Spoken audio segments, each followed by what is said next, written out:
word the classics of Indian spirituality imagine a vast hall in Anglo-Saxon England, not long after the passing of King Arthur. It is the dead of winter and a fierce snowstorm rages outside, but a great fire fills the space within the hall with warmth and light. Now and then, a sparrow darts in for refuge from the weather.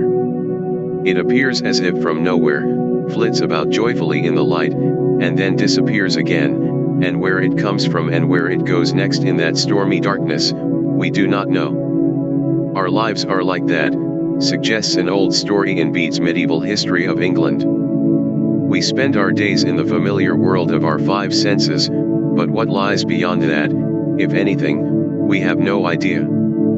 Those sparrows are hints of something more. Outside, a vast world, perhaps, waiting to be explored.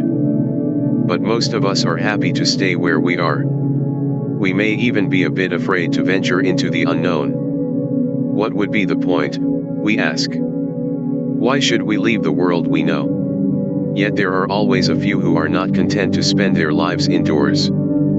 Simply knowing there is something unknown beyond their reach makes them acutely restless. They have to see what lies outside, if only, as George Mallory said of Everest, because it's there. This is true of adventurers of every kind, but especially of those who seek to explore not mountains or jungles but consciousness itself, whose real drive, we might say, is not so much to know the unknown as to know the knower. Such men and women can be found in every age and every culture. While the rest of us stay put, they quietly slip out to see what lies beyond. Then, so far as we can tell, they disappear. We have no idea where they have gone, we can't even imagine. But every now and then, like friends who have run off to some exotic land, they send back reports, breathless messages describing fantastic adventures, rambling letters about a world beyond ordinary experience, urgent telegrams begging us to come and see. Look at this view. Isn't it breathtaking? Wish you could see this. Wish you were here. The works in this set of translations, the Upanishads, the Bhagavad Gita, and the Dhammapada, are among the earliest and most universal of messages like these, sent to inform us that there is more to life than the everyday experience of our senses. The Upanishads are the oldest, so varied that we feel some unknown collectors must have tossed into a jumble all the photos, postcards, and letters from this world that they could find, without any regard for source or circumstance. Thrown together like this, they form a kind of ecstatic slideshow, snapshots of towering peaks of consciousness taken at various times by different observers and dispatched with just the barest kind of explanation. But those who have traveled those heights will recognize the views. Oh, yes, that's Everest from the northwest, must be late spring. And here we're south, in the full snows of winter. The Dhammapada, too, is a collection, traditionally, sayings of the Buddha, one of the very greatest of these explorers of consciousness. In this case the messages have been sorted, but not by a scheme that makes sense to us today. Instead of being grouped by theme or topic, they are gathered according to some dominant characteristic like a symbol or metaphor, flowers, birds, a river, the sky, that makes them easy to commit to memory. If the Upanishads are like slides, the Dhammapada seems more like a field guide. This is lore picked up by someone who knows every step of the way through these strange lands. He can't take us there, he explains, but he can show us the way, tell us what to look for, warn about missteps, advise us about detours, tell us what to avoid. Most important, he urges us that it is our destiny as human beings to make this journey ourselves. Everything else is secondary. And the third of these classics, the Bhagavad Gita, gives us a map and guidebook. It gives a systematic overview of the territory, shows various approaches to the summit with their benefits and pitfalls, offers recommendations, tells us what to pack and what to leave behind. More than either of the others, it gives the sense of a personal guide. It asks and answers the questions that you or I might ask, questions not about philosophy or mysticism, but about how to live effectively in a world of challenge and change. Of these three, it is the Gita that has been my own personal guidebook, just as it was Mahatma Gandhi's. These three texts are very personal records of a landscape that is both real and universal. Their voices, passionately human, speak directly to you and me. They describe the topography of consciousness itself, which belongs as much to us today as to these largely anonymous seers thousands of years ago. If the landscape seems dark in the light of sense perception, they tell us, it has an illumination of its own, and once our eyes adjust we can see in what Western mystics call this divine dark and verify their descriptions for ourselves. And this world, they insist, is where we belong. This wider field of consciousness is our native land. We are not cabin dwellers, born to a life cramped and confined. We are meant to explore, to seek, to push the limits of our potential as human beings. The world of the senses is just a base camp. We are meant to be as much at home in consciousness as in the world of physical reality. This is a message that thrills men and women in every age and culture. It is for such kindred spirits that these texts were originally composed, and it is for them in our own time that I undertook these translations, in the conviction that they deserve an audience today as much as ever. If these books speak to even a handful of such readers, they will have served their purpose. Introduction: The Bhagavad Gita. Many years ago, when I was still a graduate student, I traveled by train from central India to Simla, then the summer seat of the British government in India. We had not been long out of Delhi when suddenly a chattering of voices disturbed my reverie. I asked the man next to me if something had happened. "Kurukshetra," he replied. "The next stop is Kurukshetra." I could understand the excitement. Kurukshetra, the field of the Kurus, is the setting for the climactic battle of the Mahabharata, the vastest epic in any world literature, on which virtually every Hindu child in India is raised. Its characters, removed in time by some 3,000 years, are as familiar to us as our relatives. The temper of the story is utterly contemporary. I can imagine it unfolding in the nuclear age as easily as in the dawn of Indian history. The Mahabharata is literature at its greatest. In fact, it has been called a literature in itself, comparable in its breadth and depth and characterization to the whole of Greek literature or Shakespeare. But what makes it unique is that embedded in this literary masterpiece is one of the finest mystical documents the world has seen, the Bhagavad Gita. I must have heard the Gita recited thousands of times when I was growing up, but I don't suppose it had any special significance for me then. Not until I went to college and met Mahatma Gandhi did I begin to understand why nothing in the long, rich stretch of Indian culture has had a wider appeal, not only within India but outside as well. Today, after more than 30 years of devoted study, I would not hesitate to call it India's most important gift to the world. The Gita has been translated into every major language and perhaps 100 times into English alone. Commentaries on it are said to be more numerous than on any other scripture. Like the Sermon on the Mount, it has an immediacy that sweeps away time, place, and circumstance. Addressed to everyone, of whatever background or status, the Gita distills the loftiest truths of India's ancient wisdom into simple, memorable poetry that haunts the mind and informs the affairs of everyday life. Everyone in our car got down from the train to wander for a few minutes on the now peaceful field. Thousands of years ago this was Armageddon. The air rang with the conch, horns and shouts of battle for 18 days. Great phalanxes shaped like eagles and fish and the crescent moon surged back and forth in search of victory, until in the end almost every warrior in the land lay slain. "Imagine," my companion said to me in awe. "Bhishma and Drona commanded their armies here. Arjuna rode here, with Sri Krishna himself as his charioteer. Where you're standing now? Who knows? Arjuna might have sat, his bow and arrows on the ground, while Krishna gave him the words of the Bhagavad Gita." The thought was thrilling. I felt the way Schliemann must have when he finally reached that desolate bluff of western Turkey and knew he was standing on the ringing plains of windy Troy, walking the same ground as Achilles, Odysseus, Hector, and Helen. Yet at the same time, I felt I knew the setting of the Gita much more intimately than I could ever know this peaceful field. The battlefield is a perfect backdrop, but the Gita's subject is the war within, the struggle for self, mastery that every human being must wage if he or she is to emerge from life victorious. The Gita and its setting, historians surmise that like the Iliad, the Mahabharata might well be based on actual events, culminating in a war that took place somewhere around 1000 BC. Close, that is, to the very dawn of recorded Indian history. This guess has recently been supported by excavations at the ancient city of Dvaraka, which, according to the Mahabharata, was destroyed and submerged in the sea after the departure of its divine ruler, Krishna.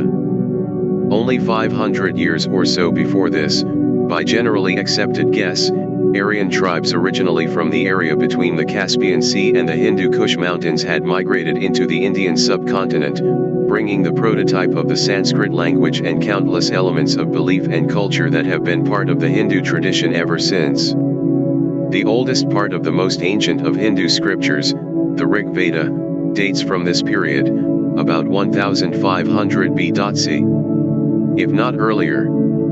Yet the wellspring of Indian religious faith, I believe, can be traced to a much earlier epoch. When the Aryans entered the Indian subcontinent through the mountains of the Hindu Kush, they encountered a civilization on the banks of the Indus River that archaeologists date back as far as 3000 BC. Roughly contemporaneous with the pyramid builders on the Nile, these Indus dwellers achieved a comparable level of technology. They had metal workers skilled in sheet making, riveting, and casting of copper and bronze, crafts and industries with standardized methods of production, land and sea trade with cultures as far away as Mesopotamia, and planned cities with water supply and public sanitation systems unequaled until the Romans. Evidence suggests that they may have used a decimal system of measurement. But most remarkable, images of Shiva as Yogeshvara, the Lord of Yoga, suggest that meditation was practiced in a civilization which flourished a millennium before the Vedas were committed to an oral tradition. If this is so, it would imply that the same systematic attitude the Indus Valley dwellers applied to their technology was applied also to study of the mind. This was Brahmavidya, the supreme science, supreme because where other sciences studied the external world, Brahmavidya sought knowledge of an underlying reality which would inform all other studies and activities. Whatever its origins, in the early part of the first millennium BC, we find clearly stated both the methods and the discoveries of Brahmavidya. With this introspective tool the inspired rishis, literally seers, of ancient India analyzed their awareness of human experience to see if there was anything in it that was absolute. Their findings can be summarized in three statements which Aldous Huxley, following Leibniz, has called the perennial philosophy because they appear in every age and civilization. 1. There is an infinite, changeless reality beneath the world of change. 2. This same reality lies at the core of every human personality. 3. The purpose of life is to discover this reality experientially, that is, to realize God while here on earth. These principles and the interior experiments for realizing them were taught systematically in forest academies, or ashrams, a tradition which continues unbroken after some 3,000 years. The discoveries of Brahmavidya were systematically committed to memory, and eventually to writing, in the Upanishads, visionary documents that are the earliest and purest statement of the perennial philosophy. How many of these precious records once existed no one knows. A dozen that date from Vedic times have survived as part of the Hindu canon of authority, the four Vedas. All have one unmistakable hallmark, the vivid stamp of personal mystical experience. These are records of direct encounter with the divine. Tradition calls them Shruti, literally heard, as opposed to learned. They are their own authority. By convention, only the Vedas, including their Upanishads, are considered Shruti, based on direct knowledge of God. According to this definition, all other Indian scriptures, including the Gita, are secondary, dependent on the higher authority of the Vedas. However, this is a conventional distinction and one that might disguise the nature of the documents it classifies. In the literal sense, the Gita too is Shruti, owing its authority not to other scriptures but to the fact that it set down the direct mystical experience of a single author. Shankara, a towering mystic of the 9th century A.D., whose word carries the authority of Augustine, Eckhart, and Aquinas all in one, must have felt this, for in selecting the minimum sources of Hinduism he passed over almost 100 Upanishads of Vedic authority to choose 10 central Upanishads and the Bhagavad Gita. The Gita, I would argue, is not an integral part of the Mahabharata. It is essentially an Upanishad, and my conjecture is that it was set down by an inspired seer, traditionally Vyasa, and inserted into the epic at the appropriate place. Other elements were added in this way to the Mahabharata, and to other popular secondary scriptures. It is an effective way of preserving new material in an oral tradition. There is also traditional weight behind this idea, for as far back as anyone can trace, each chapter of the Gita has ended with the same formula. In the Bhagavad Gita Upanishad, the text on the supreme science Brahmavidya of Yoga, this is the chapter entitled. Finally, by way of further support, we can observe that except for its first chapter, which sets the stage, the Gita not only does not develop the action of the Mahabharata but is rather at odds with it. Battle lines are drawn, the climax of decades of dissension, and on the eve of combat, Prince Arjuna loses his nerve and asks his charioteer, Krishna, what to do. Then what?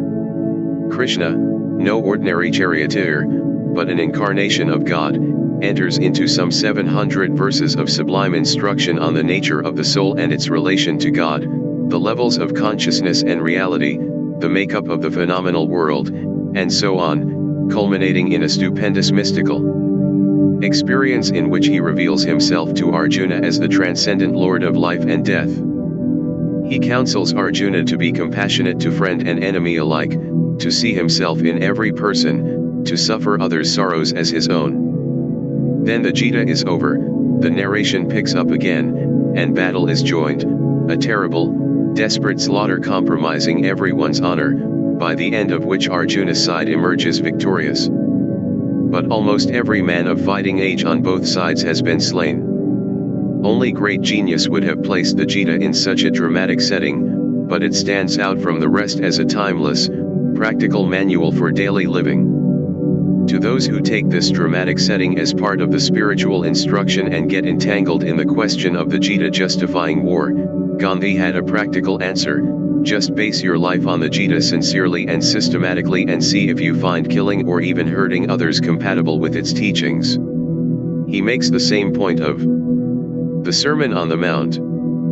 The very heart of the Gita's message is to see the Lord in every creature and act accordingly, and the scripture is full of verses to spell out what this means. I am ever present to those who have realized me in every creature. Seeing all life as my manifestation, they are never separated from me.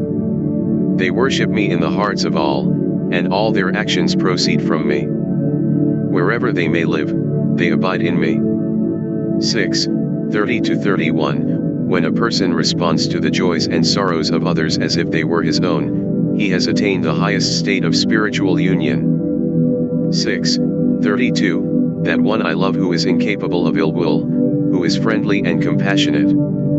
12:13. They alone see truly who see the Lord the same in every creature, who see the deathless in the hearts of all that die. Seeing the same Lord everywhere, they do not harm themselves or others. Thus they attain the supreme goal. 13:27-28. Scholars can debate the point forever, but when the Gita is practiced, I think, it becomes clear that the struggle the Gita is concerned with is the struggle for self-mastery. It was Vyasa's genius to take the whole great Mahabharata epic and see it as metaphor for the perennial war between the forces of light and the forces of darkness in every human heart. Arjuna and Krishna are then no longer merely characters in a literary masterpiece. Arjuna becomes every man, asking the Lord himself, Sri Krishna, the perennial questions about life and death, not as a philosopher, but as the quintessential man of action. Thus read, the Gita is not an external dialogue but an internal one, between the ordinary human personality. Full of questions about the meaning of life, and our deepest self, which is divine. There is, in fact, no other way to read the Gita and grasp it as spiritual instruction. If I could offer only one key to understanding this divine dialogue, it would be to remember that it takes place in the depths of consciousness and that Krishna is not some external being, human or superhuman, but the spark of divinity that lies at the core of the human personality. This is not literary or philosophical conjecture. Krishna says as much to Arjuna over and over, I am the self in the heart of every creature, Arjuna, and the beginning, middle, and end of their existence. 10:20. In such statements the Gita distills the essence of the Upanishads, not piecemeal but comprehensively, offering their lofty insights as a manual not of philosophy but of everyday human activity, a handbook of the perennial philosophy unique in world history. The Upanishad background. The Gita, naturally enough, takes for granted that its audience is familiar with the basic ideas of Hindu religious thought, almost all of which can be found in the Upanishads. It also uses some technical vocabulary from yoga psychology. All this needs to be explained in contemporary terms if the modern reader is to grasp what is essential and timeless in the Gita's message and not get bogged down in strange terminology. First, however, the non-Hindu faces a third obstacle, the multiplicity of names used for aspects of God. From the earliest times, Hinduism has proclaimed one God while accommodating worship of him, or her, for to millions God is the Divine Mother, in many different names.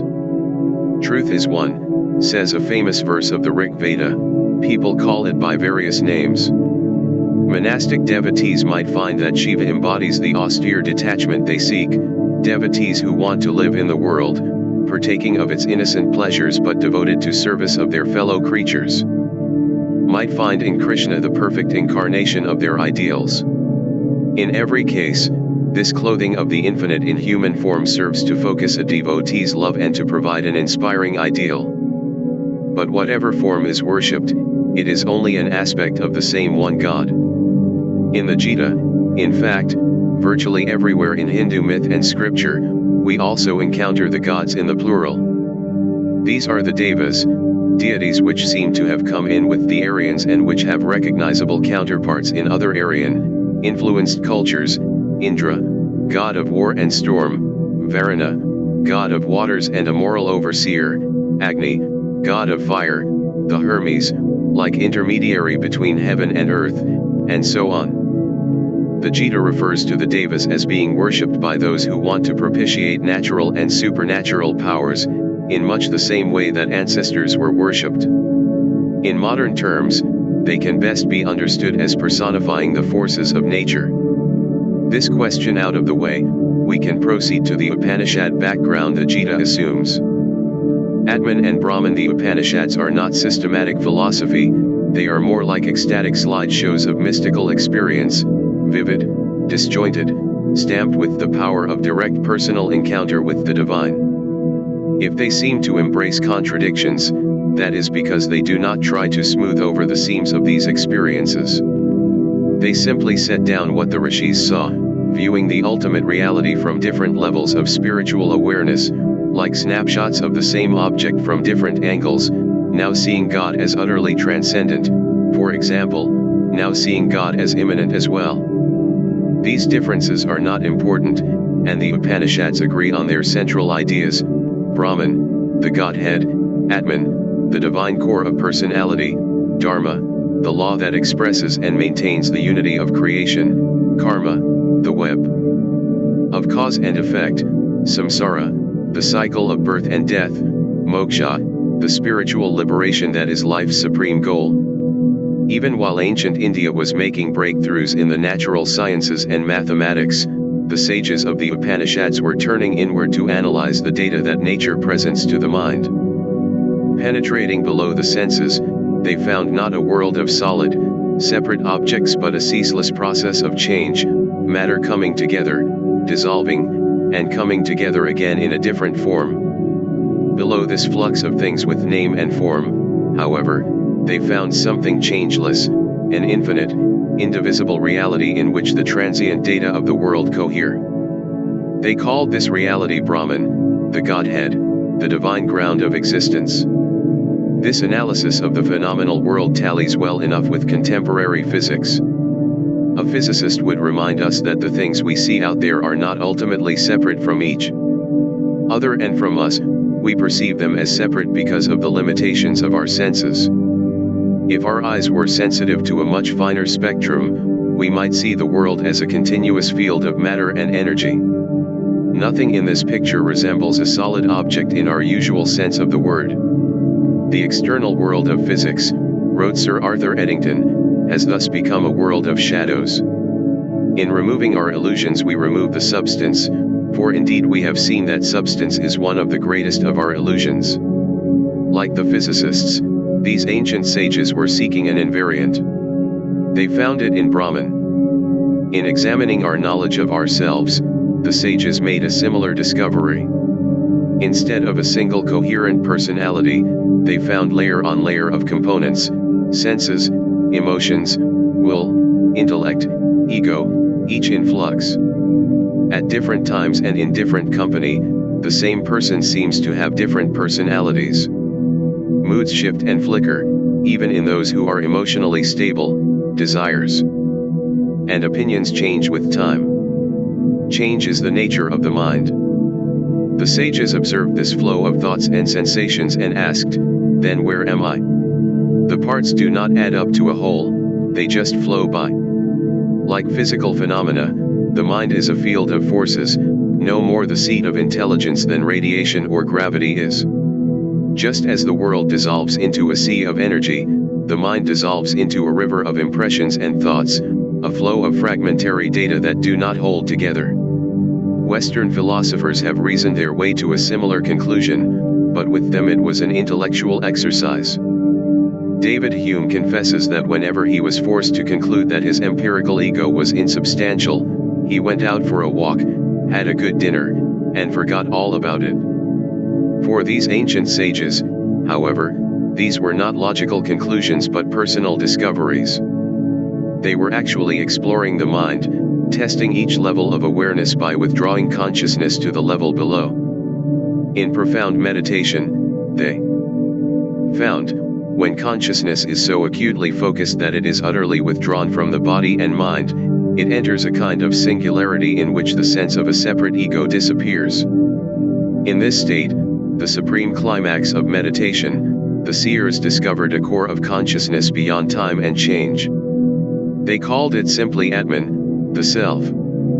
I have described the discovery of Atman and Brahman, God immanent and God transcendent, as separate, but there is no real distinction. In the climax of meditation, the sages discovered unity, the same indivisible reality without and within. It was Advaita, not two. The Chandogya Upanishad says epigrammatically, Tat Tvam thou art that. Atman is Brahman, the self in each person is not different from the Godhead. Nor is it different from person to person. The self is one, the same in every creature. This is not some peculiar tenet of the Hindu scriptures, it is the testimony of everyone who has undergone these experiments in the depths of consciousness, and followed them through to the end. Here is Ruysbroek, a great mystic of medieval Europe. Every word is most carefully chosen, the image of God is found essentially and personally in all mankind. Each possesses it whole, entire, and undivided, and altogether not more than one alone. In this way we are all one, intimately united in our eternal image, which is the image of God and the source in us of all our life. Maya in the unitive experience, every trace of separateness disappears, life is a seamless whole. But the body cannot remain in this state for long. After a while, awareness of mind and body returns, and then the conventional world of multiplicity rushes in again with such vigor and vividness that the memory of unity, though stamped with reality, seems as distant as a dream. The unitive state has to be entered over and over until a person is established in it. But once established, even in the midst of ordinary life, one sees the one underlying the many, the eternal beneath the ephemeral. What is it that makes undivided reality appear to be a world of separate, transient objects? What makes each of us believe that we are the body rather than our own self? The sages answered with a story still told after thousands of years. Imagine, they said, a man dreaming that he is being attacked by a tiger. His pulse will race, his fists will clench, his forehead will be wet with the dew of fear, all just as if the attack were real. He will be able to describe the look of his tiger, the way he smelled, the sound of his roar. For him the tiger is real, and in a sense he is not wrong. The evidence he has is not qualitatively different from the kind of evidence we trust when we are awake. People have even died from the physiological effects of a potent dream. Only when we wake up can we realize that our dream sensations, though real to our nervous system, are a lower level of reality than the waking state. The Upanishads delineate three ordinary states of consciousness: waking, dreaming, and dreamless sleep. Each is real, but each has a higher order of reality. For beyond these three, the Upanishads say, is the unitive state, called simply the fourth, Turiya. Entering this state is similar to waking up out of dream sleep. The individual passes from a lower level of reality to a higher one. The sages called the dream of waking life, the dream of separate, merely physical existence, by a suggestive name, Maya. In general use the word meant a kind of magic, the power of a god or sorcerer to make a thing appear to be something else. In the Gita, Maya becomes the creative power of the Godhead, the primal creative energy that makes unity appear as the world of innumerable separate things with name and form. Later philosophers explained Maya in surprisingly contemporary terms. The mind, they said, observes the so-called outside world and sees its own structure. It reports that the world consists of a multiplicity of separate objects in a framework of time, space, and causality because these are the conditions of perception. In a word, the mind looks at unity and sees diversity, it looks at what is timeless and reports transience. And in fact the percepts of its experience are diverse and transient. On this level of experience, separateness is real. Our mistake is in taking this for ultimate reality, like the dreamer thinking that nothing is real except his dream. Nowhere has this mysterious Eastern notion been formulated more succinctly than in the epigram of Ruysbroeck: we behold what we are, and we are what we behold. When we look at unity through the instruments of the mind, we see diversity. When the mind is transcended, we enter a higher mode of knowing, Turiya, the fourth state of consciousness, in which duality disappears. This does not mean, however, that the phenomenal world is an illusion or unreal. The illusion is the sense of separateness. Here again we can illustrate from physics: the world of name and form exists only as a condition of perception. At the subatomic level, separate phenomena dissolve into a flux of energy. The effect of Maya is similar. The world of the senses is real, but it must be known for what it is, unity appearing as multiplicity. Those who disidentify themselves with the conditions of perception in Maya wake up into a higher mode of knowing in which the unity of life is apprehended directly. The disciplines for achieving this are called yoga, as is the state of union. The word comes from the root yaje, to yoke or bind together. The experience itself, properly speaking, it is beyond experience, is called samadhi. And the state attained is moksha or nirvana, both of which signify going beyond the conditioning of Maya, time, space, and causality. In this state we realize that we are not a physical creature but the Atman, the Self, and thus not separate from God. We see the world not as pieces but whole, and we see that whole as a manifestation of God. Once identified with the Self, we know that although the body will die, we will not die. Our awareness of this identity is not ruptured by the death of the physical body. Thus we have realized the essential immortality which is the birthright of every human being. To such a person, the Gita says, Death is no more traumatic than taking off an old coat. 2:22. Life cannot offer any higher realization. The supreme goal of human existence has been attained. The man or woman who realizes God has everything and lacks nothing, having this, they desire nothing else, and cannot be shaken by the heaviest burden of sorrow. 6:22. Life cannot threaten such a person. All it holds is the opportunity to love, to serve, and to give. Dharma, karma, rebirth, and liberation. It has been said that if you understand just two words, dharma and karma, you will have grasped the essence of Hinduism. This is a simplification, but it would be difficult to exaggerate the importance of these concepts. Both are deeply embedded in Hindu thought, and the Gita, like other Hindu scriptures, takes them for granted, not as theoretical premises but as facts of life that can be verified in personal experience. The word dharma means many things, but its underlying sense is that which supports, from the root tree, to support, hold up, or bear. Generally, dharma implies support from within, the essence of a thing, its virtue, that which makes it what it is. An old story illumines this meaning with the highest ideal of Hinduism. A sage, seated beside the Ganges, notices a scorpion that has fallen into the water. He reaches down and rescues it, only to be stung. Sometime later he looks down and sees the scorpion thrashing about in the water again. Once more he reaches down to rescue it, and once more he is stung. A bystander, observing all this, exclaims, "Holy One, why do you keep doing that? Don't you see that the wretched creature will only sting you in return?" "Of course," the sage replied. "It is the dharma of a scorpion to sting. But it is the dharma of a human being to save." On a larger scale, dharma means the essential order of things, an integrity and harmony in the universe and the affairs of life that cannot be disturbed without courting chaos. Thus it means rightness, justice, goodness, purpose rather than chance. Underlying this idea is the oneness of life, the Upanishad discovery that all things are interconnected because at its deepest level creation is indivisible. This oneness bestows a basic balance on the whole of nature such that any disturbance in one place has to send ripples everywhere, as a perfect bubble, touched lightly in one place, trembles all over until balance is restored.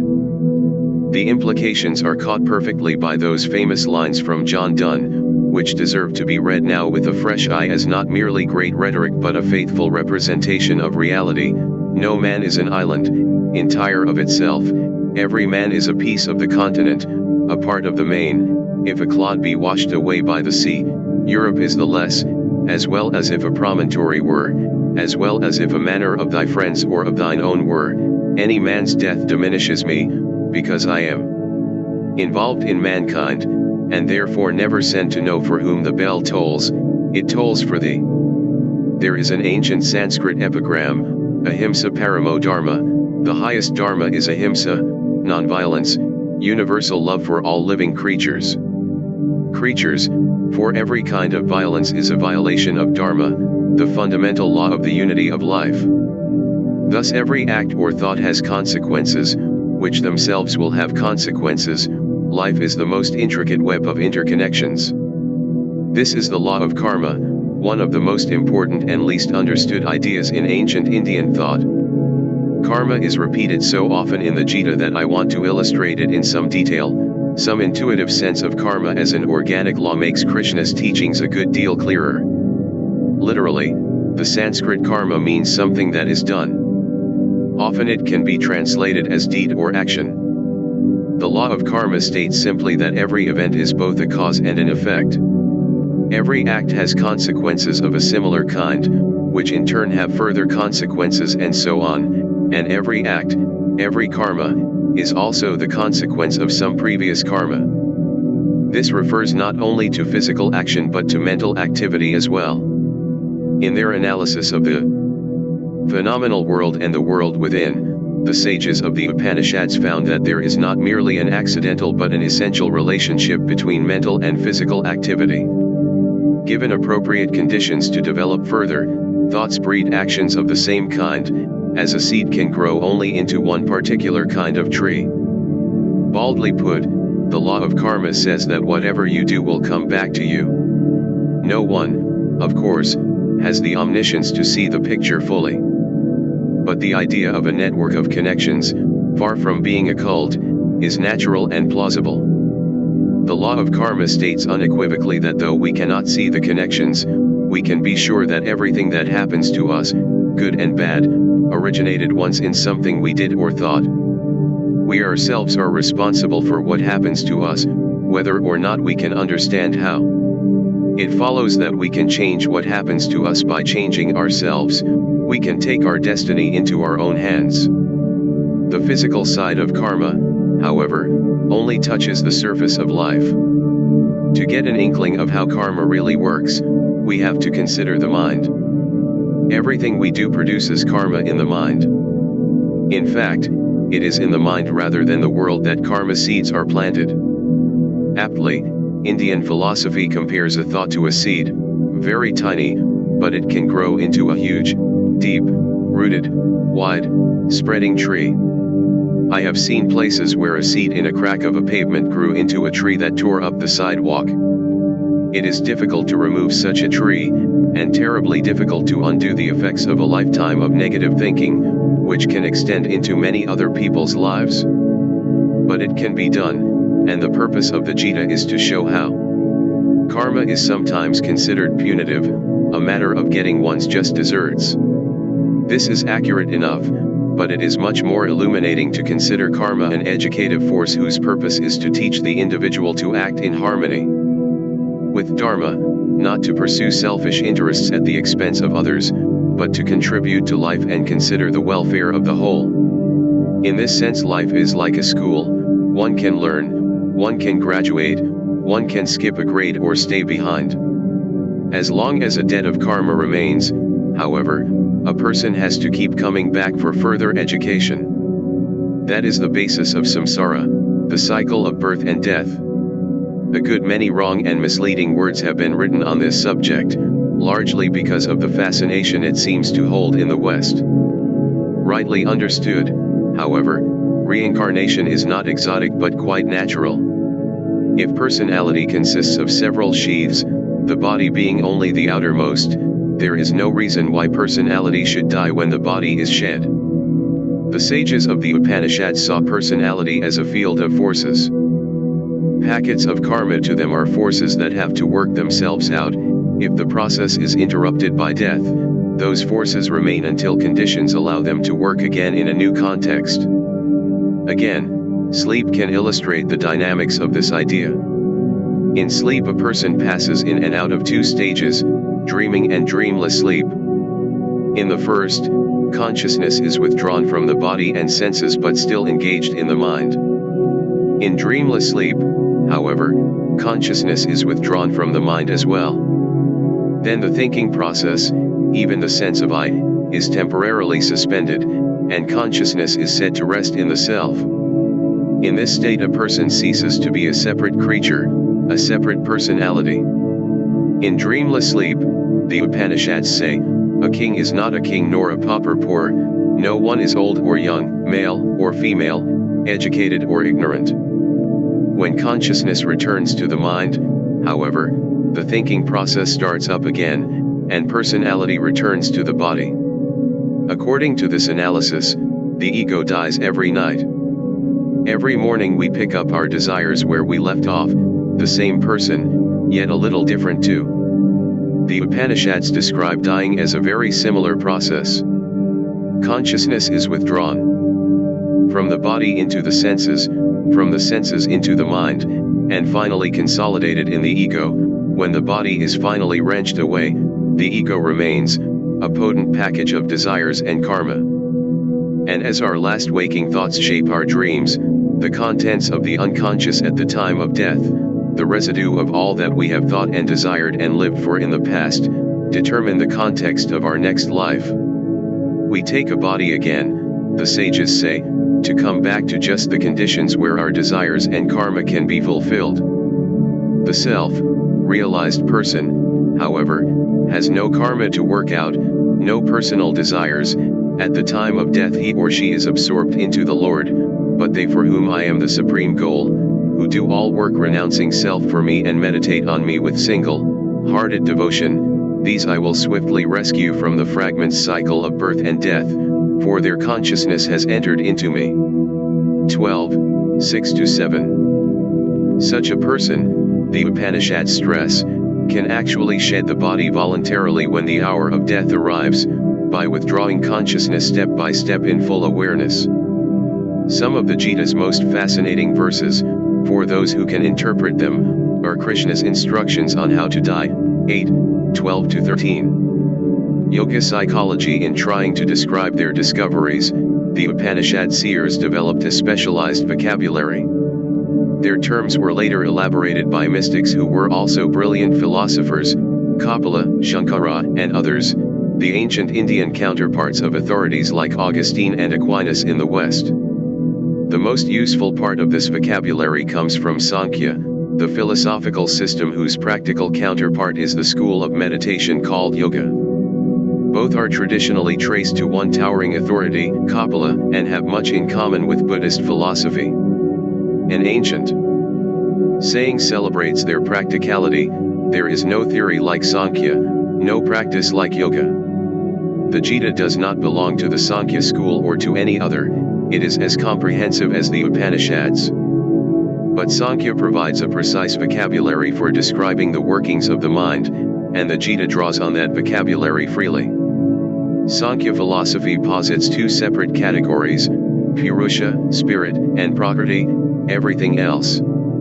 This is not the Western mind-matter distinction. Prakriti is the field of what can be known objectively, the field of phenomena, the world of whatever has name and form, that is, not only of matter and energy but also of the mind. As physics postulates a unified field from which all phenomena can be derived, Sankhya describes a field that includes mental phenomena as well. Mind, energy, and matter all belong to a field of forces. Purusha, pure spirit, is the knower of this field of phenomena, and belongs to a wholly different order of reality. Only Purusha is conscious, or, rather, Purusha is consciousness itself. What we call mind is only an internal instrument that Purusha uses, just as the body is its external instrument. For practical purposes, at least as far as the Gita is concerned, Purusha may be regarded as a synonym for Atman. Purusha is the self, beyond all change, the same in every creature. Matter and mind. Perhaps I should confess at this point that the paragraphs that follow in this short section are somewhat technical and not necessary for understanding the Gita. They can be skipped by anyone who finds them dry.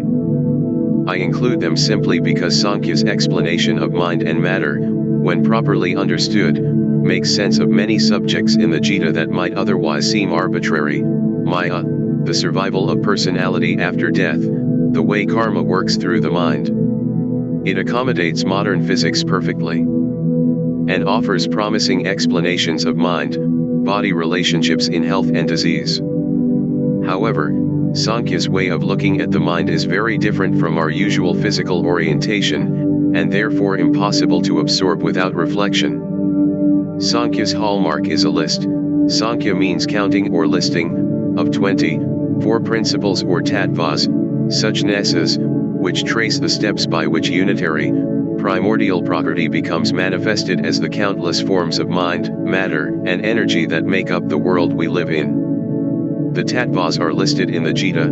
The field, Arjuna, is made up of the following: the 5 areas of sense perception, the 5 elements, the 5 sense organs and the 5 organs of action, the 3 components of the mind, manas, buddhi, and ahamkara, and the undifferentiated energy prakriti from which all these evolved. 13.5. I know of no English words to use for most of these 24 constituents. Manas corresponds roughly to mind, the way that word is commonly used. Buddhi is the discriminative faculty, the discriminating intellect. Ahamkara, literally I, maker, is the sense of ego.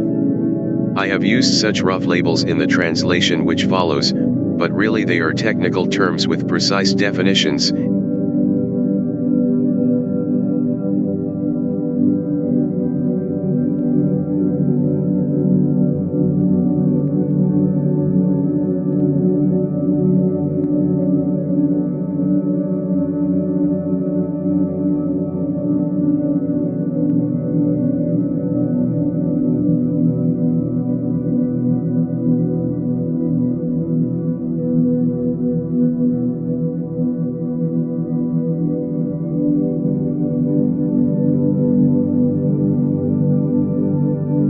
I know of no English words to use for most of these 24 constituents. Manas corresponds roughly to mind, the way that word is commonly used. Buddhi is the discriminative faculty, the discriminating intellect. Ahamkara, literally I, maker, is the sense of ego. I have used such rough labels in the translation which follows, but really they are technical terms with precise definitions, each associated with a specific function and level of consciousness. Approximations are misleading because they bring in associations from Western philosophy, which has a wholly different orientation. Behind all these categories lies a powerful, practical assumption. Sankhya is not trying to describe physical reality, it is analyzing consciousness, knowledge, for the sole purpose of unraveling the human being's true identity. So it does not begin with the material universe as something different and separate from the mind that perceives it. It does not talk about sense objects outside us and senses within, and then try to get the two together. It begins with one world of experience. Sense objects and senses are not separate, they are two aspects of the same event. Mind, energy, and matter are a continuum, and the universe is not described as it might be in itself, but as it presents itself to the human mind. As they say in the new physics, it is not just an observable universe but a participatory universe. Let me illustrate. This morning I had a fresh mango for breakfast, a large, beautiful, fragrant one which had been allowed to ripen until just the right moment, when the skin was luminous with reds and oranges. You can see from that kind of description that I like mangoes. I must have eaten thousands of them when I was growing up, and I probably know most varieties intimately by their color, shape, flavor, fragrance, and feel. Sankhya would say that this mango I appreciated so much does not exist in the world outside, at least, not with the qualities I ascribe to it. The mango, in itself, for example, is not red and orange. These are categories of a nervous system that can deal only with a narrow range of radiant energy. My dog Bogart would not see a luscious red and orange mango. He would see some gray mass with no distinguishing features, much less interesting to him than a piece of buttered toast. But my mind takes in messages from 5 senses and fits them into a precise mango, form in consciousness, and that form, nothing outside, is what I experience. Not that there is no real mango, but what I experience, the objects of my sense perception and my knowing, are in consciousness, nowhere else. A brilliant neuroscientist I was reading recently says something similar in contemporary language. We never really encounter the world, all we experience is our own nervous system. When the Gita says that the material world is made up of 5 material elements, then, it is talking about the world as we perceive it through our 5 senses. The objects of this world are in the mind, not outside. Physical objects in this sense require a mental component also, 5 essences or mental conditions of perception, each corresponding to one of the 5 senses. From these 5 tanmatras derive on the one hand the 5 sense organs, and on the other hand the 5 material elements. You can see that the number 5 and the correspondences of Sankhya are not arbitrary, but reflect the ways we have of sorting electrical information supplied to the brain. 4 of these elements have names similar to those from ancient philosophy in the West: earth, air, fire, and water. But if we remember that we are talking about principles of perception rather than earth, stuff, fire, stuff, and so on, it should become clear that this is not an antiquated theory left behind by the progress of physical science. It is quite sophisticated and accommodates contemporary physical thought rather well, for it recognizes that in the act of knowing, the mind conditions what is known. Senses and sense objects, then, are very intimately related. There is a causal connection, for example, between the things we see and the physical organ of seeing, the eye and its related branches of the nervous system, both depend on the underlying form in the mind that conditions how we perceive light. The objects we see are shaped by the way we see. So senses and sense objects make sense only together, each is incomplete without the other. That is why there is such a strong pull between senses and sense objects. On the other hand, the Gita says, this pull has nothing to do with us, the self, the knower. When Krishna keeps telling Arjuna to train his mind to be alike in pleasure and pain, he is simply being practical. To discover unity, consciousness has to be withdrawn from the hold of the senses, which ties it to duality. When the senses contact sense objects, a person experiences cold or heat, pleasure or pain. These experiences are fleeting, they come and go. Bear them patiently, Arjuna. Those who are not affected by these changes, who are the same in pleasure and pain, are truly wise and fit for immortality.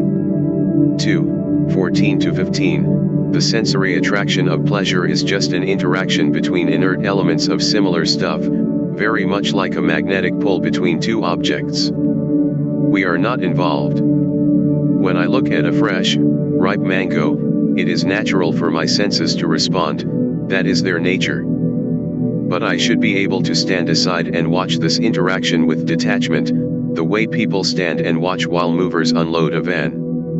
In that way I can enjoy what my senses report without ever having to act compulsively on their likes and dislikes. Sankhya's explanation of mind and body has profound implications for psychosomatic medicine. In a system where mental phenomena and biochemical events take place in the same field, it is much easier to account for how ways of thinking affect the body. If one idea is central to yoga psychology, it is that thoughts are real and have real, tangible consequences, as we saw in the discussion of karma. Sankhya describes thoughts as packets of potential energy, which grow more and more solid when favorable conditions are present and obstacles are removed. They become desires, then habits, then ways of living with physical consequences.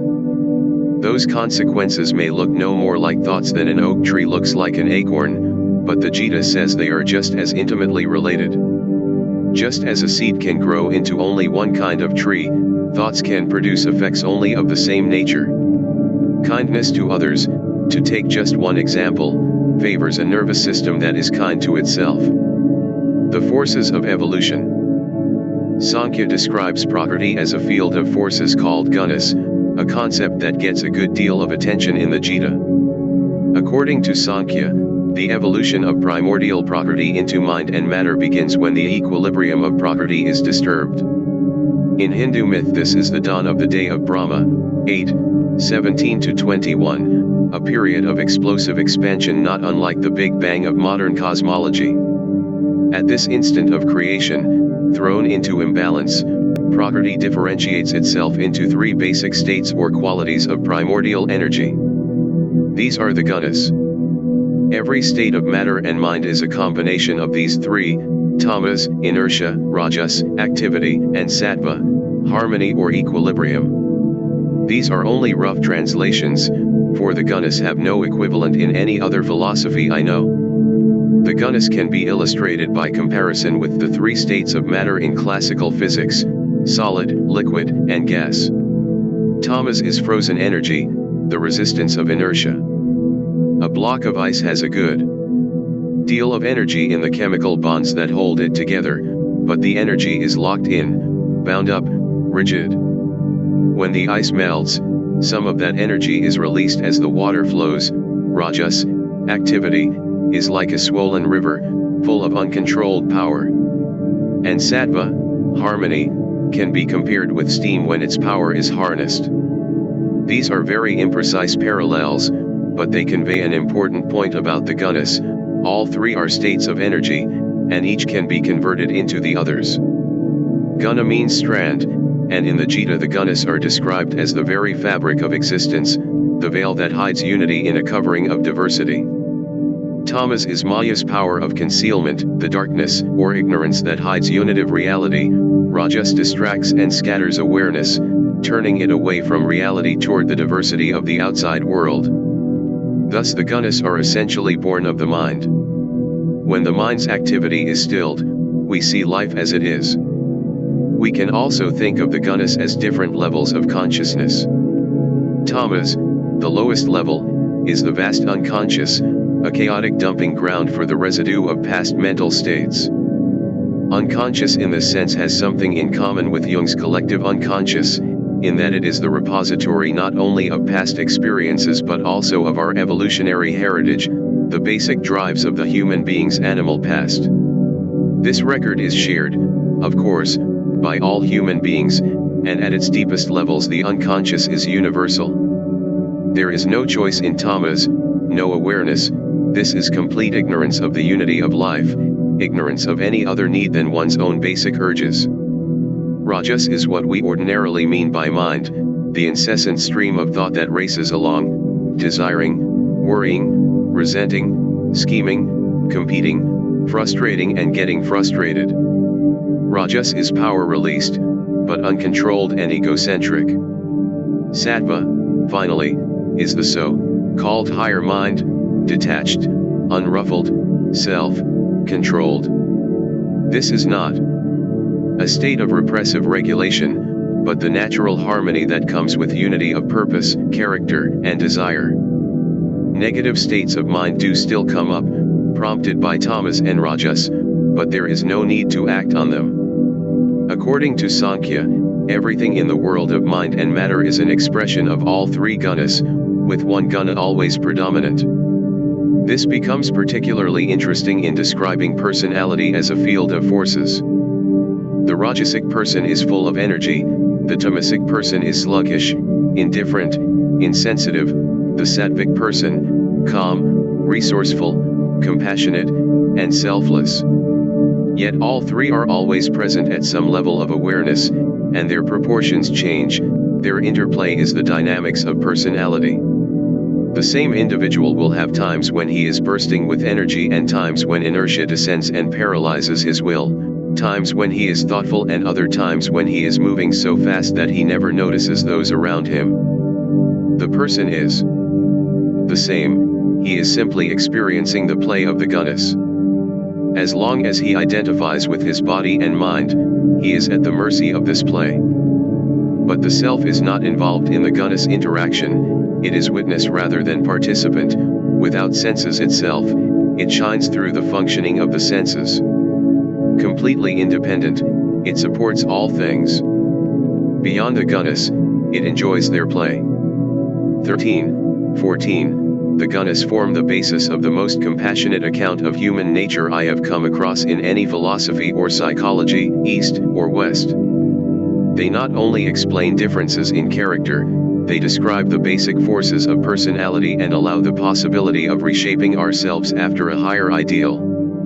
Because personality is a process, the human being is constantly remaking himself or herself. Left to itself, the mind goes on repeating the same old habitual patterns of personality. By training the mind, however, anyone can learn to step in and change old ways of thinking. That is the central principle of yoga. Reshape yourself through the power of your will.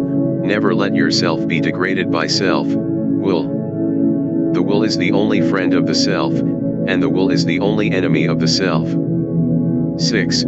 5. The Gita speaks of this kind of growth as part of spiritual evolution. In its natural state, consciousness is a continuous flow of awareness. But through the distorting action of the gunas, we have fallen from this native state into fragmented, sometimes stagnant awareness. Seeing through a divided mind, we see life divided wherever we look, separate selves, antagonistic interests, conflicts within ourselves. Evolution, according to the Gita, is a painfully slow return to our native state. First, tamas must be transformed into rajas, apathy and insensitiveness into energetic, enthusiastic activity. But the energy of rajas is self-centered and dispersed. It must be harnessed to a higher ideal by the will. Then it becomes sattva, when all this passionate energy is channeled into selfless action. This state is marked by happiness, a calm mind, abundant vitality, and the concentration of genius. But even this is not the end.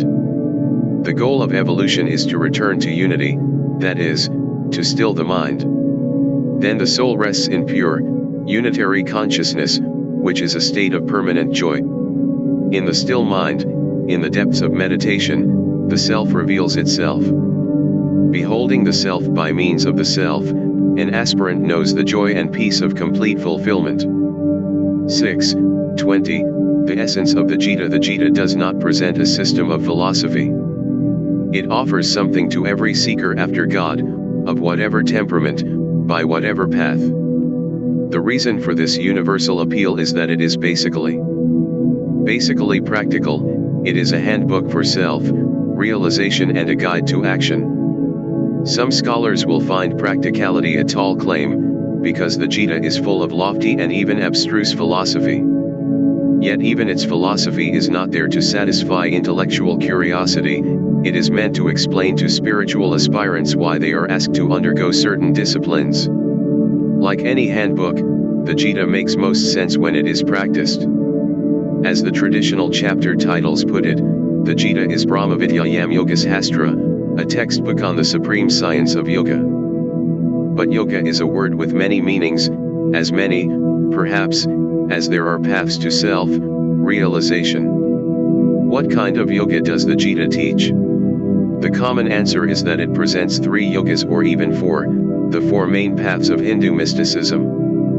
In Jnana Yoga, the yoga of knowledge, aspirants use their will and discrimination to disidentify themselves from the body, mind, and senses until they know they are nothing but the self. The followers of Bhakti Yoga, the yoga of devotion, achieve the same goal by identifying themselves completely with the Lord in love.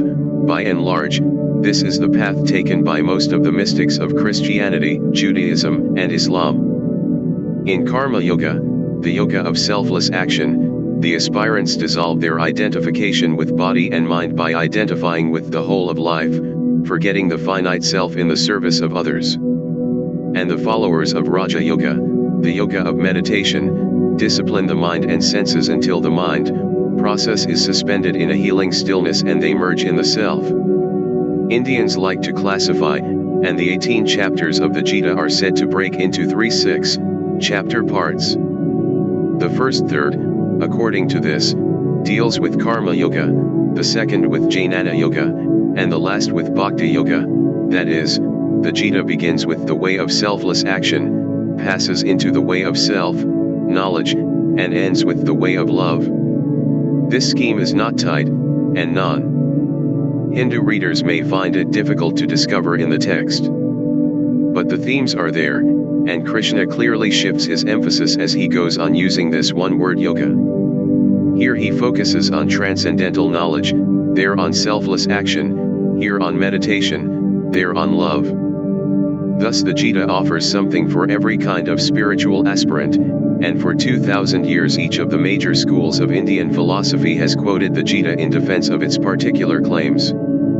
This fluidity sometimes exasperates scholars, who feel the Gita contradicts itself. It also puzzled Arjuna, the faithful representative of you and me. Krishna, he says at the beginning of chapter 3, you've been telling me that knowledge jnana is better than action karma, so why do you urge me into such terrible action? Your words are inconsistent, they confuse me. Tell me one path to the highest good. 3, 1-2. No doubt he speaks for every reader at this point, and for those who go on wanting one path only, the confusion simply grows worse. For those who try to practice the Gita, however, there is a thread of inner consistency running through Krishna's advice. Like a person walking around the same object, the Gita takes more than one point of view. Whenever Krishna describes one of the traditional paths to God, he looks at it from the inside, extolling its virtues over the others. For the time being, that is the path. When he talks about yoga, he means that one particular yoga.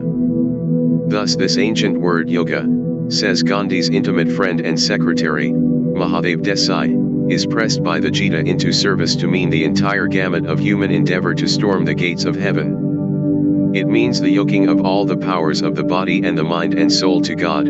It means the discipline of the intellect, the mind, the emotions, the will, which such a yoking presupposes. It means a poise of the soul which enables one to look at life in all its aspects and evenly.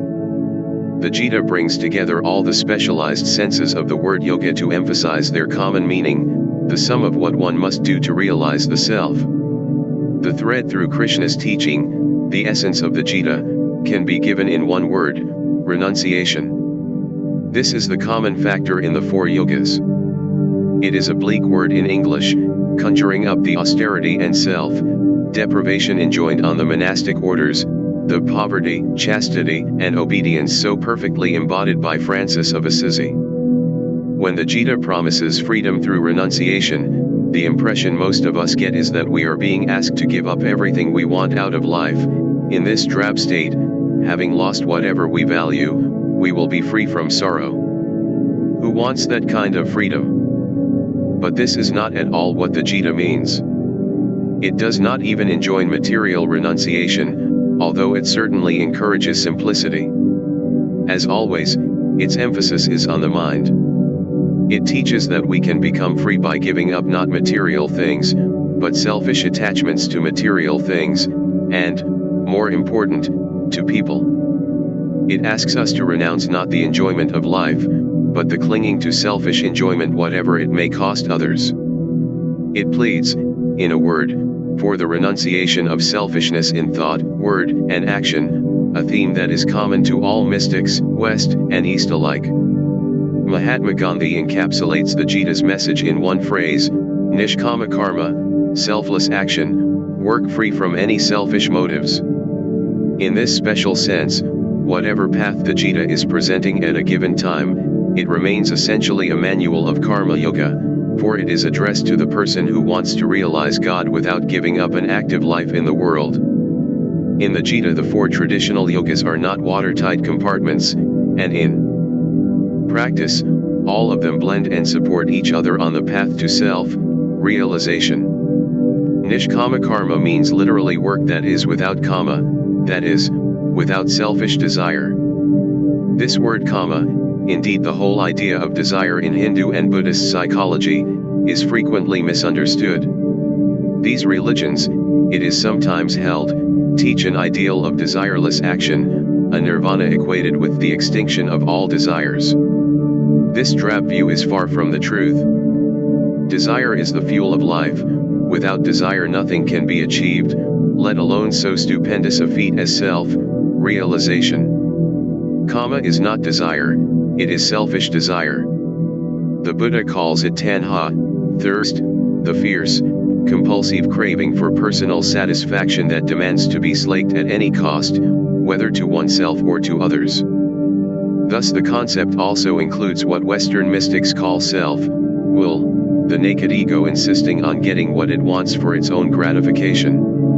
The Gita teaches simply that this selfish craving is what makes a person feel separate from the rest of life. When it is extinguished, the literal meaning of nirvana, the mask of the transient, petty empirical ego falls, revealing our real self. Work hard in the world without any selfish attachment, the Gita counsels, and you will purify your consciousness of self-will. In this way any man or woman can gradually attain freedom from the bondage of selfish conditioning. This is a mental discipline, not just a physical one, and I want to repeat that to understand the Gita, it is important to look beneath the surface of its injunctions and see the mental state involved. Nishkama karma is not good works or philanthropic activity. Work can benefit others and still carry a substantial measure of ego involvement. Such work is good, but it is not yoga. It may benefit others, but it will not necessarily benefit the doer. Everything depends on the state of mind. Action without selfish motive purifies the mind, the doer is less likely to be ego-driven later. The same action done with a selfish motive entangles a person further, precisely by strengthening that motive so it is more likely to prompt selfish action again. In the Gita this is said in many ways, and from differences in language it may seem that Krishna is giving different pieces of advice. In practice, however, it becomes evident that these are only various ways of saying the same thing. To begin with, Krishna often tells Arjuna to renounce the fruits of action, karma, phala. You have the right to work, but never to the fruit of work.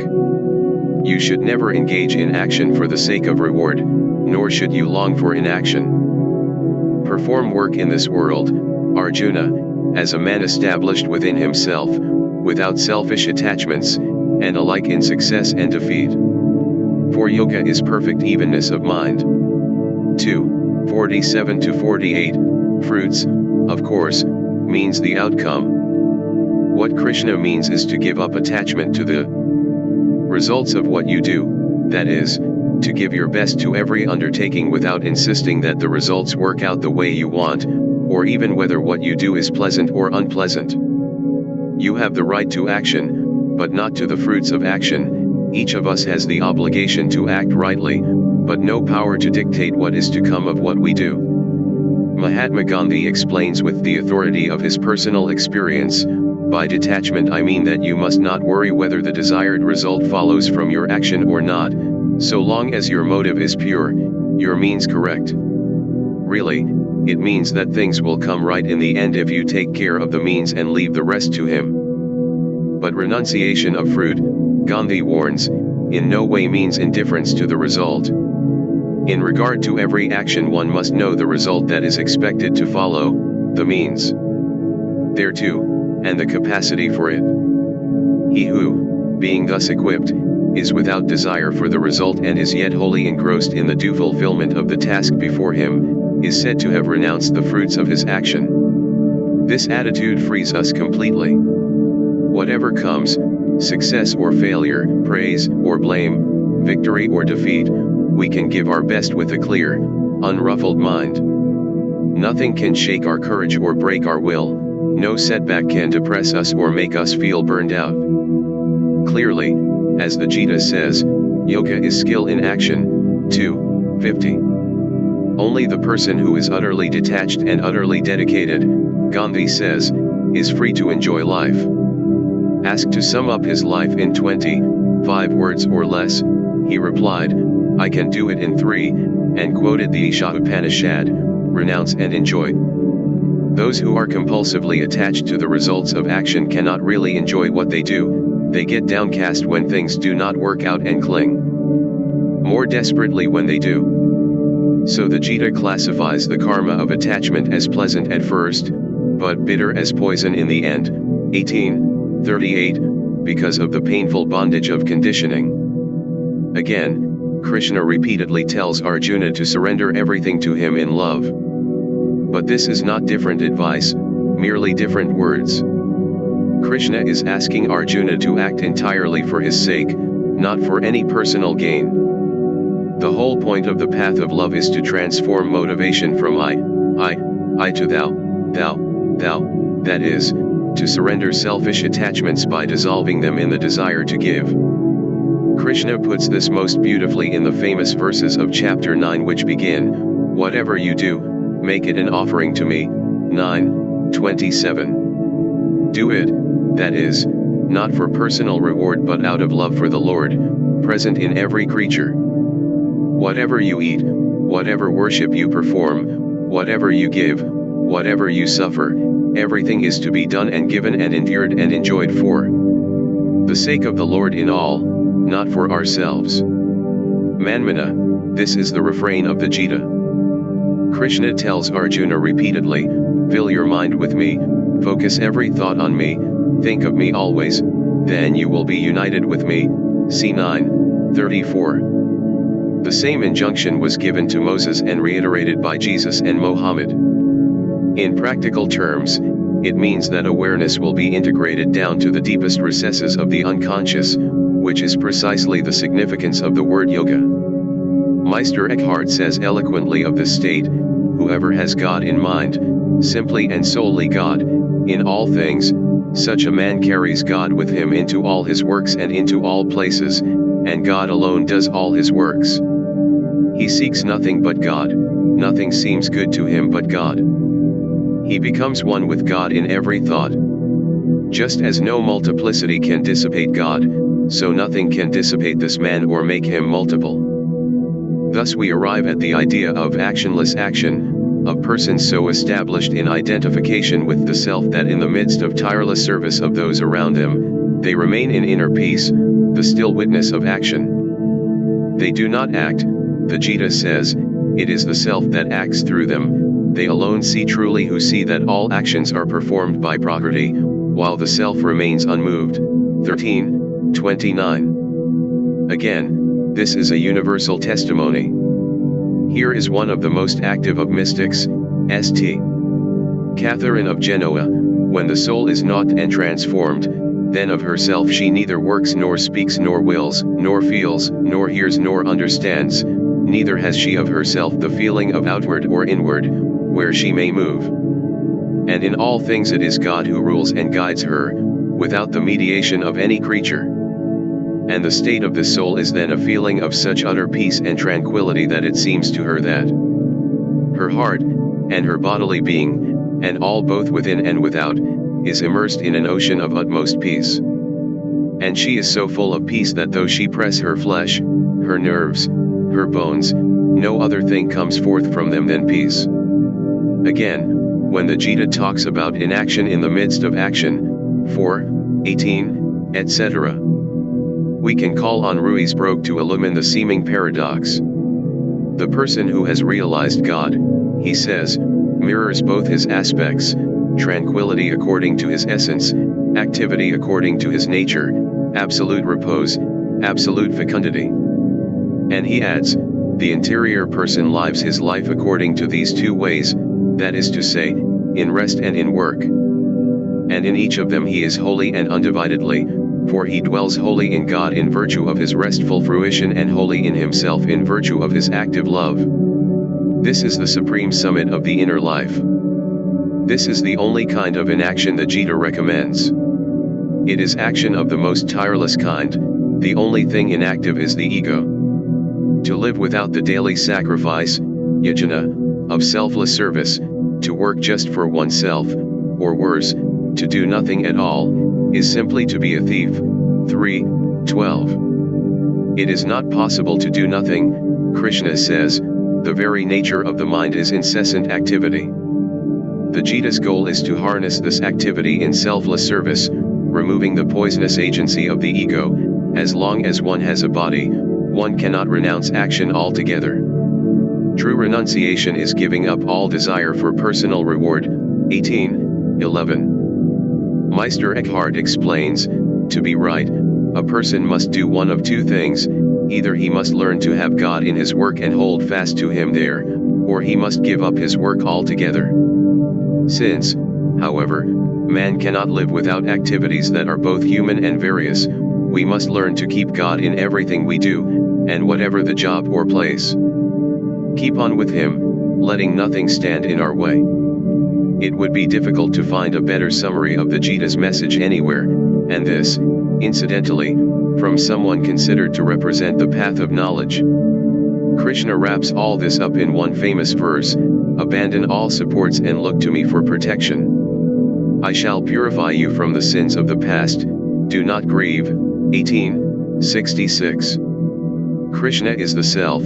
The words mean simply to cast aside external props and dependencies and rely on the self alone, seeking strength nowhere but within. Why does selfless action lead to self-realization? It is not a matter of good action being divinely rewarded. Self-realization is not some kind of compensation for good deeds. We can understand the dynamics if we remember that the Gita's emphasis is on the mind. Most human activity, good and bad, is tainted by ego, involvement. Such activity cannot purify consciousness, because it goes on generating new karma in the mind. In practical terms, we go on getting entangled in what we do. Selfless work purifies consciousness because when there is no trace of ego involvement, new karma is not produced, the mind is simply working out the karma it has already accumulated. Shankara illustrates this with the simile of a potter's wheel. The ego's job is to go on incessantly spinning the wheel of the mind and making karma, pots, new ideas to act on, fresh desires to pursue. When this pointless activity stops, no more pots are made, but for a while the wheel of the mind goes on spinning out of the momentum of its past karma. This is an anguishing period in the life of every mystic. You have done everything you can, now you can only wait with a kind of impatient patience. Eventually, for no reason that one can understand, the will does come to a stop, dissolving the mind process in samadhi. A higher image, perhaps the clearest way to grasp the Gita, is to look at the way it describes those who embody its teachings.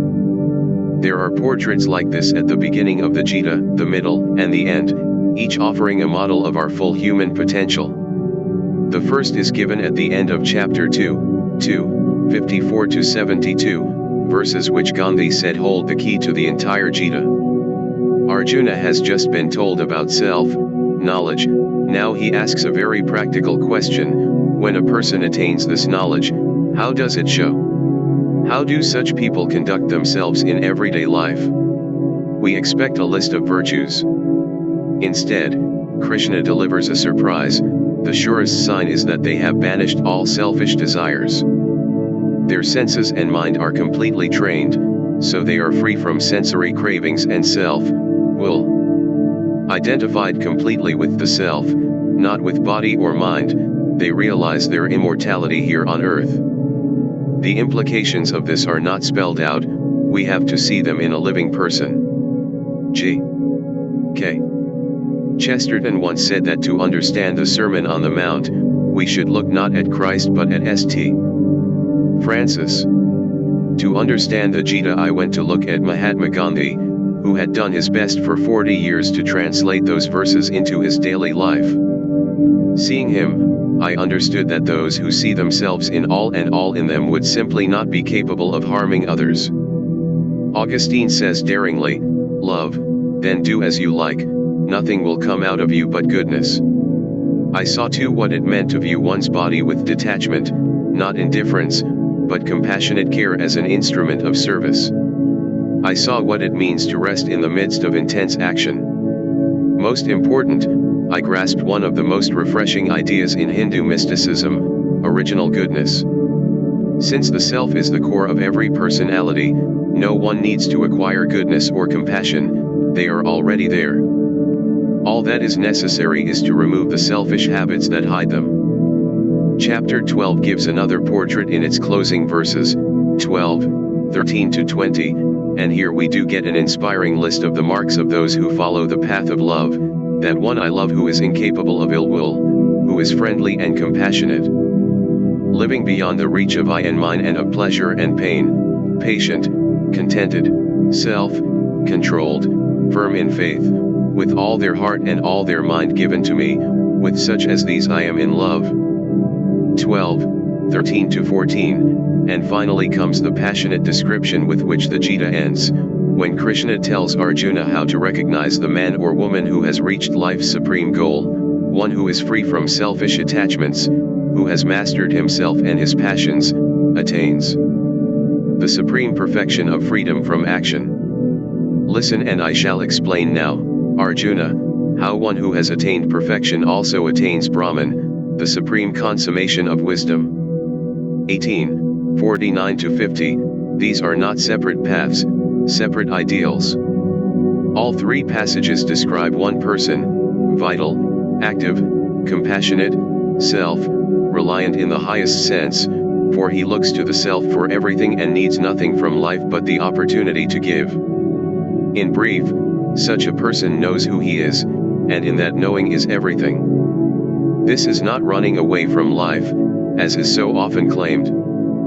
It is running into life, open-handed, open-armed, flying, running, and rejoicing, says Thomas à Kempis, for he is free and will not be bound, never entangled in self, doubts, conflict, or vacillation. Far from being desireless, look at Gandhi, St.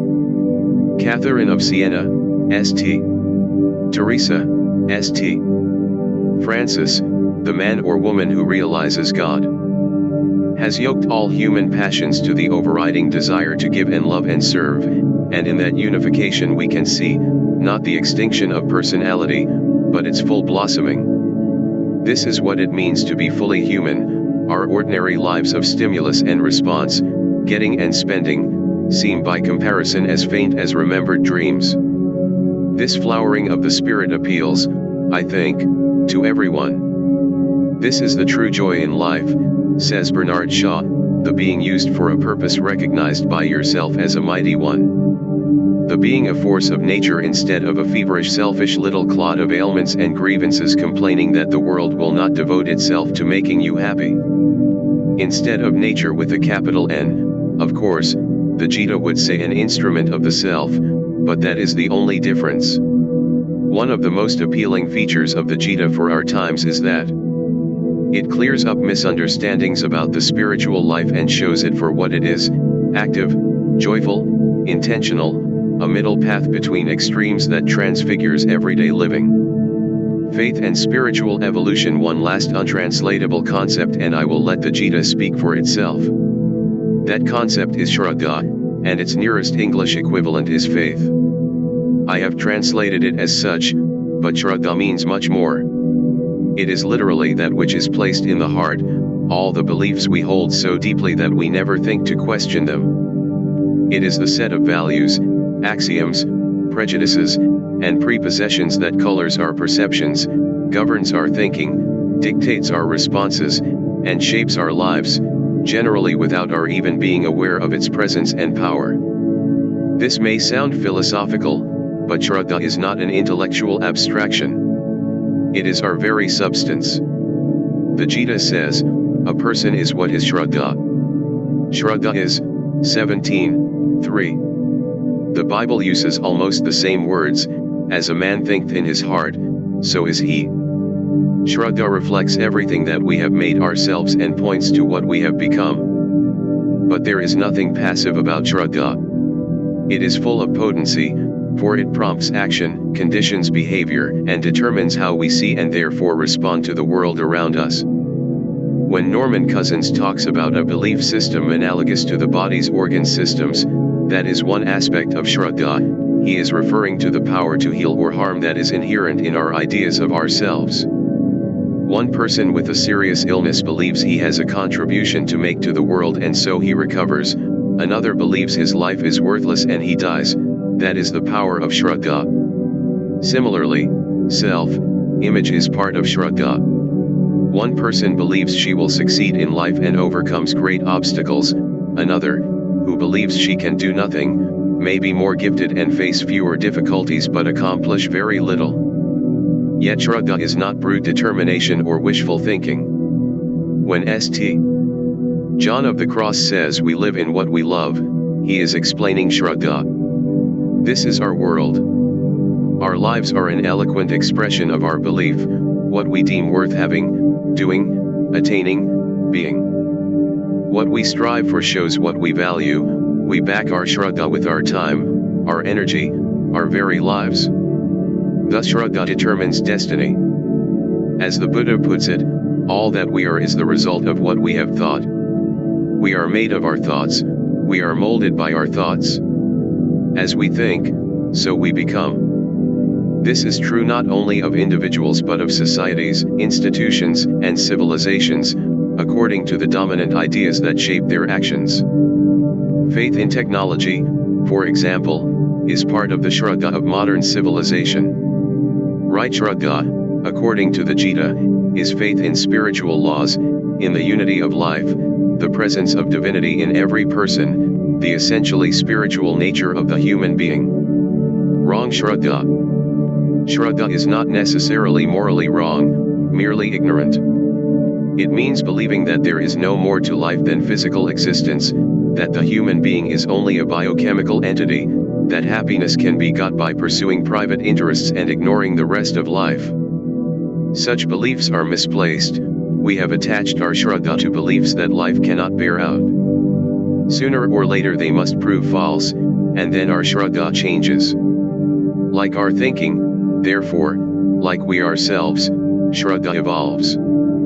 The purpose of karma is to teach the consequences of shraddha, so that by trial and error, life after life, the individual soul acquires the kind of faith that leads to fulfillment of life's supreme goal. Krishna explains the dynamics. When a person is devoted to something with complete faith, I unify his faith in that. Then, when faith is completely unified, one gains the object of devotion. In this way, every desire is fulfilled by me. 7:21-22. This is perhaps the most compassionate insight into human evolution ever expressed. The Gita is steeped in it, but it is not exclusive to the Gita or to Hinduism. Whether you like it or not, whether you know it or not, says Meister Eckhart, secretly nature seeks and hunts and tries to ferret out the track in which God may be found. The whole purpose of every experience, every activity, every faculty, is to turn the human being inward and lead each of us back to our divine source. Thus every person seeking satisfaction in the world outside, pleasure, power, profit, prestige, is really looking for God. As they approach me, so I receive them. All paths, Arjuna, lead to me. 4:11. Two forces pervade human life, the Gita says, the upward thrust of evolution and the downward pull of our evolutionary past. Ultimately, then, the Gita is not a book of commandments but a book of choices. It does mention sin, but mostly it talks about ignorance and its consequences. Krishna tells Arjuna about the self, the forces of the mind, the relationship between thought and action, the law of karma, and then concludes, "Now, Arjuna, reflect on these words and then do as you choose." 18:63. The struggle is between two halves of human nature, and choices are posed every moment. Everyone who has accepted this challenge, I think, will testify that life offers no fiercer battle than this war within. We have no choice about the fighting, it is built into human nature. But we do have the choice of which side to fight on, remembering me, you shall overcome all difficulties through my grace. But if you will not heed me in yourself, nothing will avail you. If you egotistically say, I will not fight this battle, your resolve will be useless, your own nature will drive you into it. 18:58-59. Therefore, remember me at all times and fight on. With your heart and mind intent on me, you will surely come to me. 8:7. Thus the Gita places human destiny entirely in human hands. Its world is not deterministic, but neither is it an expression of blind chance. We shape ourselves and our world by what we believe and think and act on, whether for good or for ill. In this sense the Gita opens not on Kurukshetra but on Dharmakshetra, the field of Dharma, where Arjuna and Krishna are standing for us all.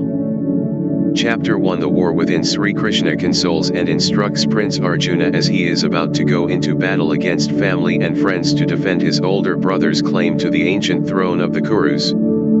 Thus the great scripture called Bhagavad Gita, the Song of the Lord, begins. Sri Krishna is Bhagwan, the Lord, the mysterious incarnation of Lord Vishnu, the aspect of God who fosters and preserves the universe against the forces constantly working to destroy and corrupt it. Krishna has appeared on earth as a royal prince of the house of the Yadavas, thus he combines earthly majesty with a hidden spiritual power. Most know him only as an unimportant prince, but the wise have seen him reveal his power to destroy evil and protect the good. The battle of the Bhagavad Gita is not Krishna's fight, however, it is Arjuna's. Krishna is only Arjuna's charioteer and advisor. He has promised Arjuna that he will be with him throughout the ordeal, but much as he passionately hopes for Arjuna's victory, he has sworn to be a non-combatant in the struggle. A charioteer's position is a lowly one compared to the status and glory of the warrior he drives, but Krishna assumes this modest role out of love for Arjuna. As charioteer, he is in a perfect position to give advice and encouragement to Arjuna without violating his promise not to join the fight himself. To secure their claim to the throne, Arjuna and his brothers must fight not an alien army but their own cousins, who have held the kingdom for many years. Tragically, the forces against them include their own uncle, the blind king Dhritarashtra, and even the revered teachers and elders who guided Arjuna and his brothers when they were young. Arjuna, of course, wants to win the throne for his brother, who is the rightful heir to the Kuru dynasty and has endured many wrongs. But he is dismayed at the prospect of fighting his own people. Thus, on the morning the great battle is to begin, he turns to Krishna, his friend and spiritual advisor, and asks him the deeper questions about life that he has never asked before. The Bhagavad Gita is Krishna's answer. Other warriors who appear elsewhere in the drama are mentioned in this first chapter of the Gita. To Indians these are familiar figures from the legendary past, but to most Western readers they will be unknown and even unpronounceable names. Arjuna and his brothers are known as the Pandavas, the sons of Pandu, Yudhishthira, Bhima, Arjuna, Sahadeva, and Nakula. The other side is called the Kauravas, the sons of Kuru. This is somewhat misleading, for both sides of the royal family are Kurus by birth. But the Pandavas are now in the position of appearing to be the dissident faction, so they are called sons of Pandu to distinguish them from the larger family. Pandu was once king of the kingdom of Hastinapura, but he retired into the forest on spiritual retreat and died young. His elder brother, Dhritarashtra, was blind since birth, so he was never named ruler, but he did share power with his brother. When Pandu died, his eldest son, Yudhishthira, should have succeeded him, but because Yudhishthira was only a boy, Dhritarashtra continued on after Pandu's death. As time passed, however, Dhritarashtra's attachment to his own eldest son, Duryodhana, gradually overcame him. Instead of rising to royal impartiality and allowing Yudhishthira his fair claim, the old, blind king began to connive at his son's demand to succeed to the throne. Actually, the line of succession had grown convoluted over several generations, and it was not unthinkable that Duryodhana should rule next. But Yudhishthira's outstanding qualities and Duryodhana's corruption gradually decided the issue, at least from the moral point of view. For Duryodhana, the conflict could be resolved only on the battlefield. Other warriors are mentioned briefly in chapter 1. Two particularly important figures in the Mahabharata story are Drona and Bhishma. Drona was born a Brahmin, a member of the priestly caste, but in search of wealth he took up the way of the warrior and excelled in the knowledge of arms. He was the teacher, the guru, of all the royal princes in their youth, the sons of Pandu and the sons of Dhritarashtra alike. Thus it was he who taught both sides the skills of war, an irony which sharp-tongued Duryodhana points out in verse 3. Arjuna was Drona's best pupil when it came to the bow, excelling even Drona's own son, Ashvathama. Bhishma, the grandsire of both sides, is not actually the prince's grandfather but a respected elder statesman. As Dhritarashtra's advisor of many years' standing, he considers it his duty to stand by his king and try to protect him from his weaknesses and wrong decisions. Another figure introduced in chapter 1 is Sanjaya, who narrates the entire Gita to the blind king Dhritarashtra. Sanjaya is not present on the battlefield, but the text tells us that the sage Vyasa, the composer of the Gita, has given him divine sight so that he can see and report everything. Chapter 1 leaves us acutely aware that we are on a battlefield, waiting for a catastrophic war to begin, but once Krishna begins his instruction, we leave the battlefield behind and enter the realms of philosophy and mystical vision. The first chapter is but a bridge to the real subjects of the Gita, and thus need not detain us too long in our study of the poem. Yet the first chapter has caused a great deal of debate, largely because of what it has to say about the morality of war. Basically there have been 2 points of view, which are almost, but perhaps not completely, irreconcilable. First, there is the orthodox Hindu viewpoint that the Gita condones war for the warrior class. It is the dharma, the moral duty, of soldiers to fight in a good cause, though never for evil leaders. It should be added that this is part of an elaborate and highly chivalrous code prescribing the just rules of war. According to this orthodox view, The lesson of the Mahabharata, and therefore of the Gita, is that although war is evil, it is an evil that cannot be avoided, an evil both tragic and honorable for the warrior himself. War in a just cause, justly waged, is also in accord with the divine will. Because of this, in the Mahabharata, Yudhishthira and his noble brothers find their peace in the next world when they have finished their duty on earth. The mystic's point of view is more subtle. For them the battle is an allegory, a cosmic struggle between good and evil. Krishna has revealed himself on earth to re-establish righteousness, and he is asking Arjuna to engage in a spiritual struggle, not a worldly one. According to this interpretation, Arjuna is asked to fight not his kith and kin but his own lower self. Mahatma Gandhi, who based his daily life on the Gita from his 20s on, felt it would be impossible to live the kind of life taught in the Gita and still engage in violence. To argue that the Gita condones violence, he said, was to give importance only to its opening verses, its preface, so to speak, and ignore the scripture itself. For some, it helps clarify this question to look upon the Gita as an Upanishad, a mystical statement from the Vedas, that was incorporated into the warrior epic of a later age. Chapter 1 of the Gita then forms a rather perilous bridge between the warrior's world and the essential part of the Gita, Sri Krishna's revelations of spiritual truth.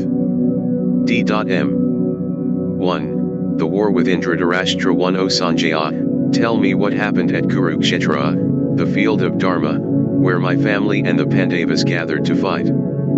Sanjaya 2. Having surveyed the forces of the Pandavas arrayed for battle, Prince Duryodhana approached his teacher, Drona, and spoke. 3. O my teacher, look at this mighty army of the Pandavas, assembled by your own gifted disciple, the son of Drupada. 4. There are heroic warriors and great archers who are the equals of Bhima and Arjuna, Yuyudhana, Virata, the mighty Drupada, 5. Drishtakatu, Kakaitana, the valiant king of Kashi, Purujit, Kuntabhoja, the great leader Shabya, 6. The powerful Yudhamanyu, the valiant Uttamajas, and the son of Subhadra, in addition to the sons of Draupadi. All these command mighty chariots. 7. O best of Brahmins, listen to the names of those who are distinguished among our own forces, 8. Bhishma, Karna, and the victorious Kripa, Ashvathama, Vikarna, and the son of Somadatta. 9. There are many others, 2. Heroes giving up their lives for my sake, all proficient in war and armed with a variety of weapons. 10. Our army is unlimited and commanded by Bhishma, theirs is small and commanded by Bhima. 11. Let everyone take his proper place and stand firm supporting Bhishma. 12. Then the powerful Bhishma, the grandsire, oldest of all the Kurus, in order to cheer Duryodhana, roared like a lion and blew his conch horn. 13. And after Bhishma, a tremendous noise arose of conchs and cow horns and pounding on drums. 14. Then Sri Krishna and Arjuna, who were standing in a mighty chariot yoked with white horses, blew their divine conchs. 15. Sri Krishna blew the conch named Panchajanya, and Arjuna blew that called Devdatta. The mighty Bhima blew the huge conch Pandra. 16. Yudhishthira, the king, the son of Kunti, blew the conch Anantavijaya, Nakula and Sahadeva blew their conchs as well. 17. Then the king of Kashi, the leading bowman, the great warrior Shikandi, Drishtadhyumna, Virata, the invincible Satyaki, 18. Drupada, all the sons of Draupadi, and the strong, armed son of Subhadra joined in, 19. And the noise tore through the heart of Duryodhana's army. Indeed, the sound was tumultuous, echoing throughout heaven and earth. 20. Then, O Dhritarashtra, lord of the earth, having seen your son's forces set in their places and the fighting about to begin, Arjuna spoke these words to Sri Krishna. Arjuna 21. O Krishna, drive my chariot between the two armies. 22. I want to see those who desire to fight with me. With whom will this battle be fought? 23. I want to see those assembled to fight for Duryodhana, those who seek to please the evil-minded son of Dhritarashtra by engaging in war. Sanjaya 24. Thus Arjuna spoke, and Sri Krishna, driving his splendid chariot between the two armies, 25 facing Bhishma and Drona and all the kings of the earth, said, Arjuna, behold all the Kurus gathered together. 26 And Arjuna, standing between the two armies, saw fathers and grandfathers, teachers, uncles, and brothers, sons and grandsons, 27 In laws and friends. Seeing his kinsmen established in opposition, 28 Arjuna was overcome by sorrow. Despairing, he spoke these words, Arjuna, O Krishna, I see my own relations here anxious to fight. 29 And my limbs grow weak, my mouth is dry, my body shakes, and my hair is standing on end. 30 My skin burns, and the Bhagavad has slipped from my hand. I am unable to stand, my mind seems to be whirling. 31 These signs bode evil for us. I do not see that any good can come from killing our relations in battle. 32 O Krishna, I have no desire for victory, or for a kingdom or pleasures. Of what use is a kingdom or pleasure or even life? 33 If those for whose sake we desire these things, 34 Teachers, fathers, sons, grandfathers, uncles, in-laws, grandsons, and others with family ties, are engaging in this battle, renouncing their wealth and their lives. 35 Even if they were to kill me, I would not want to kill them, not even to become ruler of the three worlds. How much less for the earth alone? 36 O Krishna, what satisfaction could we find in killing Dhritarashtra's sons? We would become sinners by slaying these men, even though they are evil. 37 The sons of Dhritarashtra are related to us, therefore, we should not kill them. How can we gain happiness by killing members of our own family? 38 Though they are overpowered by greed and see no evil in destroying families or injuring friends, we see these evils. 39 Why shouldn't we turn away from this sin? 40 When a family declines, ancient traditions are destroyed. With them are lost the spiritual foundations for life, and the family loses its sense of unity. 41 Where there is no sense of unity, the women of the family become corrupt, and with the corruption of its women, society is plunged into chaos. 42 Social chaos is hell for the family and for those who have destroyed the family as well. It disrupts the process of spiritual evolution begun by our ancestors. 43 The timeless spiritual foundations of family and society would be destroyed by these terrible deeds, which violate the unity of life. 44 It is said that those whose family dharma has been destroyed dwell in hell. 45 This is a great sin. We are prepared to kill our own relations out of greed for the pleasures of a kingdom. 46 Better for me if the sons of Dhritarashtra, weapons in hand, were to attack me in battle and kill me unarmed and unresisting. Sanjaya 47 Overwhelmed by sorrow, Arjuna spoke these words. And casting away his bow and his arrows, he sat down in his chariot in the middle of the battlefield. Chapter 2 Self-realization As Arjuna's spiritual teacher, Sri Krishna's task now is to rouse Arjuna from his despair and set him on the way to self-realization. Arjuna is essentially a man of action, renowned for his bravery, nobility, and skill in the arts of war, intelligent, but not given to reflection. Yet in his present crisis, he finds that the active life is not enough. He is forced to ask the perennial questions about life and death. Does he have a soul? Does it survive death? Is there a deeper reality than we perceive in the world around us? If so, is it possible to know it directly? And, for Arjuna is always practical, what effect does such knowing have in everyday life? In his answer, Krishna touches on almost all the main themes and concepts of the Gita. Chapter 2 is thus a kind of overview of the 16 chapters to come. Sri Krishna begins by reminding Arjuna of his immortal nature, his real self, the Atman, never dies, for it is never born, it is eternal. Thus the Gita does not lead us from stage to stage of spiritual awareness, but begins with the ultimate premise: the immortal soul is more important than the passing world. Knowing he is out of his depth in these inner realms of the mind and spirit, Arjuna formally asks Krishna to be his spiritual teacher or guru. This is a basic prerequisite of a disciple's initiation in the Hindu tradition, where it is believed that virtually all seekers need the guidance of an experienced teacher. Arjuna is no exception, and he is fortunate to have Krishna himself as his guru. In the allegorical sense, Krishna is a symbol of the Atman, Arjuna's deepest self. This chapter introduces the idea of rebirth or samsara. The self wears the body as a garment. When the garment is old, it is cast aside and a new one is put on. Thus the soul, or jiva, travels from life to life. Just as death is certain for the living, rebirth is certain for the dead. Krishna assures Arjuna that his basic nature is not subject to time and death, yet he reminds him that he cannot realize this truth if he cannot see beyond the dualities of life, pleasure and pain, success and failure, even heat and cold. The Gita does not teach a spirituality aimed at an enjoyable life in the hereafter, nor does it teach a way to enhance power in this life or the next. It teaches a basic detachment from pleasure and pain, as this chapter says more than once. Only in this way can an individual rise above the conditioning of life's dualities and identify with the Atman, the immortal self.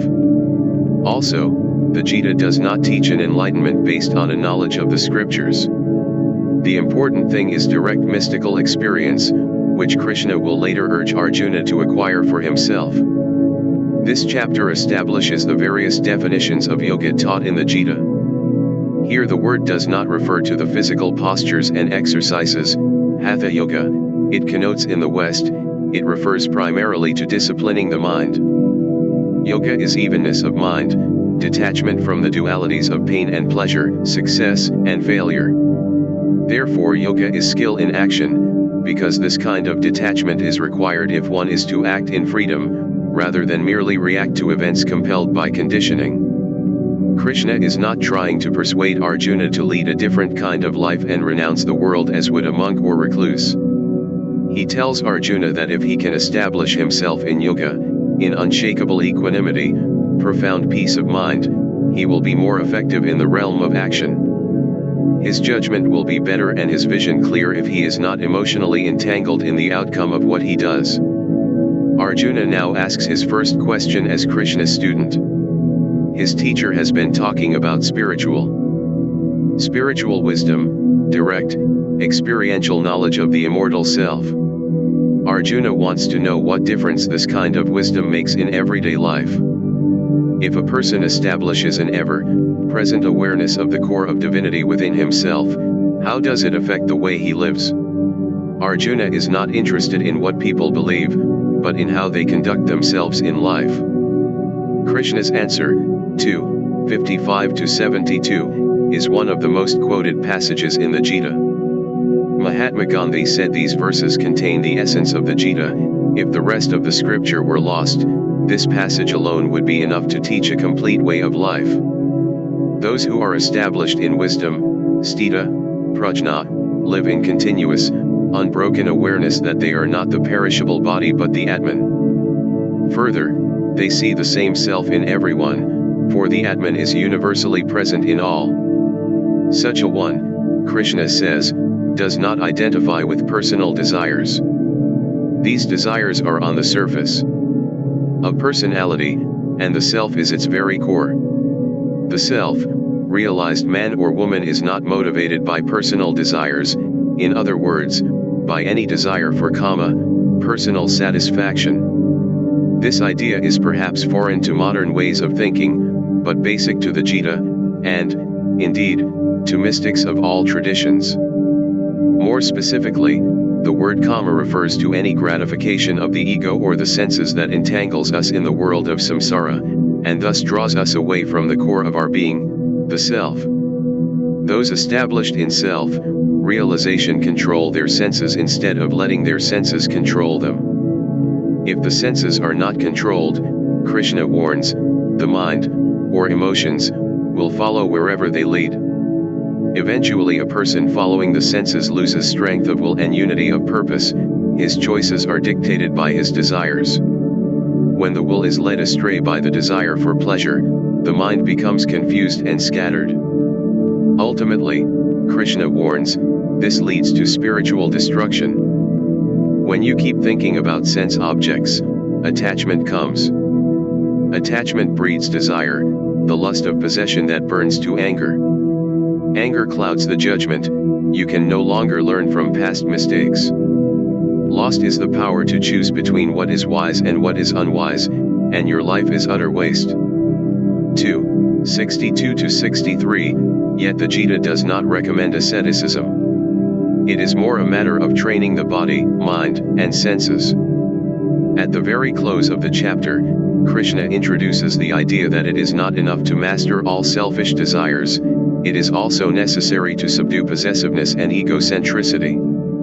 If this ultimate bourne can be passed, then the seeker will know the true, immortal self within. This is the mystic's supreme goal, knowing their real nature, they know their own immortality and realize their union with eternal being. D.M. 2. Self-realization Sanjaya 1. These are the words that Sri Krishna spoke to the despairing Arjuna, whose eyes were burning with tears of pity and confusion. Krishna 2. This despair and weakness in a time of crisis are mean and unworthy of you, Arjuna. How have you fallen into a state so far from the path to liberation? 3. It does not become you to yield to this weakness. Arise with a brave heart and destroy the enemy.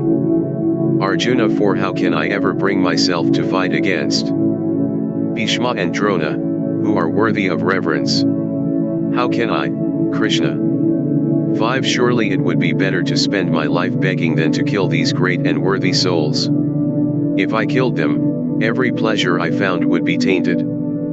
6. I don't even know which would be better, for us to conquer them or for them to conquer us. The sons of Dhritarashtra have confronted us, but why would we care to live if we killed them? 7. My will is paralyzed, and I am utterly confused. Tell me which is the better path for me. Let me be your disciple. I have fallen at your feet, give me instruction. 8. What can overcome a sorrow that saps all my vitality?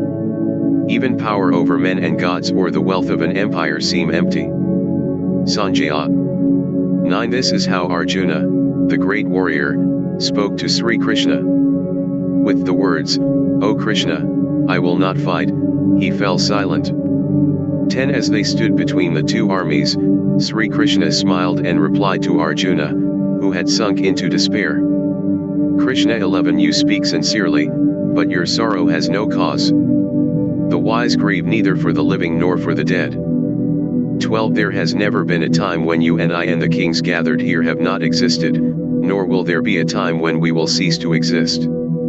13. As the same person inhabits the body through childhood, youth, and old age, so too at the time of death he attains another body. The wise are not deluded by these changes. 14. When the senses contact sense objects, a person experiences cold or heat, pleasure or pain. These experiences are fleeting, they come and go. Bear them patiently, Arjuna. 15. Those who are unaffected by these changes, who are the same in pleasure and pain, are truly wise and fit for immortality. Assert your strength and realize this. 16. The impermanent has no reality, reality lies in the eternal. Those who have seen the boundary between these two have attained the end of all knowledge. 17. Realize that which pervades the universe and is indestructible, no power can affect this unchanging, imperishable reality. 18. The body is mortal, but that which dwells in the body is immortal and immeasurable. Therefore, Arjuna, fight in this battle. 19. One believes he is the slayer, another believes he is the slain. Both are ignorant, there is neither slayer nor slain. 20. You were never born, you will never die. You have never changed, you can never change. Unborn, eternal, immutable, immemorial, you do not die when the body dies. 21. Realizing that which is indestructible, eternal, unborn, and unchanging, how can you slay or cause another to slay? 22. As one abandons worn out clothes and acquires new ones, So when the body is worn out, a new one is acquired by the self, who lives within. 23 The self cannot be pierced by weapons or burned by fire, water cannot wet it, nor can the wind dry it. 24 The self cannot be pierced or burned, made wet or dry. It is everlasting and infinite, standing on the motionless foundations of eternity. 25 The self is unmanifested, beyond all thought, beyond all change. Knowing this, you should not grieve. 26 O mighty Arjuna, even if you believe the self to be subject to birth and death, you should not grieve. 27 Death is inevitable for the living, birth is inevitable for the dead. Since these are unavoidable, you should not sorrow. 28 Every creature is unmanifested at first and then attains manifestation. When its end has come, it once again becomes unmanifested. What is there to lament in this? 29 The glory of the self is beheld by a few, and a few describe it, a few listen, but many without understanding. 30 The self of all beings, living within the body, is eternal and cannot be harmed. Therefore, do not grieve. 31 Considering your dharma, you should not vacillate. For a warrior, nothing is higher than a war against evil. 32 The warrior confronted with such a war should be pleased, Arjuna, for it comes as an open gate to heaven. 33 But if you do not participate in this battle against evil, you will incur sin, violating your dharma and your honor. 34 The story of your dishonor will be repeated endlessly, and for a man of honor, dishonor is worse than death. 35 These brave warriors will think you have withdrawn from battle out of fear, and those who formerly esteemed you will treat you with disrespect.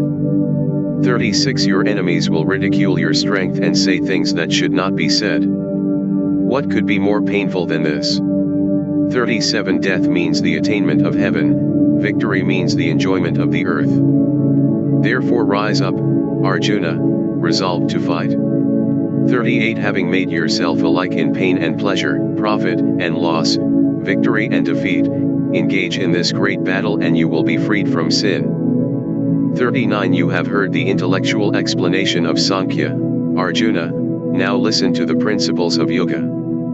By practicing these you can break through the bonds of karma. 40 On this path effort never goes to waste, and there is no failure. Even a little effort towards spiritual awareness will protect you from the greatest fear.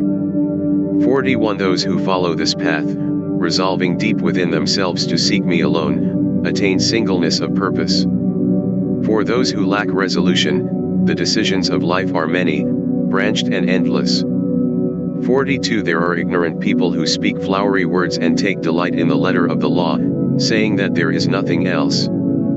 43 Their hearts are full of selfish desires, Arjuna. Their idea of heaven is their own enjoyment, and the aim of all their activities is pleasure and power. The fruit of their actions is continual rebirth. 44 Those whose minds are swept away by the pursuit of pleasure and power are incapable of following the supreme goal and will not attain samadhi. 45 The scriptures describe the three gunas. But you should be free from the action of the gunas, established in eternal truth, self-controlled, without any sense of duality or the desire to acquire and hoard. 46 Just as a reservoir is of little use when the whole countryside is flooded, scriptures are of little use to the illumined man or woman, who sees the Lord everywhere. 47 You have the right to work, but never to the fruit of work. You should never engage in action for the sake of reward, nor should you long for inaction. 48 Perform work in this world, Arjuna, as a man established within himself, without selfish attachments, and alike in success and defeat. For yoga is perfect evenness of mind.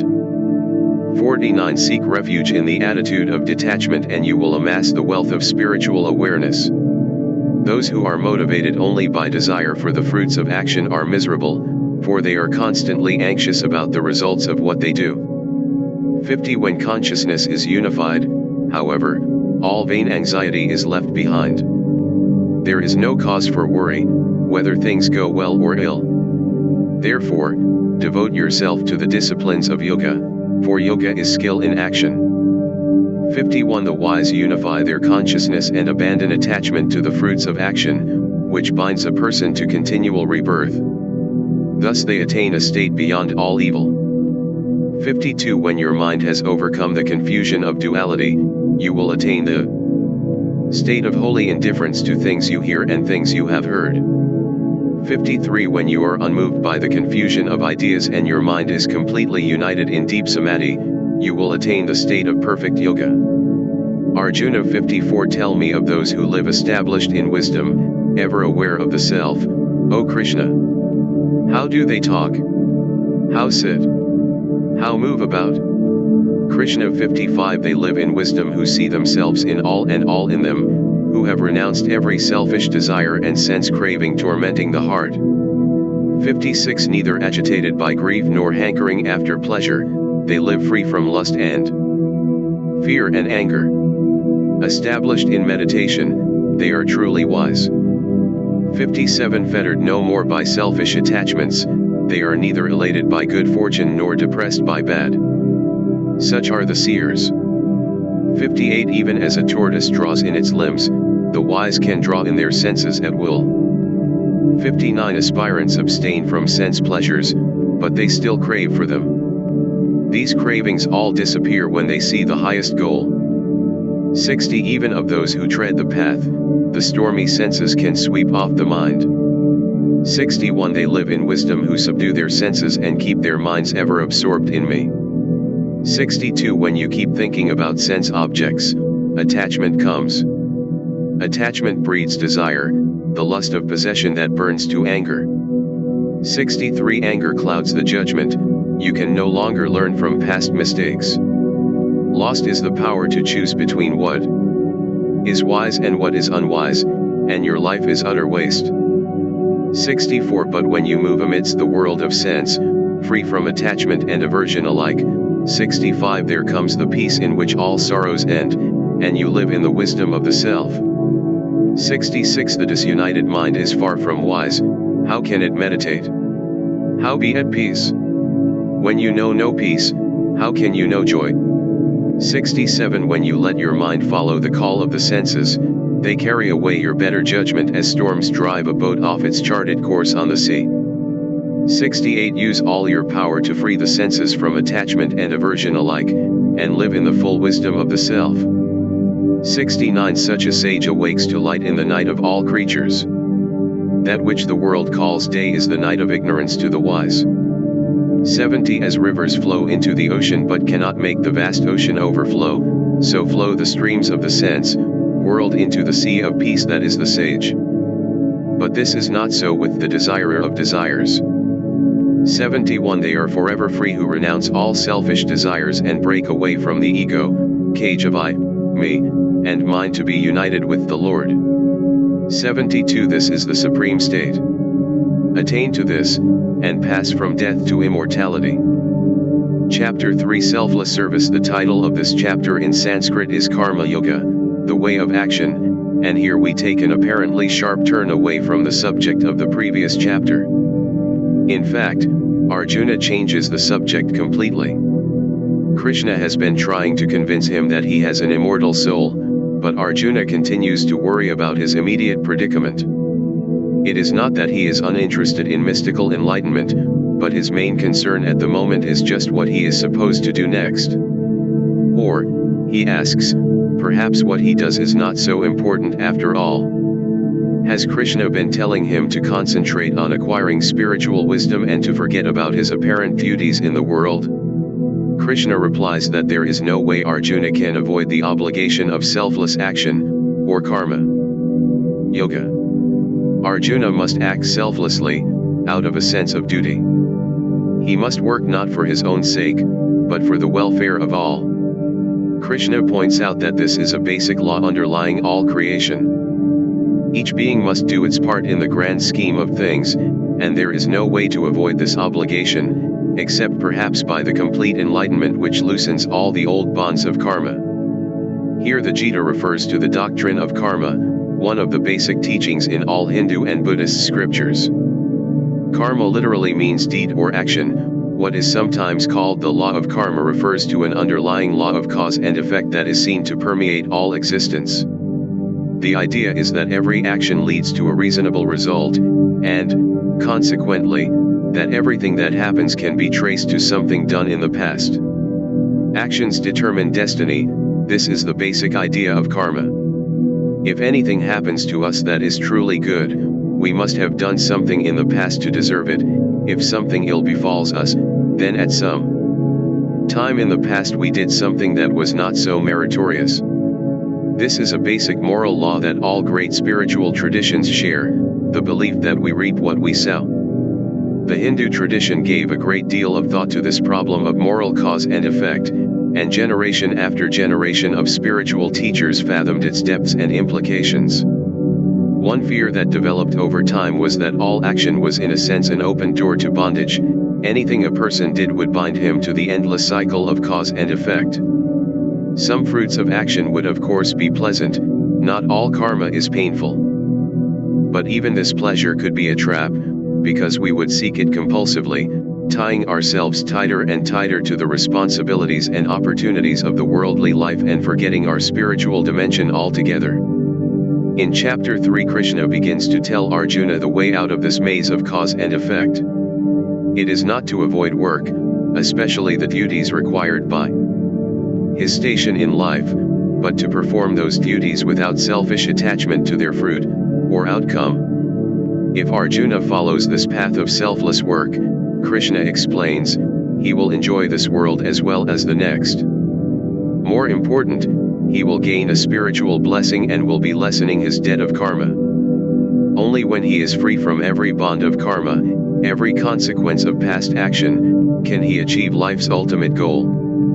The world is bound in its own activity, for all creatures except the illumined man or woman work for their own pleasure and gain. Because they act selfishly, they are bound by the results, whether good or bad. We must act in a selfless spirit, Krishna says, without ego, involvement and without getting entangled in whether things work out the way we want. Only then will we not fall into the terrible net of karma. We cannot hope to escape karma by refraining from our duties. Even to survive in the world, we must act. True, the Hindu scriptures do hold out another path, Jnana Yoga, the path of wisdom, which does not enjoin action. But Krishna does not really offer this to Arjuna as an alternative. It is acknowledged and then dropped. Perhaps Krishna knows that Arjuna is not the type to disengage himself and go off on a search for the mystical vision. For Arjuna, the active life is essential. The danger, of course, of a life of active engagement in the world is that Arjuna will get caught up in his actions and begin to act out of selfish motives. If this were to happen, he would be doomed to spiritual failure. Having a good deal of self-knowledge, Arjuna senses this danger. He asks Krishna a fundamental question: what power binds us to our selfish ways? Even if we wish to act rightly, so often we do the wrong thing. What power moves us? Krishna replies that anger and selfish desire are our greatest enemies. They are the destructive powers that can compel us to wander away from our purpose, to end up in self, delusion and despair. Here it is necessary to introduce two technical terms from Hindu philosophy. The Gita is not an academic work of philosophy, but a poetic, practical text. Still, it does refer from time to time to Sankhya, one of the 6 traditional schools of Indian philosophy. In Sankhya, the phenomenal world of mind and matter is described as having 3 basic qualities or gunas: sattva, goodness, light, purity, rajas, passion, activity, energy, and tamas, darkness, ignorance, inertia. According to Sankhya, spiritual evolution progresses from tamas to rajas to sattva, and final liberation takes the soul beyond the 3 gunas altogether.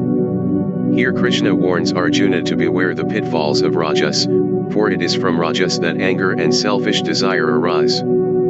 Arjuna must realize that his true nature, the Atman, is above entanglement in the gunas.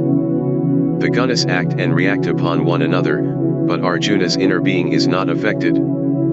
If he cannot reach this detachment, he will be always caught in the emotional storms of passion, rajas, or the quagmires of inertia, tamas, which alternate in dominating the mind and body. Krishna offers Arjuna the example of King Janaka, well known from holy legend, as a model for the princely estate. Janaka was a king who ruled well and did not shirk his responsibilities, yet he was detached and worked from a sense of duty, not for personal gain or enjoyment.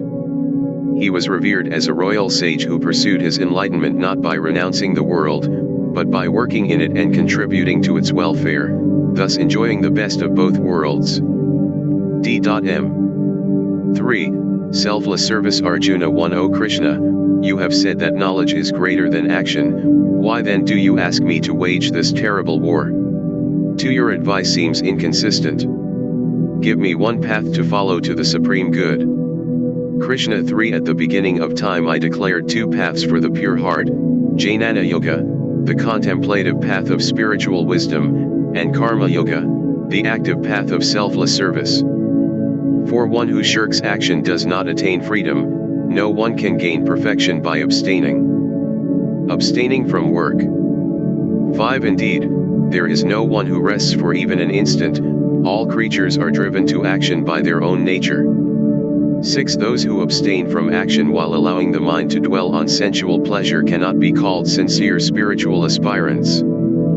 7. But they excel who control their senses through the mind, using them for selfless service. 8. Fulfill all your duties, action is better than inaction. Even to maintain your body, Arjuna, you are obliged to act. 9. Selfish action imprisons the world. Act selflessly, without any thought of personal profit. 10. At the beginning, mankind and the obligation of selfless service were created together. Through selfless service, you will always be fruitful and find the fulfillment of your desires. This is the promise of the Creator. 11. Honor and cherish the Devas as they honor and cherish you. Through this honor and love you will attain the supreme good. 12. All human desires are fulfilled by the Devas, who are pleased by selfless service. But anyone who enjoys the things given by the Devas without offering selfless acts in return is a thief. 13. The spiritually minded, who eat in the spirit of service, are freed from all their sins, but the selfish, who prepare food for their own satisfaction, eat sin. 14. Living creatures are nourished by food, and food is nourished by rain. Rain itself is the water of life, which comes from selfless worship and service. 15. Every selfless act, Arjuna, is born from Brahman, the eternal, infinite Godhead. Brahman is present in every act of service. 16. All life turns on this law, O Arjuna. Those who violate it, indulging the senses for their own pleasure and ignoring the needs of others, have wasted their life. 17. But those who realize the self are always satisfied. Having found the source of joy and fulfillment, they no longer seek happiness from the external world. 18. They have nothing to gain or lose by any action, neither people nor things can affect their security. 19. Strive constantly to serve the welfare of the world. By devotion to selfless work one attains the supreme goal of life. 20. Do your work with the welfare of others always in mind. It was by such work that Janaka attained perfection, others too have followed this path. 21. What the outstanding person does, others will try to do. The standards such people create will be followed by the whole world. 22. There is nothing in the three worlds for me to gain, Arjuna, nor is there anything I do not have. I continue to act, but I am not driven by any need of my own. 23. If I ever refrained from continuous work, everyone would immediately follow my example. 24. If I stopped working I would be the cause of cosmic chaos, and finally of the destruction of this world and these people. 25. The ignorant work for their own profit, Arjuna, the wise work for the welfare of the world, without thought for themselves. 26. By abstaining from work you will confuse the ignorant, who are engrossed in their actions. Perform all work carefully, guided by compassion. 27 All actions are performed by the gunas of Prakriti. Deluded by identification with the ego, a person thinks, I am the doer. 28 But the illumined man or woman understands the domain of the gunas and is not attached. Such people know that the gunas interact with each other, they do not claim to be the doer. 29 Those who are deluded by the operation of the gunas become attached to the results of their action. Those who understand these truths should not unsettle the ignorant. 30 Performing all actions for my sake, completely absorbed in the self, and without expectations, fight. But stay free from the fever of the ego. 31 Those who live in accordance with these divine laws without complaining, firmly established in faith, are released from karma. 32 Those who violate these laws, criticizing and complaining, are utterly deluded, and are the cause of their own suffering. 33 Even the wise act within the limitations of their own nature.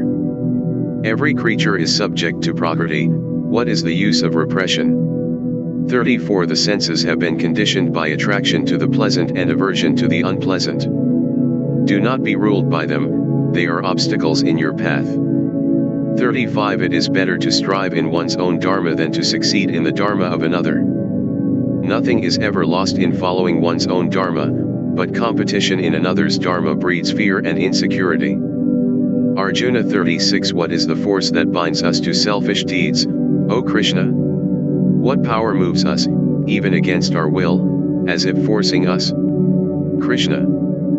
37 It is selfish desire and anger, arising from the guna of rajas, these are the appetites and evils which threaten a person in this life. 38 Just as a fire is covered by smoke and a mirror is obscured by dust, just as the embryo rests deep within the womb, knowledge is hidden by selfish desire. 39 Hidden, Arjuna, by this unquenchable fire for self-satisfaction, the inveterate enemy of the wise. 40 Selfish desire is found in the senses, mind, and intellect, misleading them and burying the understanding in delusion. 41 Fight with all your strength, Arjuna. Controlling your senses, conquer your enemy, the destroyer of knowledge and realization. 42 The senses are higher than the body, the mind higher than the senses, above the mind is the intellect, and above the intellect is the Atman. 43 Thus, knowing that which is supreme, let the Atman rule the ego. Use your mighty arms to slay the fierce enemy that is selfish desire. Chapter 4 Wisdom in Action Krishna is eager to grant Arjuna knowledge of the highest spiritual truths, or even a rare mystical vision, but Arjuna has been asking for Krishna to simply get him out of his present difficulties. Of course these difficulties are not minor, he is caught in a family tragedy that has developed into a vicious conflict. If he cannot extricate himself, he knows that he will have to take part in a catastrophic battle that no one wants.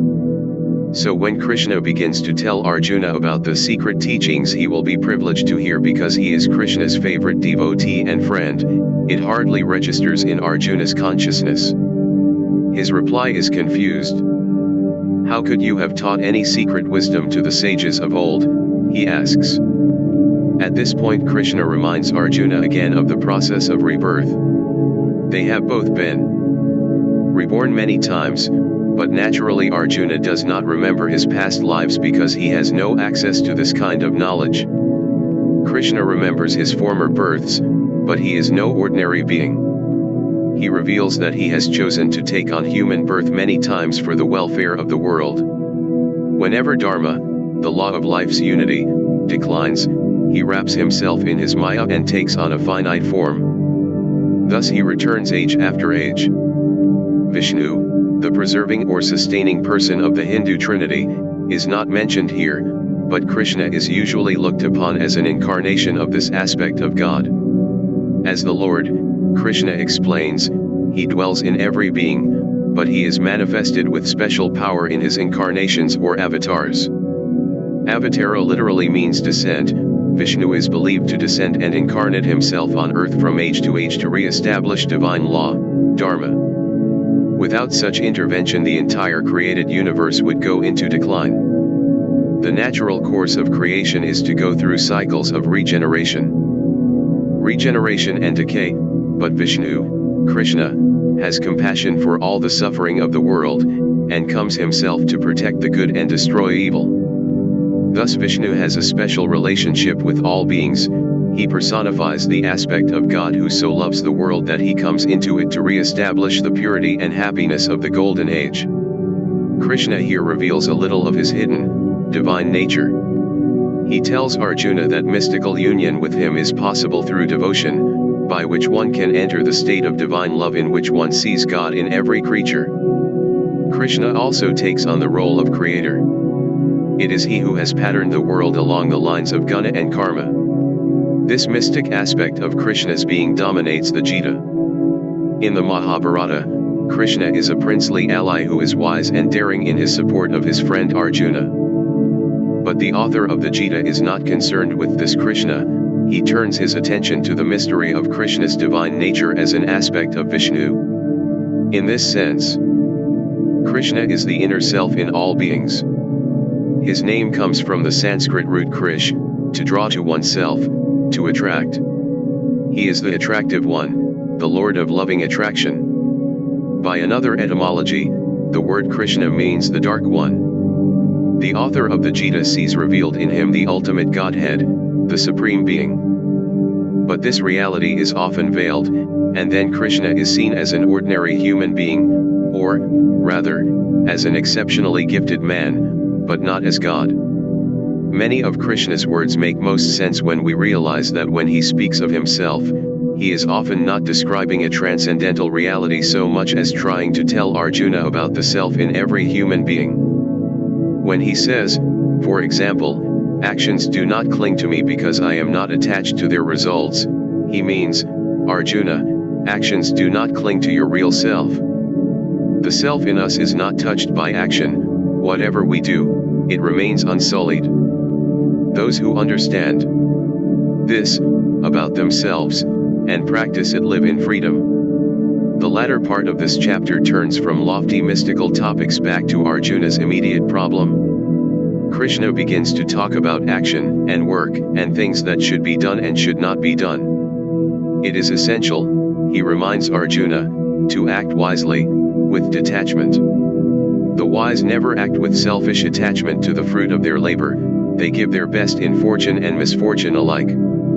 Such people act in freedom. The next section deals with the various kinds of yajna, worship or offering, that may be performed by spiritual aspirants of differing temperaments. Hindu rituals often involve making an offering to the gods by pouring an oblation into the sacred fire. Here the image is the same. Whatever is offered is symbolically thrown into a consuming fire that carries the offering to God.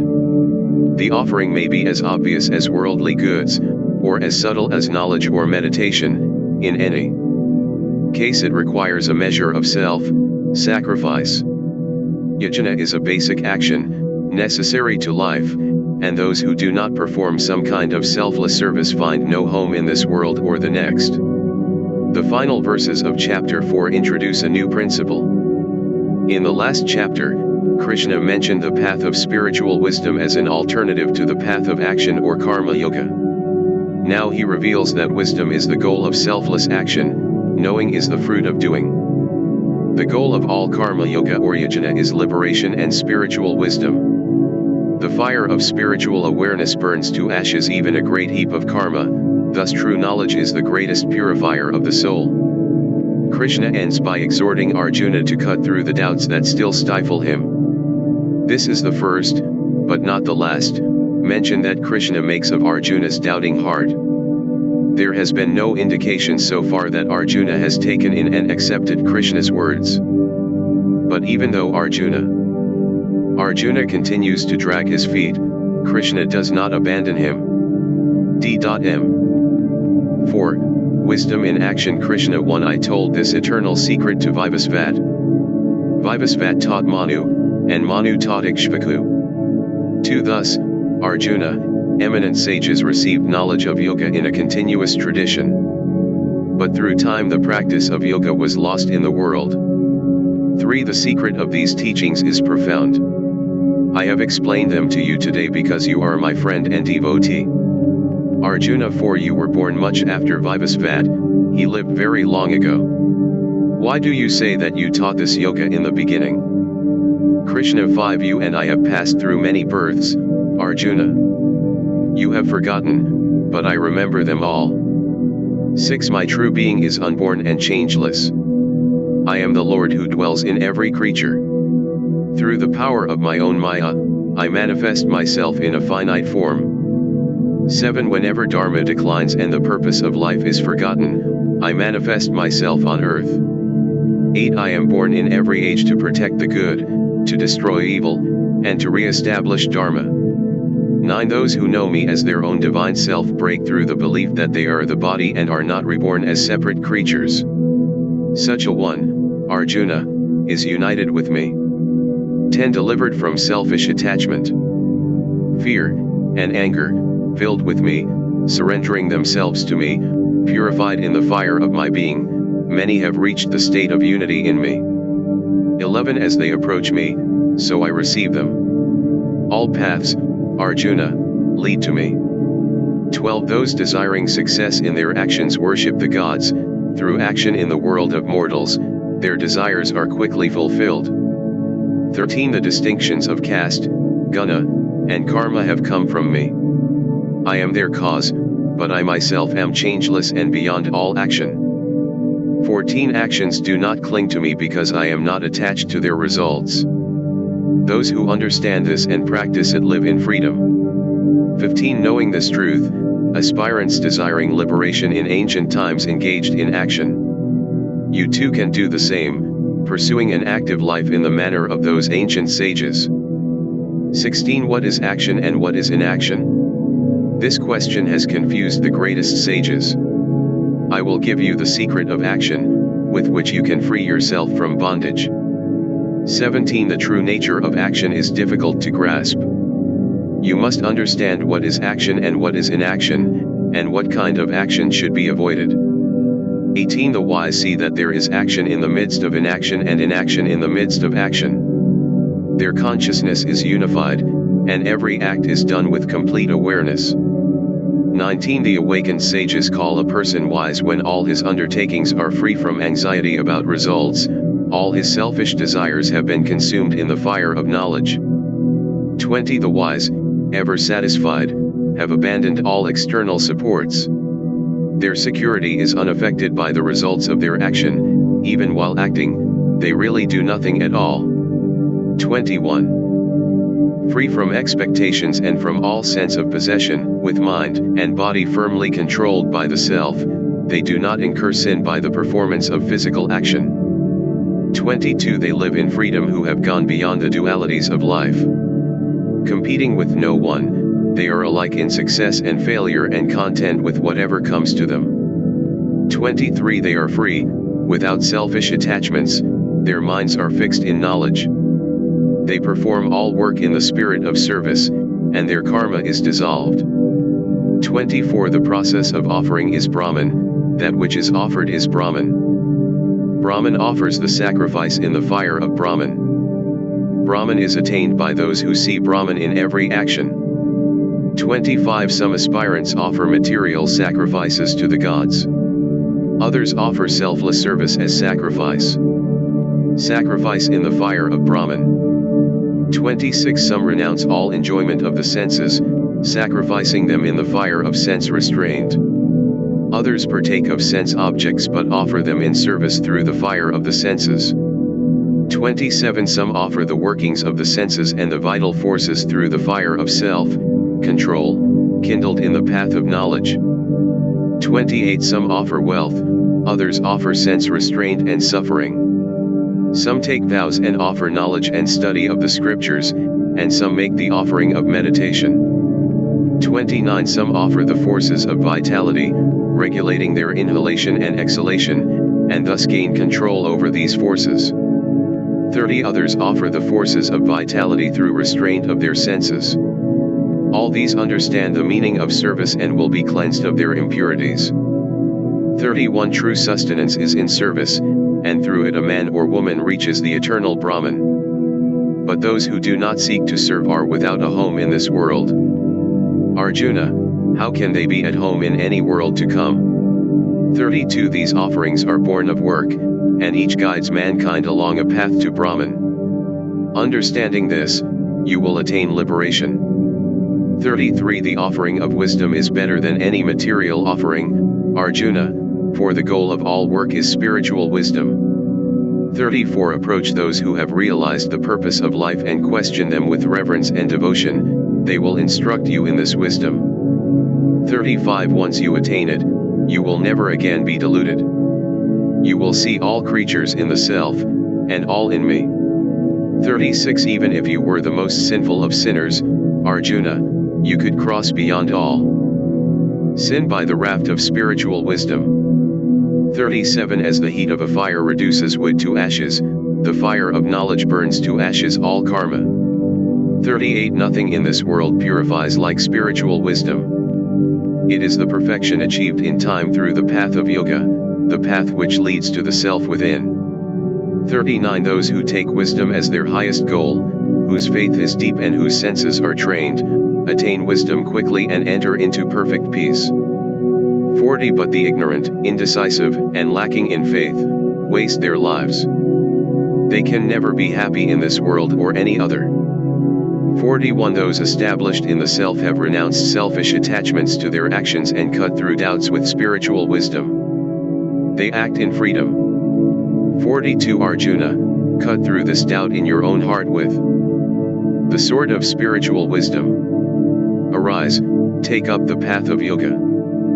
Chapter 5 Renounce and rejoice. At the beginning of this chapter, the traditional approach to the spiritual life, that is, leaving the world, retiring from the ordinary affairs of job and family, is contrasted with working in the world with detachment. The general term for retiring from the world is sannyasa, renunciation. Traditionally, sannyasa meant renouncing all worldly ties and attachments. The person undertaking the vow of sannyasa would leave home, family, and occupation to pursue a strict contemplative life. This was a path chosen by very few, even in ancient India. Yet we shouldn't forget that surprising numbers of people in traditional societies, both in the East and the West, have chosen a monastic life removed from the turmoil of the world. In India, the compassionate Buddha provides the classic example of one who leaves the comforts and fulfillments of family and worldly life to seek the lonely way to self-realization. The story is well known throughout Asia. Siddhartha Gautama was a prince with every worldly satisfaction within his reach, who left his palace to find a way to lead the world beyond suffering and death. He became a wandering sannyasi, a lonely, austere monk. Only after he had attained to complete enlightenment did he return to society, to teach others of the peace of nirvana. Though Krishna acknowledges here that this way of sannyasa can lead to the goal, he recommends the path of selfless action or selfless service as the better way. He contrasts the way of Sankhya, which in this context means knowledge of the self in a general way, to the way of yoga, which here means the way of action. This term yoga presents difficulties in the Gita because it means different things at different times, and many definitions are given of this all-purpose term. But for several chapters the topic under discussion has been the active spiritual life, or karma yoga, and that is clearly what is meant in this context. Sankhya and yoga might also be translated as theory and practice. It would seem that at the time of the Gita the path of wisdom was regarded very highly, while the path of action may have been looked upon as an adulteration of the spiritual life. It is even possible that the Gita was the first Hindu scripture to introduce the novel idea of combining karma yoga with the pursuit of self-knowledge. Krishna says that only immature, inexperienced people look upon the paths of knowledge and action as different. The true goal of action is knowledge of the self. Following either path faithfully will lead to the complete spiritual vision. It is essential in karma yoga that the selfish ego not expect gratification from the work. When there is no selfish involvement in work, the worker does not come to spiritual harm. The example is the lotus. It spends its life floating in water, yet the drops of water roll off its leaves without ever wetting them. Similarly, as long as the karma yogis do not expect reward or recognition, any evil that might stain them has nowhere to cling. Such yogis are said to be detached from the outcome or fruits of their actions, karma phala. Krishna warns Arjuna that a life of work, even successful work, cannot be fulfilling without self-knowledge.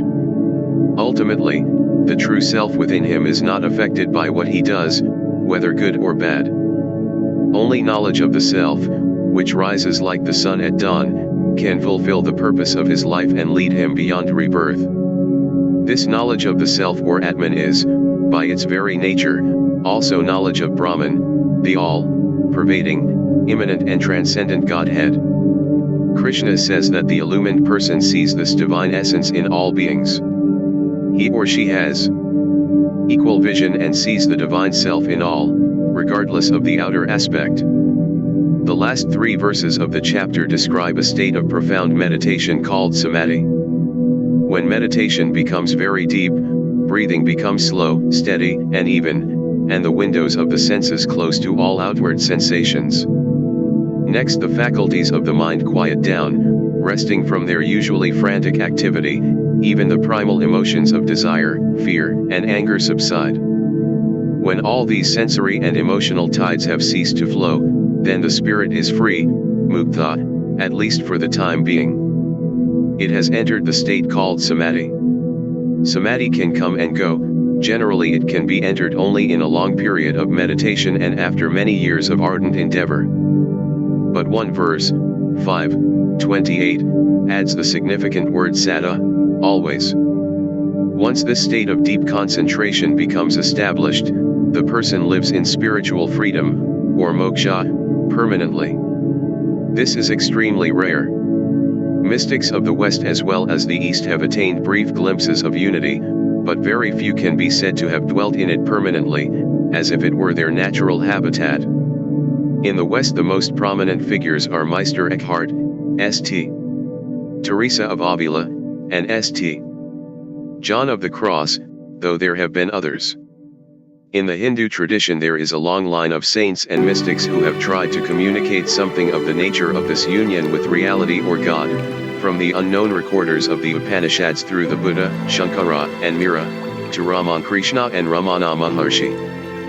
D.M. 5. Renounce and rejoice Arjuna 1. O Krishna, you have recommended both the path of selfless action and sannyasa, the path of renunciation of action. Tell me definitely which is better. Krishna 2. Both renunciation of action and the selfless performance of action lead to the supreme goal. But the path of action is better than renunciation. 3. Those who have attained perfect renunciation are free from any sense of duality, they are unaffected by likes and dislikes, Arjuna, and are free from the bondage of self, will. 4. The immature think that knowledge and action are different, but the wise see them as the same. The person who is established in one path will attain the rewards of both. 5. The goal of knowledge and the goal of service are the same, those who fail to see this are blind. 6. Perfect renunciation is difficult to attain without performing action. But the wise, following the path of selfless service, quickly reach Brahman. 7. Those who follow the path of service, who have completely purified themselves and conquered their senses and self, will see the self in all creatures and are untouched by any action they perform. 8. Those who know this truth, whose consciousness is unified, think always, I am not the doer. While seeing or hearing, touching or smelling, eating, moving about, or sleeping, breathing 9 or speaking, letting go, or holding on, even opening or closing the eyes, they understand that these are only the movements of the senses among sense objects. 10. Those who surrender to Brahman all selfish attachments are like the leaf of a lotus floating clean and dry in water. Sin cannot touch them. 11. Renouncing their selfish attachments, those who follow the path of service work with body, senses, and mind for the sake of self-purification. 12. Those whose consciousness is unified abandon all attachment to the results of action and attain supreme peace. But those whose desires are fragmented, who are selfishly attached to the results of their work, are bound in everything they do. 13 Those who renounce attachment in all their deeds. Live content in the city of nine gates, the body, as its master. They are not driven to act, nor do they involve others in action. 14 Neither the sense of acting, nor actions, nor the connection of cause and effect comes from the Lord of this world. These three arise from nature. 15 The Lord does not partake in the good and evil deeds of any person. Judgment is clouded when wisdom is obscured by ignorance. 16 But ignorance is destroyed by knowledge of the self within. The light of this knowledge shines like the sun, revealing the supreme Brahman. 17 Those who cast off sin through this knowledge, absorbed in the Lord and established in Him as their one goal and refuge, are not reborn as separate creatures. 18 Those who possess this wisdom have equal regard for all. They see the same self in a spiritual aspirant and an outcast, in an elephant, a cow, and a dog. 19 Such people have mastered life. With even mind they rest in Brahman, who is perfect and is everywhere the same. 20 They are not elated by good fortune nor depressed by bad. With mind established in Brahman, they are free from delusion. 21 Not dependent on any external support, they realize the joy of spiritual awareness. With consciousness unified through meditation, they live in abiding joy.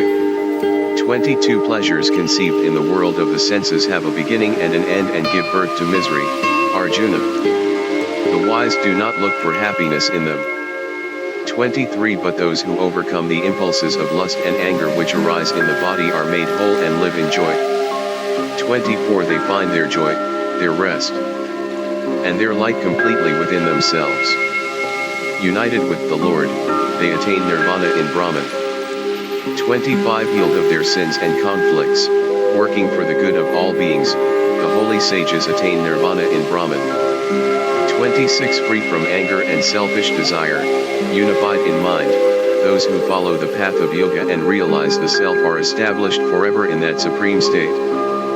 27 Closing their eyes, steadying their breathing, and focusing their attention on the center of spiritual consciousness.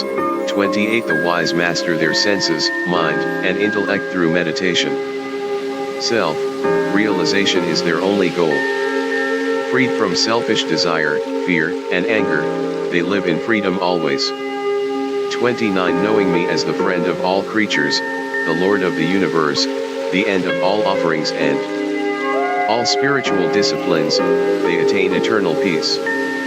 Chapter 6 The practice of meditation. This is surely one of the most intriguing chapters of the Gita, for here we are given a detailed explanation of meditation addressed to the layperson. The same meditation techniques are given in more esoteric writings, such as the Yoga Sutras of Patanjali, but the Gita does it more simply, without any unnecessary mystery or complexity. This chapter also explores the question, who is the true yogi? This word yogi, if it has any associations for the Western reader, is likely to bring up images of rather far-out types who do strange contortions with their bodies. Yogis are still thought of as standing on their heads or reclining on a bed of nails. It is true that there are many practitioners of a kind of yoga that involves physical exercises and postures, and there are those who have achieved remarkable feats like lying on beds of nails, or even being buried alive and surviving. But this physical side of yoga, called Hatha Yoga, the yoga of force, is not what is meant in the Gita. In fact, though physical techniques have a place, the Gita regards undue emphasis on them as extreme, not belonging to the normal course of spiritual development. In the Gita, the word yogi often has a more modest definition. It can mean a person who does his or her job with detachment from the rewards. 1. Or it can be rendered as one who has attained the goal of meditation. For yogi literally means one who is accomplished in yoga, and yoga means integration of the spirit. In this sense, yoga means wholeness or the process of becoming whole at the deepest spiritual level. The word yoga is also often used as a synonym for Raja Yoga, the practice of meditation as taught by Patanjali, for meditation is the direct means of becoming integrated, united with one's truest, deepest self. Thus a yogi, among other things, is a person who is an adept at meditation. Until now, Krishna has been instructing Arjuna in the need for karma yoga, the active life of service. Now he is ready to initiate his disciple into the practice of the more interior disciplines of the spiritual life. Karma yoga, he says, is the path for those who wish to climb the mountain of self-realization. For those who have reached the summit, the path is shama, the peace of contemplation. At the beginning of the spiritual life, great exertion is required. As the summit is approached, though the climb gets no easier, the dimension of contemplation or stillness is added. Many spiritual traditions, of course, use this image when speaking of the religious quest. The mountaintop is the place where the holy, like Moses, commune with God, and St. John of the Cross describes the path to union with God as climbing the mountain of Carmel. In climbing this mountain, willpower, self-help, intense personal effort, are absolute essentials. The literal translation of verse 5 is one should lift oneself up by oneself, a play on the word Atman, which can mean the highest self as well as self in the ordinary sense. Oneself is thus one's friend or one's own enemy. The lower self, as Western mystics sometimes call it, is self, will in the negative, selfish sense. An unruly will twisted toward self, aggrandizement is an enemy lurking right inside the fort, where it can do the most damage. But those who have conquered themselves by themselves have their truest friend in the self. Only those who have genuine self-discipline, who are self-conquered, live in peace. These, Krishna says, are true yogis. They cannot harbor any malice, cannot even bring themselves to look upon anyone as an enemy. They are samabuddhi, of equable mind. The true yogi, the person who is truly integrated inside, looks upon and feels everyone else's joy and sorrow just as if it were his own. He sees the self in all beings, everywhere. How is this self-conquest to be made? Very simply, the Gita teaches that the mind must be made one, pointed through the practice of meditation. This is the basic technique. In the Gita we do not see the tendency for elaboration, for ritual, and mystery, that we sometimes find in the Hindu tradition. Krishna simply tells Arjuna, first, that he must find an appropriate place to meditate. A suitable spot for his practice will be clean and comfortable. In a nod to tradition, one verse recommends the meditation seat be covered with kasha grass and a deer skin, the traditional seat of the yogi. The important thing, however, is not how the meditation cushion is constructed, but what is going on in the mind. Meditation is an internal discipline to make the mind one, pointed, absolutely concentrated. Second, Krishna offers a bit of advice about holding the body, head, and neck in a straight line. This may seem esoteric, a reference to the contortion school of yoga, but actually it has a practical purpose. Sitting absolutely straight, with the spinal column erect, prevents drowsiness.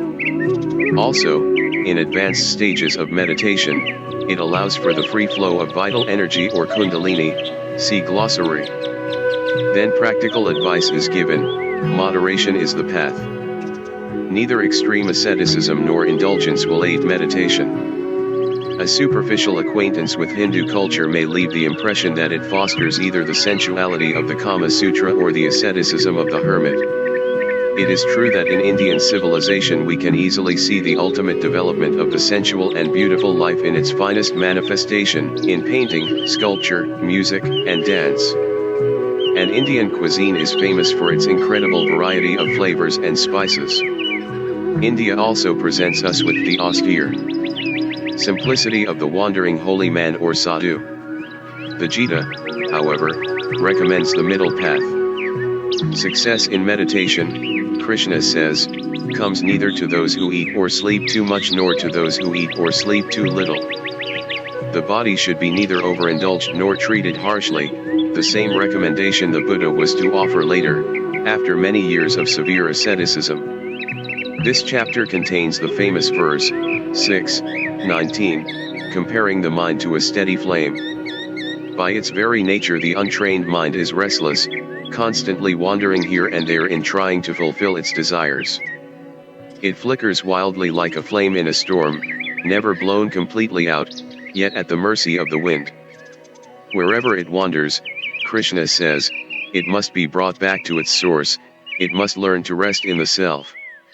Once it is at home in the depths of contemplation, the mind becomes steady, like an upright, unflickering flame in a windless place. In this deep meditation, and only there, can the human being find true fulfillment. Then the still mind touches Brahman and enjoys bliss. Now Arjuna asks the inevitable question. Krishna is way ahead of him, and the struggling disciple calls out, "Wait a minute," or words to that effect. He says, "My mind is so restless and unsteady that I cannot even comprehend anything about this state of mystic peace you are talking about. The mind is so powerful, so turbulent, that trying to bring it under control is like trying to catch the wind." Krishna admits that the mind is terribly hard to train, but he maintains that it can be done through regular practice if one has detachment. It is interesting that he does not offer to help Arjuna here, that will come later. For now, he tells Arjuna that he must do it for himself, through hard work and detachment from private, personal motives. Then Arjuna asks a rather surprising question: what happens to the person who believes in a spiritual goal but does not pursue it to the end? What if one of his more powerful compulsive desires gets the better of him, scattering his resolution the way a cloud is scattered by the wind? Arjuna must be at least partly convinced that there is something to all this, but either he is not ready to begin meditating or he is afraid that somehow he might fail if he tried. If he were to fail, he asks, would he have lost everything, all that he had given up in worldly life as well as his goal of self-fulfillment? Affectionately, Krishna assures Arjuna that no attempt to improve his spiritual condition could possibly be a wasted effort. Even looking ahead to the next life, he has nothing to lose and everything to gain. He will be reborn in a household suitable for taking up his quest where he left off. In his next life, he will feel drawn to the spiritual goal once again, and he will have a head start. The general Hindu belief is that self-realization requires many, many lives of spiritual discipline. D.M. 6. Practice of meditation. Krishna wanted is not those who lack energy or refrain from action, but those who work without expectation of reward who attain the goal of meditation. Theirs is true renunciation. 2. Therefore, Arjuna, you should understand that renunciation and the performance of selfless service are the same. Those who cannot renounce attachment to the results of their work are far from the path. 3. For aspirants who want to climb the mountain of spiritual awareness, the path is selfless work. For those who have ascended to yoga, the path is stillness and peace. For when a person has freed himself from attachment to the results of work, and from desires for the enjoyment of sense objects, he ascends to the unitive state.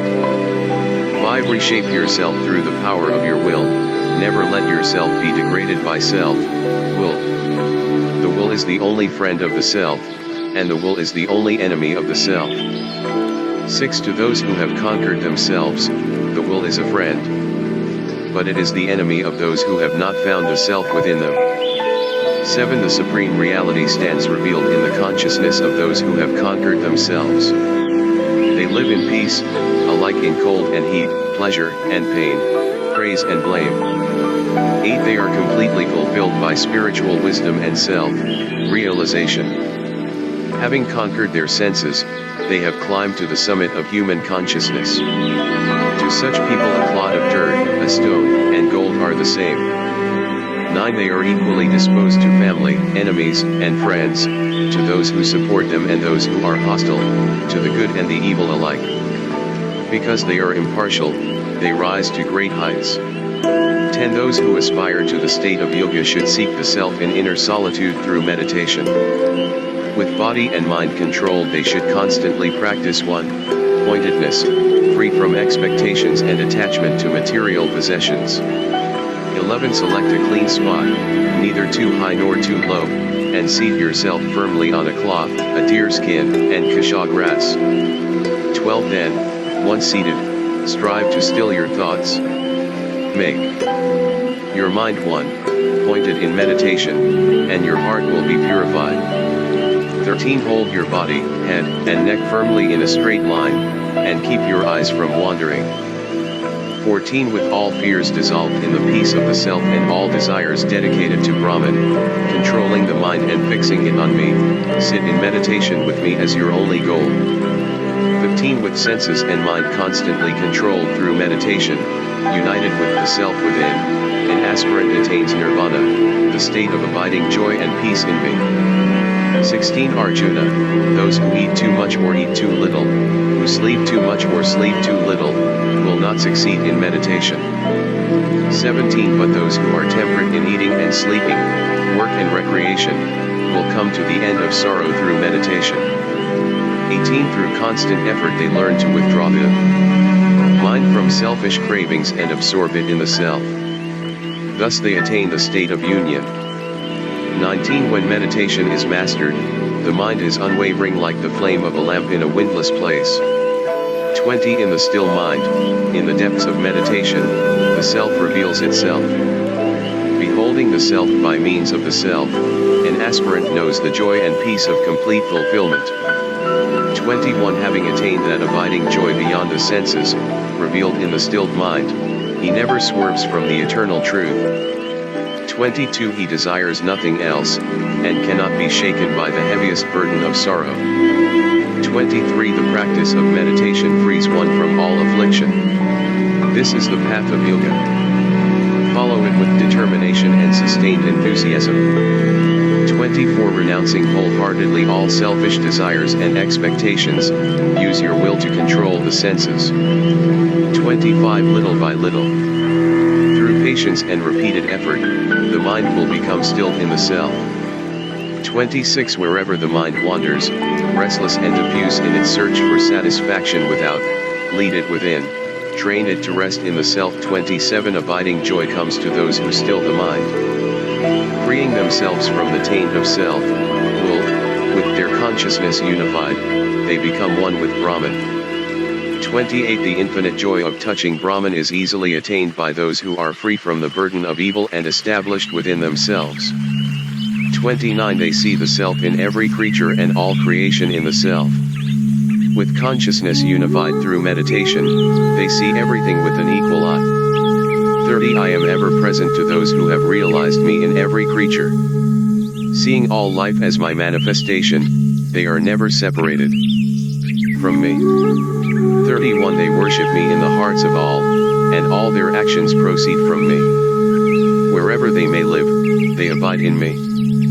32. When a person responds to the joys and sorrows of others as if they were his own, he has attained the highest state of spiritual union. Arjuna. 33. O Krishna, the stillness of divine union which you describe is beyond my comprehension. How can the mind, which is so restless, attain lasting peace? 34. Krishna, the mind is restless, turbulent, powerful, violent. Trying to control it is like trying to tame the wind. Krishna. 35. It is true that the mind is restless and difficult to control. But it can be conquered, Arjuna, through regular practice and detachment. 36. Those who lack self-control will find it difficult to progress in meditation, but those who are self-controlled, striving earnestly through the right means, will attain the goal. Arjuna. 37. Krishna, what happens to the man who has faith but who lacks self-control and wanders from the path, not attaining success in yoga? 38. If a man becomes deluded on the spiritual path, will he lose the support of both worlds, like a cloud scattered in the sky? 39. Krishna, you can dispel all doubts, remove this doubt which binds me. Krishna. 40. Arjuna, my son, such a person will not be destroyed. No one who does good work will ever come to a bad end, either here or in the world to come. 41. When such people die, they go to other realms where the righteous live. They dwell there for countless years and then are reborn into a home which is pure and prosperous. 42 Or they may be born into a family where meditation is practiced. To be born into such a family is extremely rare. 43 The wisdom they have acquired in previous lives will be reawakened, Arjuna, and they will strive even harder for self-realization. 44 Indeed, they will be driven on by the strength of their past disciplines. Even one who inquires after the practice of meditation rises above those who simply perform rituals. 45 Through constant effort over many lifetimes, a person becomes purified of all selfish desires and attains the supreme goal of life. 46 Meditation is superior to severe asceticism and the path of knowledge. It is also superior to selfless service. May you attain the goal of meditation, Arjuna. 47 Even among those who meditate, that man or woman who worships me with perfect faith, completely absorbed in me, is the most firmly established in yoga. Chapter 7 Wisdom from Realization In Sanskrit this chapter is called the Yoga of Wisdom and Realization, or the Yoga of Wisdom from Realization. The term used for wisdom is jnana, for realization, vijnana. There is room for confusion in this terminology, as jnana and vijnana are open to differing interpretations. Both words are from the root jna, to know, which is related to the Greek word gnosis. The prefix 6 added to a noun usually intensifies its meaning, so vijnana could mean to know intensely or to a greater degree. In this context, however, jnana is the standard term for the highest kind of knowledge, not scholarship or book learning but direct knowledge of God, spiritual wisdom. If we take jnana in this sense, we are not left with an obvious meaning for vijnana, a more intense kind of jnana. Ramakrishna takes vijnana to mean an intimate, practical familiarity with God, the ability to carry through in daily affairs with the more abstract understanding that is jnana. Ramakrishna says, one who has merely heard of fire has ajnana, ignorance. One who has seen fire has jnana. But one who has actually built a fire and cooked on it has vijnana. In this chapter we find ourselves following several trails and sometimes lose the unifying theme, which is knowledge of the supreme reality underlying nature. Eventually, however, we come back to the starting point, knowledge contrasted with ignorance, transcendent reality as opposed to the phenomenal world. But to pursue the byways. First, Krishna's two natures are discussed. On the one hand, he has created out of himself the elements and all things that make up the phenomenal world. Beyond this is Krishna's spiritual nature as the transcendent Lord of the universe. Here the Gita is referring to a concept that later became a basis of the Sankhya school of Hindu philosophy. Sankhya recognized two fundamental principles underlying all things, Prakriti, the principle of mind and matter, and Purusha, the principle of pure spirit. The union of these two eternal, fundamental forces sets in motion the creation of the world as we know it. Their union also shapes and defines all ordinary human experience. In Sankhya, the goal of self-realization is seen as the final freeing of the spirit, Purusha, from its flirtation with mind and matter, Prakriti. Unlike Sankhya, however, in the Gita it is Krishna who is behind both Prakriti and Purusha. In this chapter, Krishna is presented as the creator of the world. His divine nature can be glimpsed in his bewildering and wonderful creation. In much Hindu mythology, it is the god Brahma who takes credit for creating the world. It is he, the four-faced deity, who has flung forth the manifold worlds of this and former, as well as future, universes. But in the mythology of Vishnu, Brahma is born in the lotus that grows from Vishnu's navel. The lotus is Vishnu's womb. In it Brahma is born, and at Vishnu's urging he creates the worlds. Vishnu is the real creator, Brahma is a demigod born of Vishnu's will to create. Here in the Gita Krishna directly assumes all the roles and honors usually shared with the other aspects of God worshipped in the Hindu faith. It is not that these other divine personifications are rejected, but simply that all attention is on Krishna.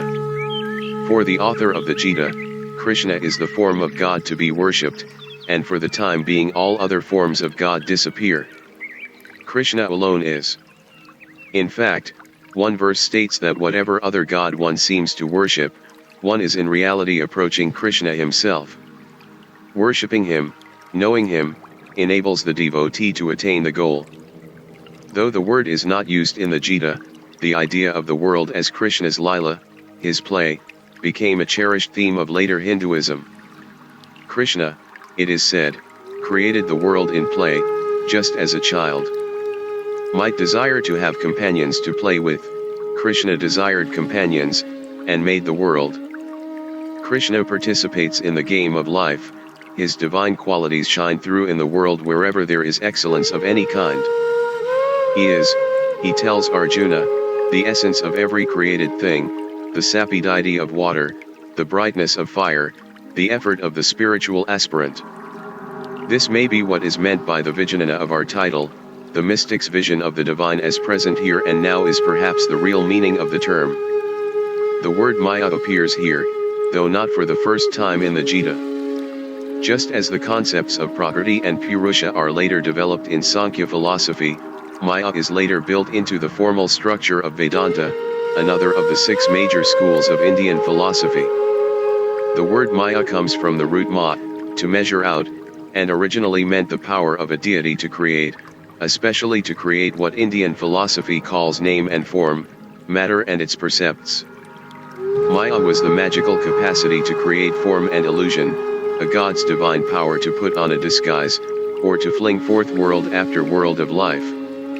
Maya is also the outward look of things, the passing show that conceals immortal being.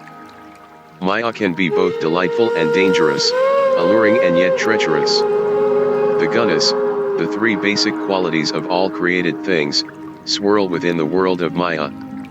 Crossing over the ocean of Maya is the goal of the wise voyager, and one boat is devotion. In this chapter the Gita begins to stress the importance of love and devotion, themes that later become dominant. Krishna's true nature is hidden by Maya, 7:25. The dangers of Maya are not depicted strongly in this chapter, but the delusions, moha, of life in Maya's world are hinted at. They are, essentially, the self-centered attachments Krishna has been warning against. Moha, which means confusion or delusion, is something like dreaming while awake, living in a dream. The duality of attachment. Attachment and aversion, love and hate, beguiles the mind into this moha, swoon right at birth, 7:27. Knowing Krishna, and devotion to him, is the way beyond this delusion. Thus chapter 7 contrasts wisdom, jnana and vijnana, with the delusion, moha, of spiritual ignorance. We find here many seminal ideas that are elaborated in the later philosophies of Sankhya and Vedanta. These concepts of Prakriti, Purusha, and Maya do not originate with the Gita, however.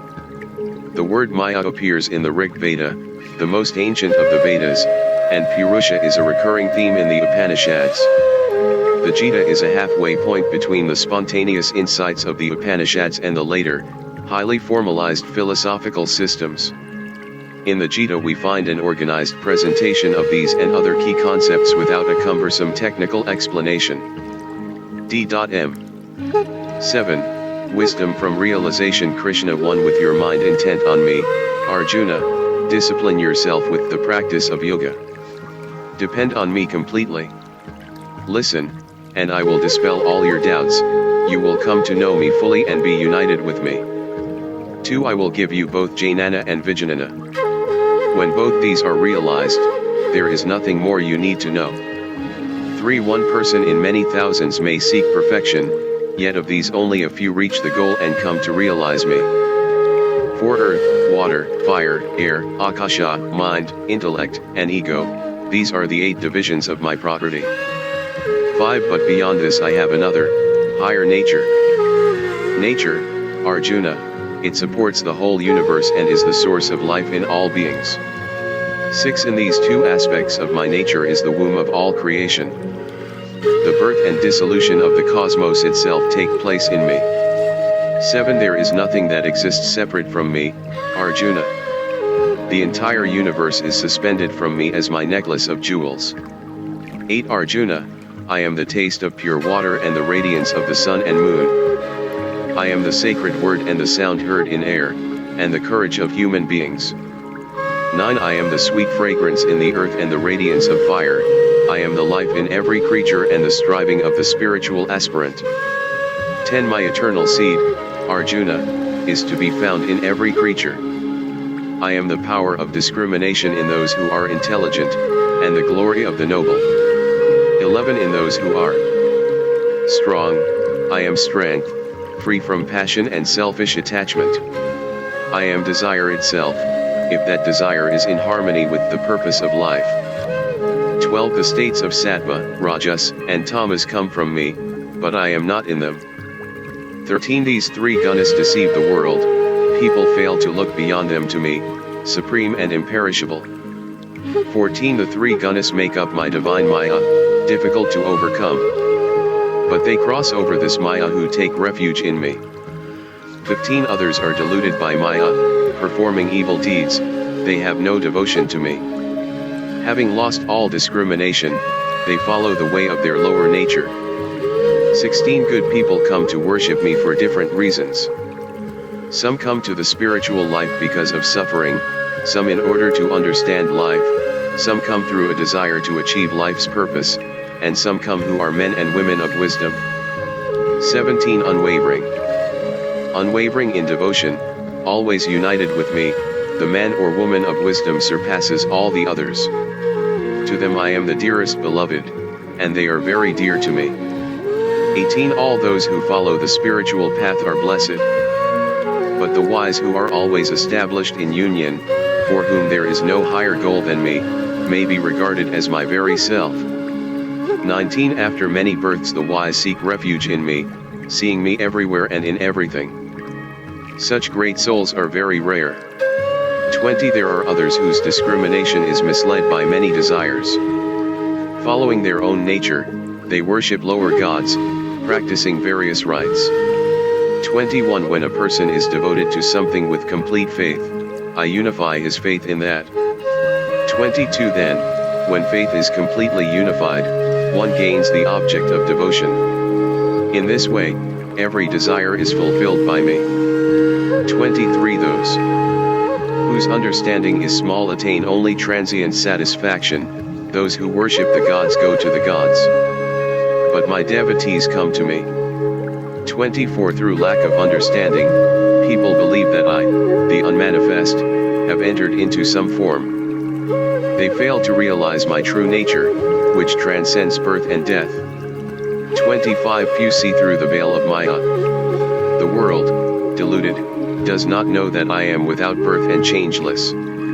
26. I know everything about the past, the present, and the future, Arjuna, but there is no one who knows me completely. 27. Delusion arises from the duality of attraction and aversion, Arjuna, every creature is deluded by these from birth. 28. But those who have freed themselves from all wrongdoing are firmly established in worship of me. Their actions are pure, and they are free from the delusion caused by the pairs of opposites. 29. Those who take refuge in me, striving for liberation from old age and death, come to know Brahman, the self, and the nature of all action. 30. Those who see me ruling the cosmos, who see me in the Adhibhuta, the Adhideva, and the Adhyajana, are conscious of me even at the time of death. Chapter 8 Eternal Godhead. This chapter alludes briefly to several important concepts presented more fully in the Upanishads, and it will be helpful to quote the Upanishads to elucidate these points. Also, this chapter presents a very ancient view of the soul's journey after death. These ideas about the afterlife did not originate in the Gita, and are even more ancient than the Upanishads. Another ancient concept here is that of a cyclical universe, which is elaborated in other Hindu scriptures in great detail. This chapter merely refers to it in passing. The chapter begins with Arjuna asking what appear to be questions of theology, but the role of theologian does not fit him naturally. These questions are asked in response to the technical terms mentioned in the last verse of chapter 7. The sense of Krishna's answer is in accord with what he said earlier about his Maya. He is God immanent in all things as well as God transcendent. But it is Arjuna's other question that determines the direction the discourse now takes. Arjuna asks how Krishna can be known at the hour of death. Here, of course, Arjuna means Krishna in his cosmic, mystical aspect, so he is asking in essence, how can the self-realized person enter the supreme state of immortality at the time of death? Krishna replies that whoever remembers him at the time of death will enter Madbhavam, my being. If Arjuna can remember Krishna in the hour of death, he will be united with Krishna and enter into immortality. In fact, whatever it may be, the content of the mind at the hour of death directs the soul in its journey to rebirth. Thus the mind influences the evolution of the soul as it moves into the next life. Whatever a person thinks about in life, his or her deepest motivations, are likely to be the last thoughts at the time of death. So there is a continuity between this life and the next, and all the baggage of desire and motivation goes right along with the soul. But here Krishna is talking about the person. He hopes Arjuna will be such a one, who has no worldly baggage, who will remember Krishna at the final hour.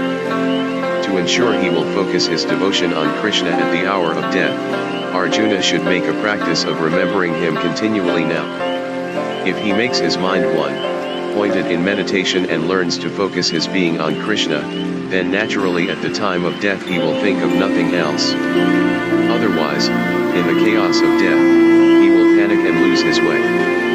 Krishna describes in detail what happens to consciousness at the moment of death, 8:12-13.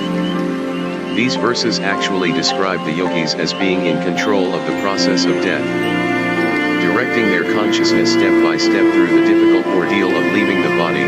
They attain the supreme goal. This idea is also accepted by one of the greatest teachers of meditation in ancient India, Patanjali, who says in the Yoga Sutras that the yogi dies at will. Similar descriptions of the death process occur in the Upanishads, though there the dying person is not necessarily in control. The Upanishads give a detailed account. When the self seems to become weak and sink into unconsciousness, the vital breaths gather to him. Then he takes with him those particles of light and descends into the heart. When the consciousness that is in the eye turns back, the dying person no longer sees any form. He is becoming one, they say, he does not see. He is becoming one, they say, he does not smell. He is becoming one, they say, he does not taste. He is becoming one, they say, he does not speak. He is becoming one, they say, he does not hear. He is becoming one, they say, he does not think or touch or know. The point of his heart lights up, and by that light the self departs, either through the eye, or the skull, or through some other door of the body. And when he departs, life departs, and when life departs, all other vital forces depart after it. He is conscious, and with consciousness he leaves the body. Then his knowledge and his works and his previous impressions go along with him. Brihadaranyaka Upanishad 4.1-2. First, consciousness is withdrawn from the senses. The dying no longer hear or see what is going on around them. They are still conscious, but the light of consciousness has been withdrawn from the senses, here called the gates of the body. There are said to be 9 such gates: 2 eyes, 2 nostrils, 2 ears, the mouth, and the organs of generation and excretion. Sometimes 2 more are added, the navel and the sagittal suture, located at the top of the skull and called in Sanskrit Brahmarandra, the aperture of Brahman. When consciousness has been withdrawn from these gates, Krishna says, the mind is placed locked up in the heart. 8:12. Here, as in Christian mysticism, it is the heart and not the head that is taken to be the home of the soul. Probably what is meant is the heart chakra, the center of consciousness corresponding to the center of the chest. Prana, vital energy, and awareness have been withdrawn from the outer frontiers of personality and consolidated within. At this stage of the death process, an ordinary person has no access to the will, but it is just here that prana, with conscious awareness, must be made to move upwards to the head. If prana leaves the body through the Brahmarandra, there will be no rebirth, that is, the dying person will enter samadhi at the time of death. In samadhi, prana is withdrawn from lower levels of awareness to rush upwards to the seventh center at the crown of the head. This is possible only for the yogi who has thoroughly mastered meditation and the control of prana. If prana exits through some other one of the 11 doors of the body, the Upanishads say, the state of immortality will not be gained. When he departs from this body, he ascends with the rays of the sun, repeating the syllable Om. As soon as he thinks of it, he comes to the sun. That, indeed, is the door to the next world. Those who know enter, those who do not know are stopped. There is a verse, 101 subtle tracks lead from the heart, one of these goes upwards to the crown of the head. Going up by it, he goes to eternal life. Others depart in various directions. Chandogya 6.5-6, in the Gita, as well as in this passage from the Chandogya the mantra Om is used. If the yogis can remember the mantra even as consciousness itself is departing the body, and, the Gita adds, if they can meditate on Krishna, they will go to the highest goal. Relinquishing the body in a state of samadhi, they attain the mystic eternity that is union with Krishna. In this chapter the Gita alludes to the two paths, northern and southern, that the soul may take after death. Verses 24-25 present in abbreviated form what the Brihadaranyaka Upanishad spells out in obscure detail. Those who know this, who meditate upon truth with faith while living in the forest, go to the light, from light to day, from day to the fortnight of the moon's waxing, from the waxing fortnight to the 6 months of the sun's northern journey, from those 6 months to the world of the Devas, from the world of the Devas to the sun, from the sun to the lightning. Then a spirit approaches them and leads them to the world of Brahman. In that world they live for eternal ages. They do not return again. But those who conquer worlds through sacrifice, charity, and austerity pass into the smoke, from the smoke into the night, from the night into the fortnight of the waning moon, from the fortnight of the waning moon into the 6 months of the sun's southern journey, from there into the world of the ancestors, from the world of the ancestors into the moon, and from there to rebirth. Brihadaranyaka Upanishad 6. 2.15-16, Northern and Southern Paths refers to the path of the sun, which seems to move northward after the winter solstice and southward after the summer solstice. To die during the period in which the sun is moving southward was considered inauspicious. Dying during the period after the winter solstice, when the sun is moving back north, meant the soul might take the northern path which leads to immortality. In the Gita and the Upanishads, this northern path has come to signify that the soul has been released from karma and need not be reborn. The southern path, by contrast, leads the soul to a new birth in this world, a birth suitable to its karma. This view of the soul's journey after death has a primordial quality about it, giving the feeling that it far predates even the Upanishads. Perhaps it is a belief of very ancient times that found its way into the Upanishads, which say that the spiritually ready soul makes the journey of the northern route while those who have only practiced rituals take the southern. This chapter also briefly alludes to the days and nights of Brahma. Brahma is the creator of the Hindu Trinity, who brings forth the cosmos at the will of Vishnu. But Brahma in a sense is not in control of this creative process. Just as day follows night in eternal, unvarying rhythm, so does the entire universe undergo cycles of creation, death, and new birth. As the day of Brahma dawns, the cosmos comes into being. As the day comes to an end, the entire creation dies and ceases to exist. Then, for a night as long as the cosmic day, the universe rests. It ceases to be, or, Rather, it continues only in a subtle, unmanifest form, a dream in the mind of Vishnu, who lies sleeping on the waves of the cosmic ocean. Then, without deviating from the eternal rhythm, the cosmos is reborn when the night is over. The new universe dawns, and Brahma once again moves into his active, creative day.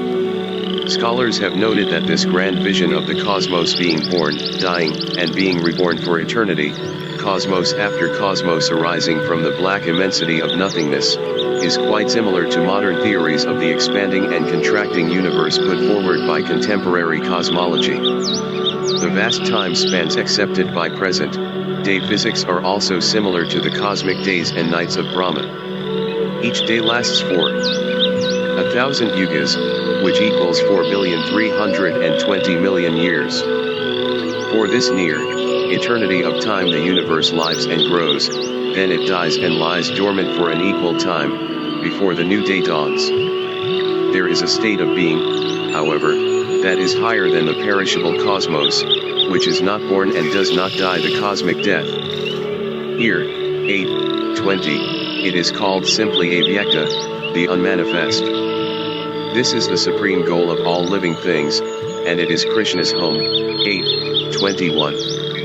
Returning to this final resting place, the soul enters into immortal bliss and is not reborn. D.M. 8. Eternal Godhead Arjuna 1. O Krishna, what is Brahman, and what is the nature of action? What is the Adhyatma, the Adhitbhuta, the Adhideva? 2. What is the Adhyajana, the supreme sacrifice, and how is it to be offered? How are the self-controlled united with you at the time of death? Krishna 3. My highest nature, the imperishable Brahman, gives every creature its existence and lives in every creature as the Adhyatma. My action is creation and the bringing forth of creatures. 4. The Adhitbhuta is the perishable body, the Adhideva is Purusha, eternal spirit. The Adhyajana, the supreme sacrifice, is made to me as the Lord within you. 5. Those who remember me at the time of death will come to me. Do not doubt this. 6. Whatever occupies the mind at the time of death determines the destination of the dying, always they will tend toward that state of being. 7. Therefore, remember me at all times and fight on. With your heart and mind intent on me, you will surely come to me. 8. When you make your mind one, pointed through regular practice of meditation, you will find the supreme glory of the Lord. 9. The Lord is the supreme poet, the first cause, the sovereign ruler, subtler than the tiniest particle, the support of all, inconceivable, bright as the sun, beyond darkness. 10. Remembering him in this way at the time of death, through devotion and the power of meditation, with your mind completely stilled and your concentration fixed in the center of spiritual awareness between the eyebrows, you will realize the Supreme Lord. 11. I will tell you briefly of the eternal state all scriptures affirm, which can be entered only by those who are self-controlled and free from selfish passions. Those whose lives are dedicated to Brahman attain this supreme goal. 12. Remembering me at the time of death, close down the doors of the senses and place the mind in the heart. Then, while absorbed in meditation, focus all energy upwards to the head. 13. Repeating in this state the divine name, the syllable Om that represents the changeless Brahman, you will go forth from the body and attain the supreme goal. 14. I am easily attained by the person who always remembers me and is attached to nothing else. Such a person is a true yogi, Arjuna. 15. Great souls make their lives perfect and discover me, they are freed from mortality and the suffering of this separate existence. 16. Every creature in the universe is subject to rebirth, Arjuna, except the one who is united with me. 17. Those who understand the cosmic laws know that the day of Brahma ends after 1,000 yugas and the night of Brahma ends after 1,000 yugas. 18. When the day of Brahma dawns, forms are brought forth from the unmanifest. When the night of Brahma comes, these forms merge in the formless again. 19. This multitude of beings is created and destroyed again and again in the succeeding days and nights of Brahma. 20. But beyond this formless state there is another, unmanifested reality, which is eternal and is not dissolved when the cosmos is destroyed. 21 Those who realize life's supreme goal know that I am unmanifested and unchanging. Having come home to me, they never return to separate existence. 22 The Supreme Lord who pervades all existence, the true self of all creatures, may be realized through undivided love. 23 There are two paths, Arjuna, which the soul may follow at the time of death. One leads to rebirth and the other to liberation. 24 The 6 months of the northern path of the sun, the path of light, of fire, of day, of the bright fortnight, leads knowers of Brahman to the supreme goal. 25 The 6 months of the southern path of the sun, the path of smoke, of night, of the dark fortnight, leads other souls to the light of the moon and to rebirth. 26 These two paths, the light and the dark, are said to be eternal, leading some to liberation and others to rebirth. 27 Once you have known these two paths, Arjuna, you can never be deluded again. Attain this knowledge through perseverance in yoga. 28 There is merit in studying the scriptures, in selfless service, austerity, and giving, but the practice of meditation carries you beyond all these to the supreme abode of the highest Lord. Chapter 9 The Royal Path This chapter praises Krishna as the supreme being who has created the world and dwells immanent in his creation. Krishna's exalted nature is stressed, and warning is given to those who think that God is limited to his creation. It is true that Krishna has taken on a human form, but those who see only a limited human being and show him disrespect are courting great spiritual harm. These verses contain a warning for those who would underestimate Krishna's divine power.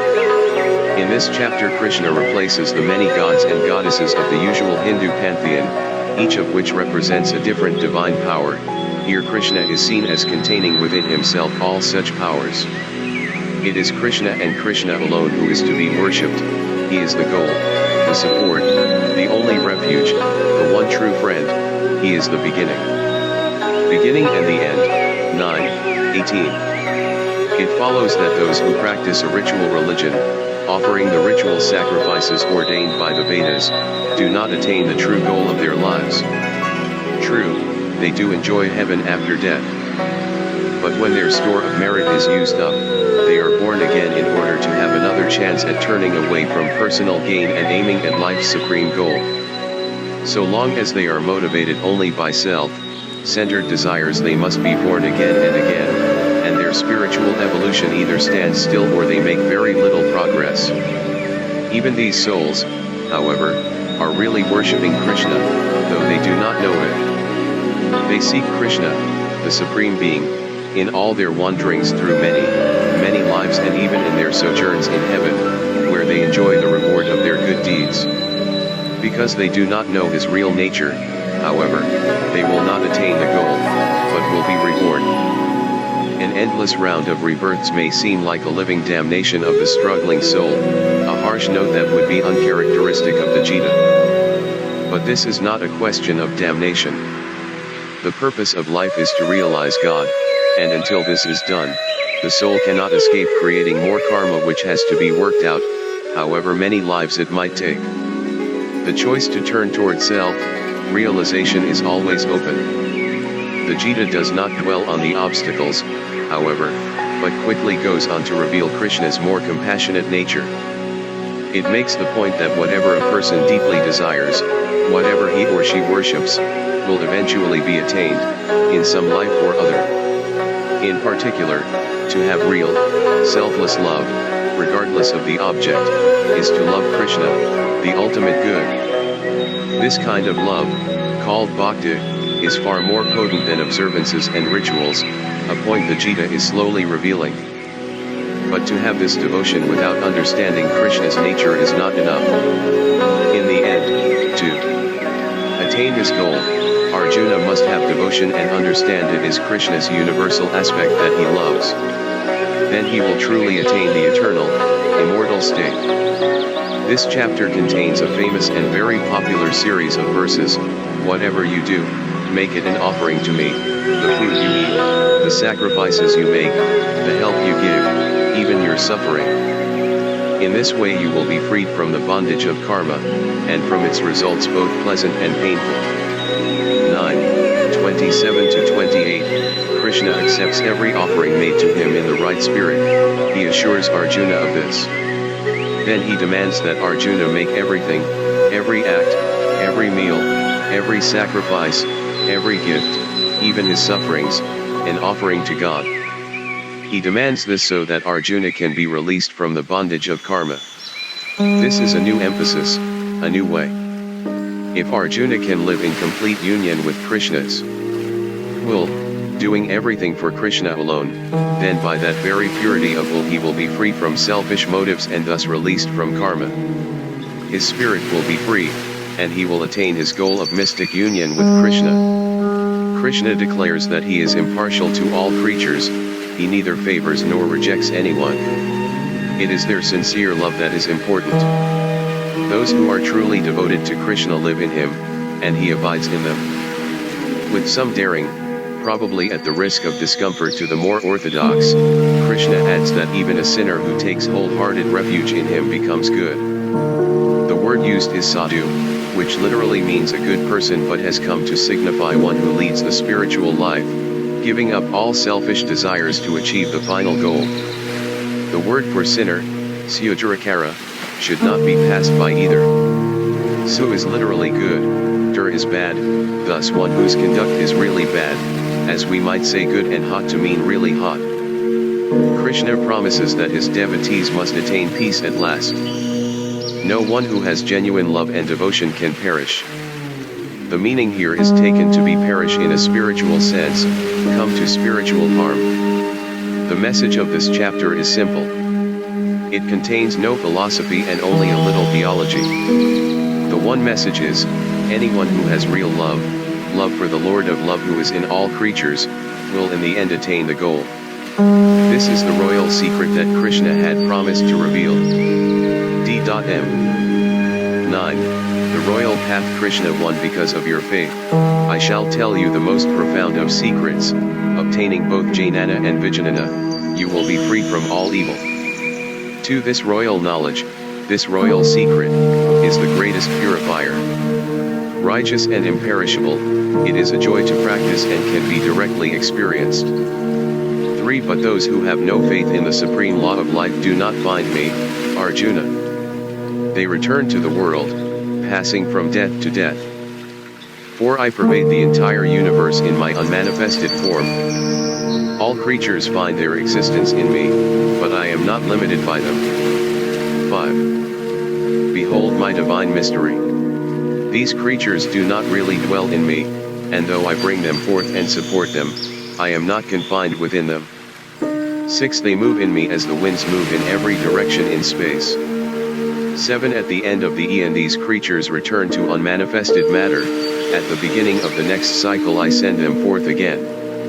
8. Controlling my property, again and again I bring forth these myriad forms and subject them to the laws of property. 9. None of these actions binds me, Arjuna.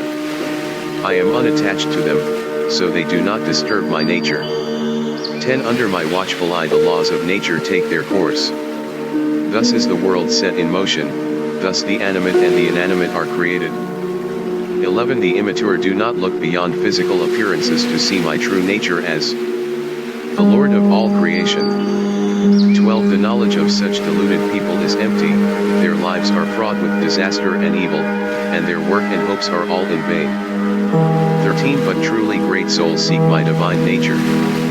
They worship me with a one-pointed mind, having realized that I am the eternal source of all. 14. Constantly striving, they make firm their resolve and worship me without wavering. Full of devotion, they sing of my divine glory.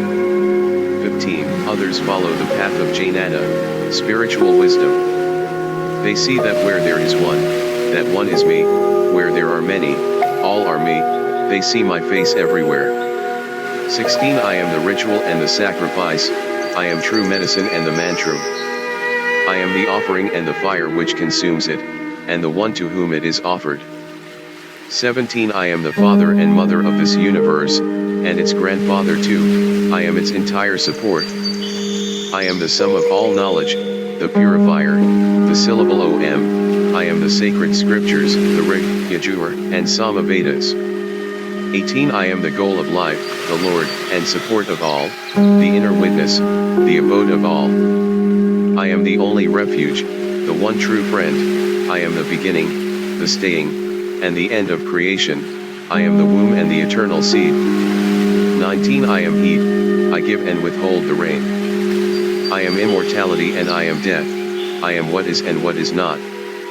20 Those who follow the rituals given in the Vedas, who offer sacrifices and take soma, free themselves from evil and attain the vast heaven of the gods, where they enjoy celestial pleasures. 21 When they have enjoyed these fully, their merit is exhausted and they return to this land of death. Thus observing Vedic rituals but caught in an endless chain of desires, they come and go. 22 Those who worship me and meditate on me constantly, without any other thought, I will provide for all their needs. 23 Those who worship other gods with faith and devotion also worship me, Arjuna, even if they do not observe the usual forms. 24 I am the object of all worship, its enjoyer and Lord.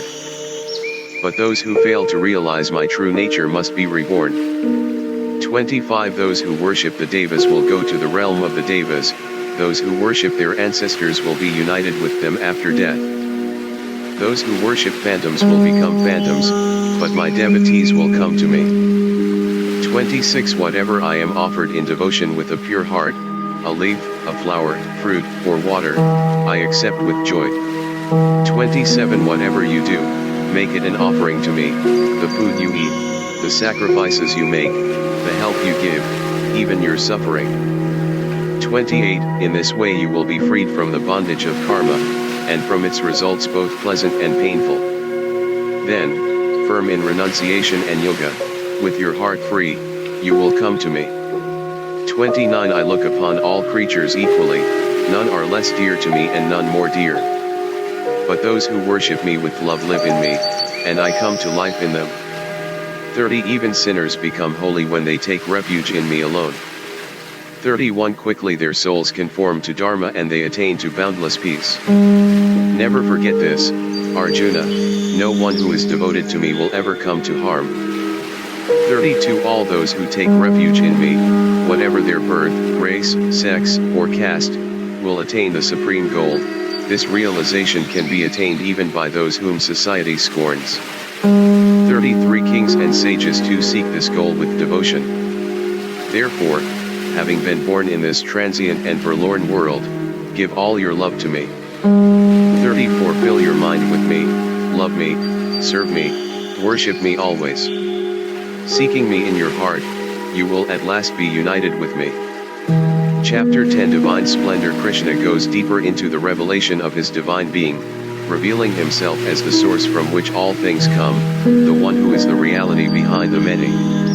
Though the source of all virtues, he is also the ultimate reality that transcends all opposites. Thus he is both happiness and suffering, birth and death, being and non-being. Like the Brahman of the Upanishads, he is beyond duality, utterly beyond the constricting categories of the things of this world. His true nature is beyond the reach of thought. He can only be known in the state of samadhi, where knower and known become one.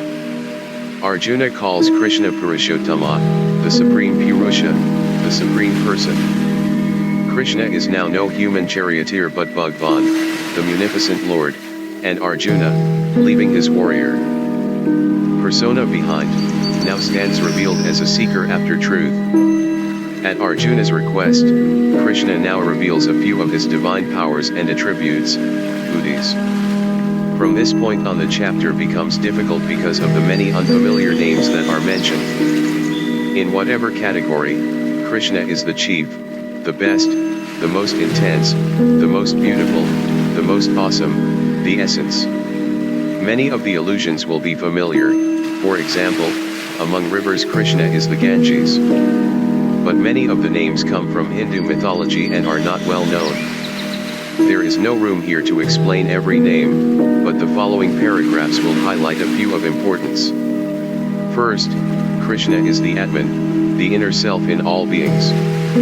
It is fitting that this be mentioned first, for of all his myriad manifestations this is the most important, at least to the struggling spiritual aspirant that is Arjuna. Krishna is Arjuna's innermost self, and that is how he is to be known in contemplation. Of all the forms in which to meditate upon Krishna, the Atman is mentioned first. Krishna is Vishnu, the great compassionate, sustaining God of the Hindu faith. It is Vishnu who cares so much about the sufferings of Mother Earth and her children that he comes to earth again and again, in age after age, to relieve oppression and renew righteousness. Krishna is the sun, worshipped in India since ancient times. He is Indra, the chief of the Vedic gods, the lord of storm and battle, who hurls the thunderbolt against the enemies of the gods. In Vedic religion he is a mighty lord, not to be trifled with, but later on he must admit defeat at the hands of Krishna, who protects the people from Indra's stormy wrath. Krishna is also Sankara, the more beneficent aspect of the awesome deity Rudra, better known as Shiva.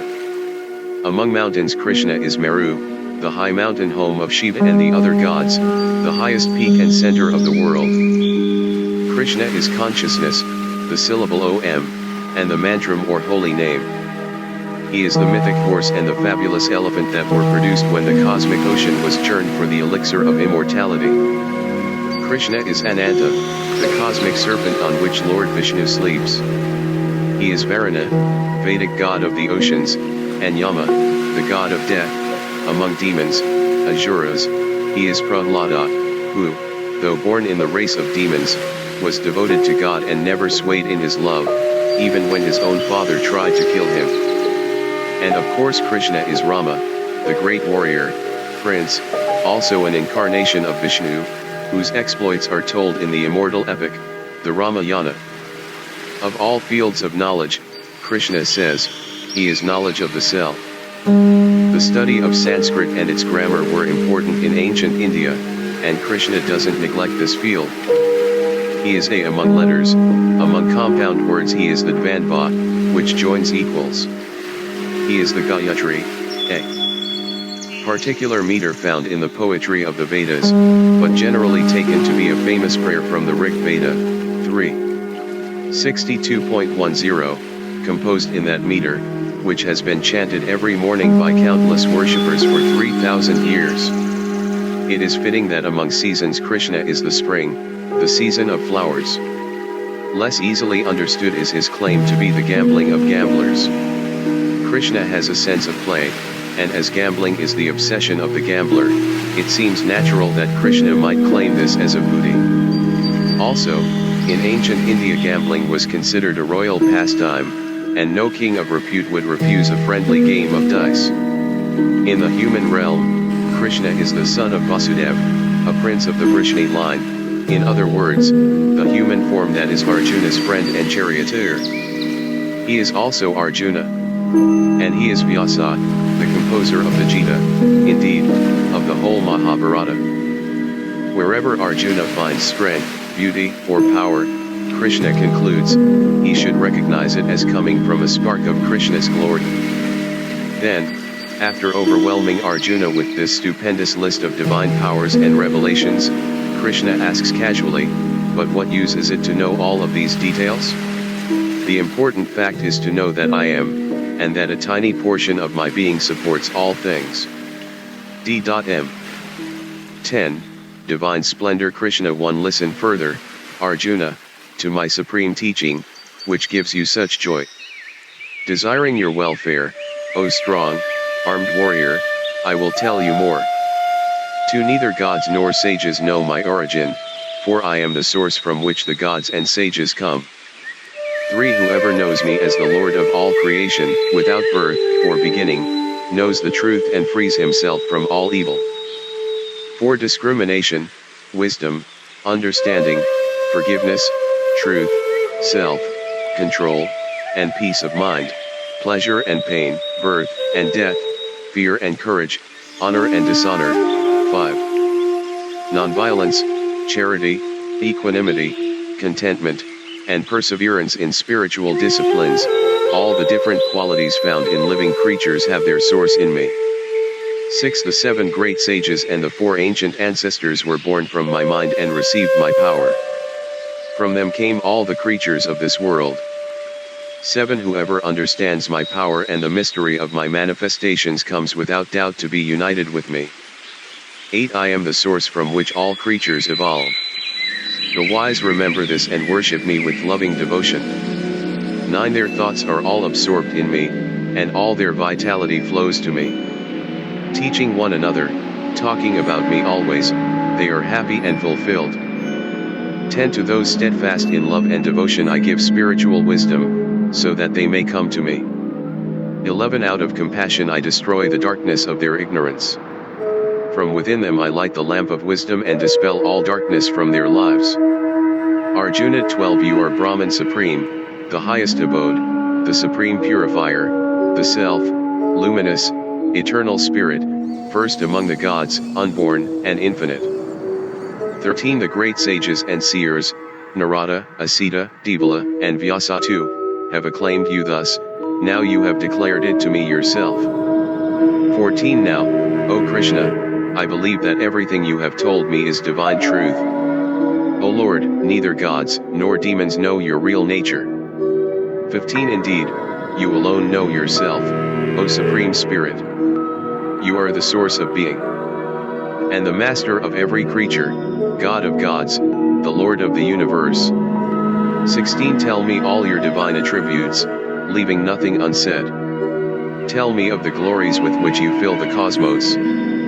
17. Krishna, you are a supreme master of yoga. Tell me how I should meditate to gain constant awareness of you. In what things and in what ways should I meditate on you? 18. O Krishna, you who stir up people's hearts, tell me in detail your attributes and your powers, I can never tire of hearing your immortal words.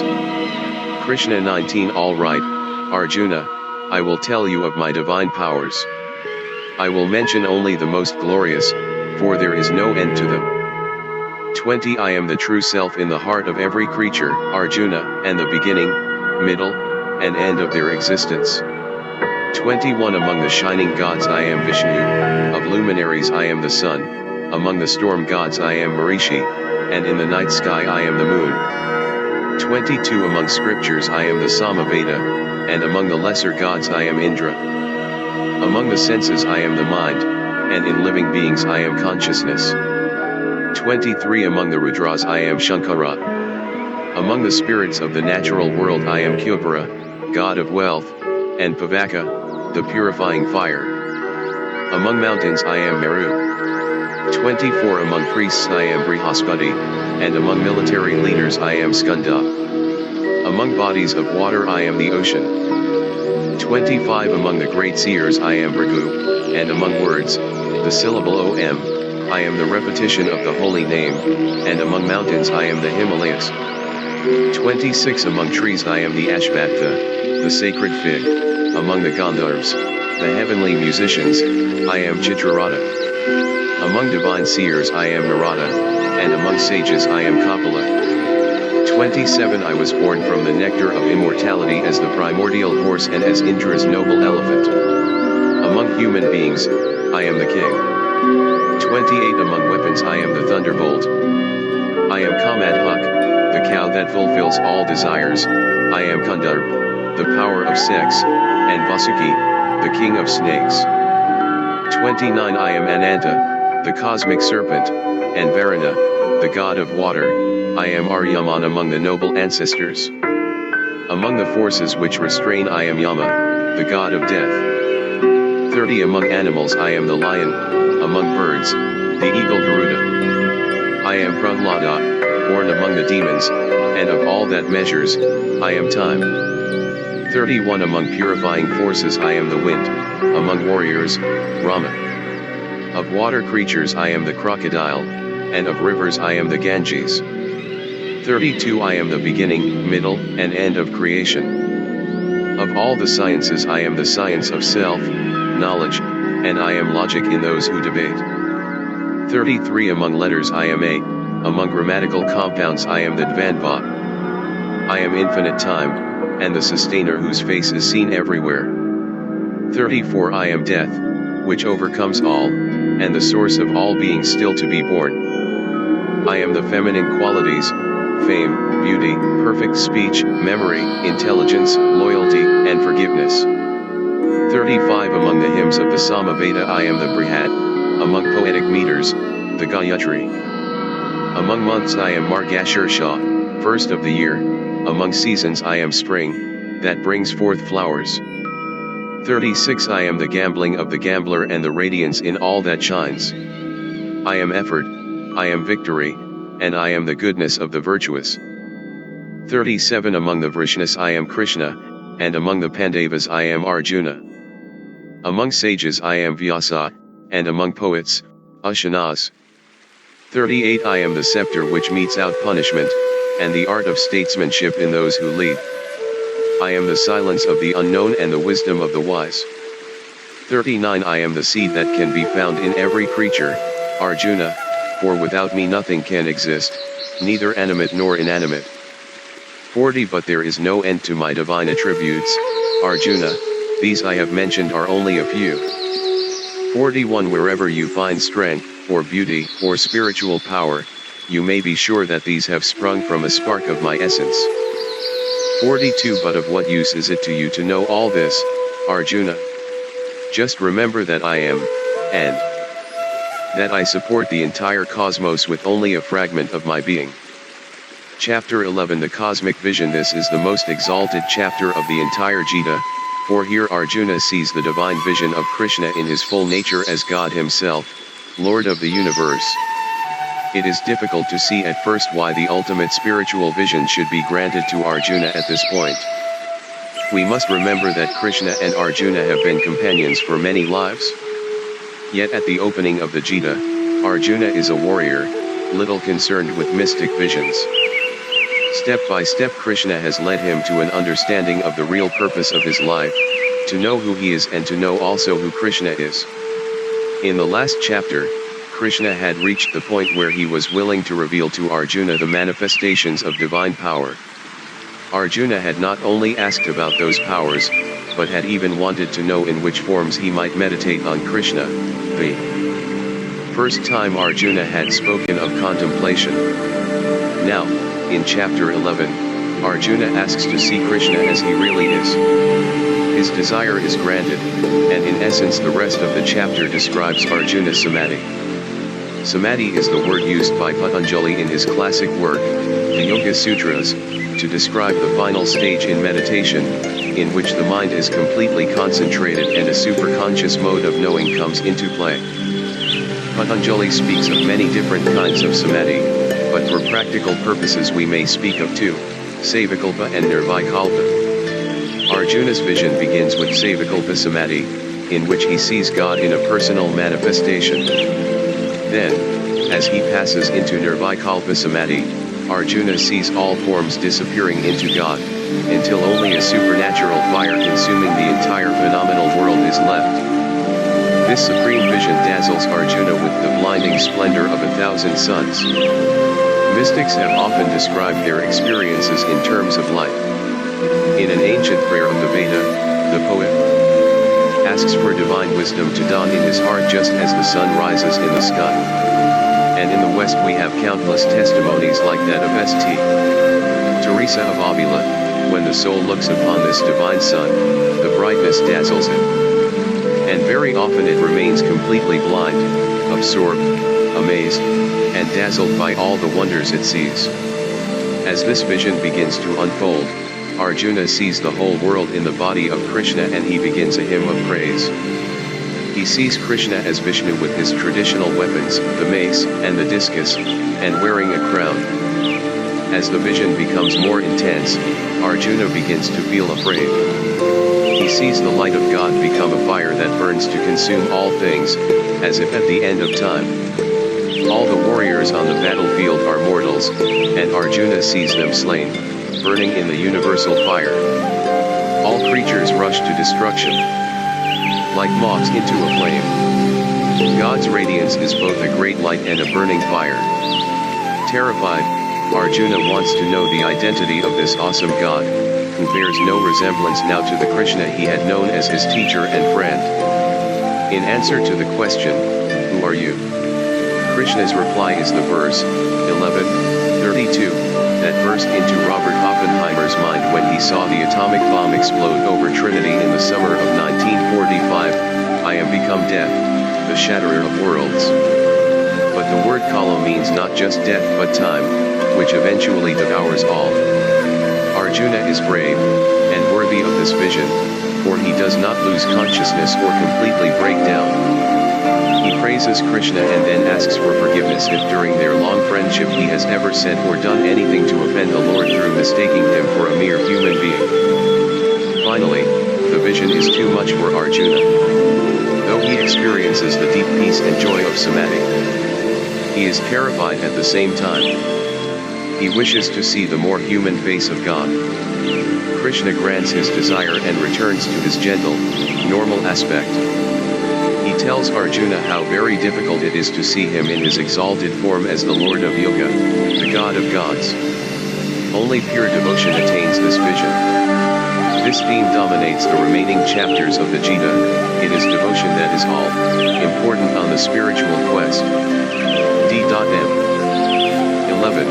The cosmic vision. Arjuna, 1. Out of compassion you have taught me the supreme mystery of the self. Through your words my delusion is gone. 2. You have explained the origin and end of every creature, O lotus, I1, and told me of your own supreme, limitless existence. 3. Just as you have described your infinite glory, O Lord, now I long to see it. I want to see you as the supreme ruler of creation. 4. O Lord, Master of Yoga, if you think me strong enough to behold it, show me your immortal self. Krishna. 5. Behold, Arjuna, a million divine forms, with an infinite variety of color and shape. 6. Behold the gods of the natural world, and many more wonders never revealed before. 7. Behold the entire cosmos turning within my body, and the other things you desire to see. 8. But these things cannot be seen with your physical eyes, therefore I give you spiritual vision to perceive my majestic power. Sanjaya 9. Having spoken these words, Krishna, the master of yoga, revealed to Arjuna his most exalted, lordly form. 10. He appeared with an infinite number of faces, ornamented by heavenly jewels, displaying unending miracles and the countless weapons of his power. 11. Clothed in celestial garments and covered with garlands, sweet, smelling with heavenly fragrances, he showed himself as the infinite Lord, the source of all wonders, whose face is everywhere. 12. If 1,000 suns were to rise in the heavens at the same time, the blaze of their light would resemble the splendor of that supreme spirit. 13. There, within the body of the God of gods, Arjuna saw all the manifold forms of the universe united as one. 14. Filled with amazement, his hair standing on end in ecstasy, he bowed before the Lord with joined palms and spoke these words. Arjuna 15. O Lord, I see within your body all the gods and every kind of living creature. I see Brahma, the creator, seated on a lotus. I see the ancient sages and the celestial serpents. 16. I see infinite mouths and arms, stomachs and eyes, and you are embodied in every form. I see you everywhere, without beginning, middle, or end. You are the Lord of all creation, and the cosmos is your body. 17. You wear a crown and carry a mace and discus, your radiance is blinding and immeasurable. I see you, who are so difficult to behold, shining like a fiery sun blazing in every direction. 18. You are the supreme, changeless reality, the one thing to be known. You are the refuge of all creation, the immortal spirit, the eternal guardian of eternal dharma. 19. You are without beginning, middle, or end.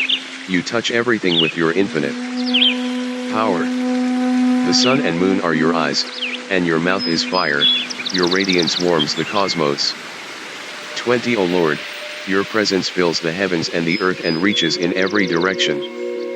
I see the three worlds trembling before this vision of your wonderful and terrible form. 21. The gods enter your being, some calling out and greeting you in fear. Great saints sing your glory, praying, may all be well. 22 The multitudes of gods, demigods, and demons are all overwhelmed by the sight of you. 23 Almighty Lord, at the sight of your myriad eyes and mouths, arms, and legs, stomachs and fearful teeth, I and the entire universe shake in terror. 24 O Vishnu, I can see your eyes shining, with open mouth, you glitter in an array of colors. And your body touches the sky. I look at you and my heart trembles, I have lost all courage and all peace of mind. 25 When I see your mouths with their fearful teeth, mouths burning like the fires at the end of time, I forget where I am and I have no place to go. O Lord, you are the support of the universe, have mercy on me. 26 I see all the sons of Dhritarashtra, I see Bhishma, Drona, and Karna, I see our warriors and all the kings who are here to fight.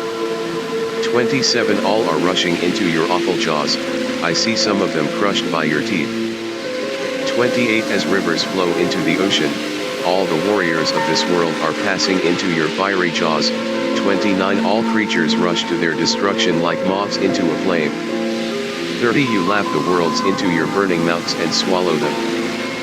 Filled with your terrible radiance, O Vishnu, the whole of creation bursts into flames. 31 Tell me who you are, O Lord of terrible form. I bow before you, have mercy. I want to know who you are, you who existed before all creation. Your nature and workings confound me. Krishna 32 I am time, the destroyer of all, I have come to consume the world. Even without your participation, all the warriors gathered here will die. 33 Therefore arise, Arjuna, conquer your enemies and enjoy the glory of sovereignty. I have already slain all these warriors, you will only be my instrument. 34 Bhishma, Drona, Jayadratha, Karna, and many others are already slain. Kill those whom I have killed. Do not hesitate. Fight in this battle and you will conquer your enemies. Sanjaya 35 Having heard these words, Arjuna trembled in fear. With joined palms he bowed before Krishna and addressed him stammering. Arjuna 36 O Krishna, it is right that the world delights and rejoices in your praise, that all the saints and sages bow down to you and all evil flees before you to the far corners of the universe. 37 How could they not worship you, O Lord? You are the eternal spirit, who existed before Brahma the creator and who will never cease to be. Lord of the gods, you are the abode of the universe. Changeless, you are what is and what is not, and beyond the duality of existence and non-existence. 38 You are the first among the gods, the timeless spirit, the resting place of all beings. You are the knower and the thing which is known. You are the final home, with your infinite form you pervade the cosmos. 39 You are Vayu, god of wind, Yama, god of death, Agni, god of fire, Varuna, god of water. You are the moon and the creator Prajapati, and the great grandfather of all creatures. I bow before you and salute you again and again. 40 You are behind me and in front of me, I bow to you on every side. Your power is immeasurable. You pervade everything, you are everything. 41 Sometimes, because we were friends, I rashly said, Oh, Krishna. Say, friend. Casual, careless remarks. Whatever I may have said lightly, whether we were playing or resting, alone or in company, sitting together or eating. 42 If it was disrespectful, forgive me for it, O Krishna. I did not know the greatness of your nature, unchanging and imperishable. 43 You are the Father of the universe, of the animate and the inanimate, you are the object of all worship, the greatest Guru. There is none to equal you in the three worlds. Who can match your power? 44 O gracious Lord, I prostrate myself before you and ask for your blessing. As a father forgives his son, or a friend, or a lover his beloved, so should you forgive me.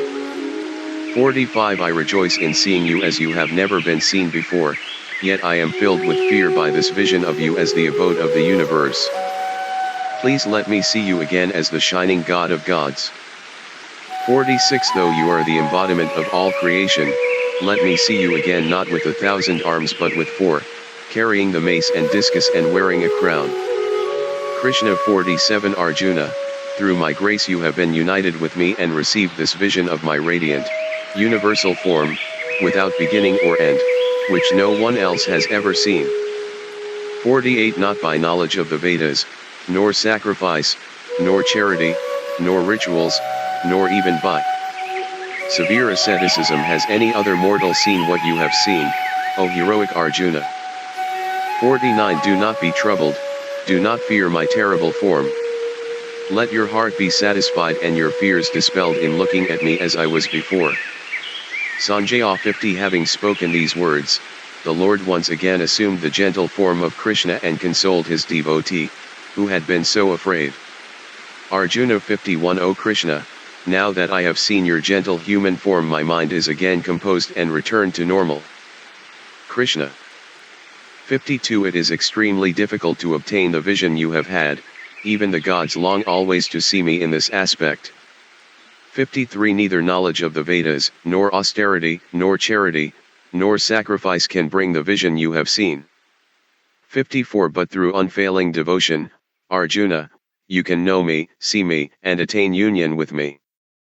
55 Those who make me the supreme goal of all their work and act without selfish attachment, who devote themselves to me completely and are free from ill will for any creature, enter into me. Chapter 12 The Way of Love This short chapter focuses upon the supreme importance of devotion and faith in spiritual development.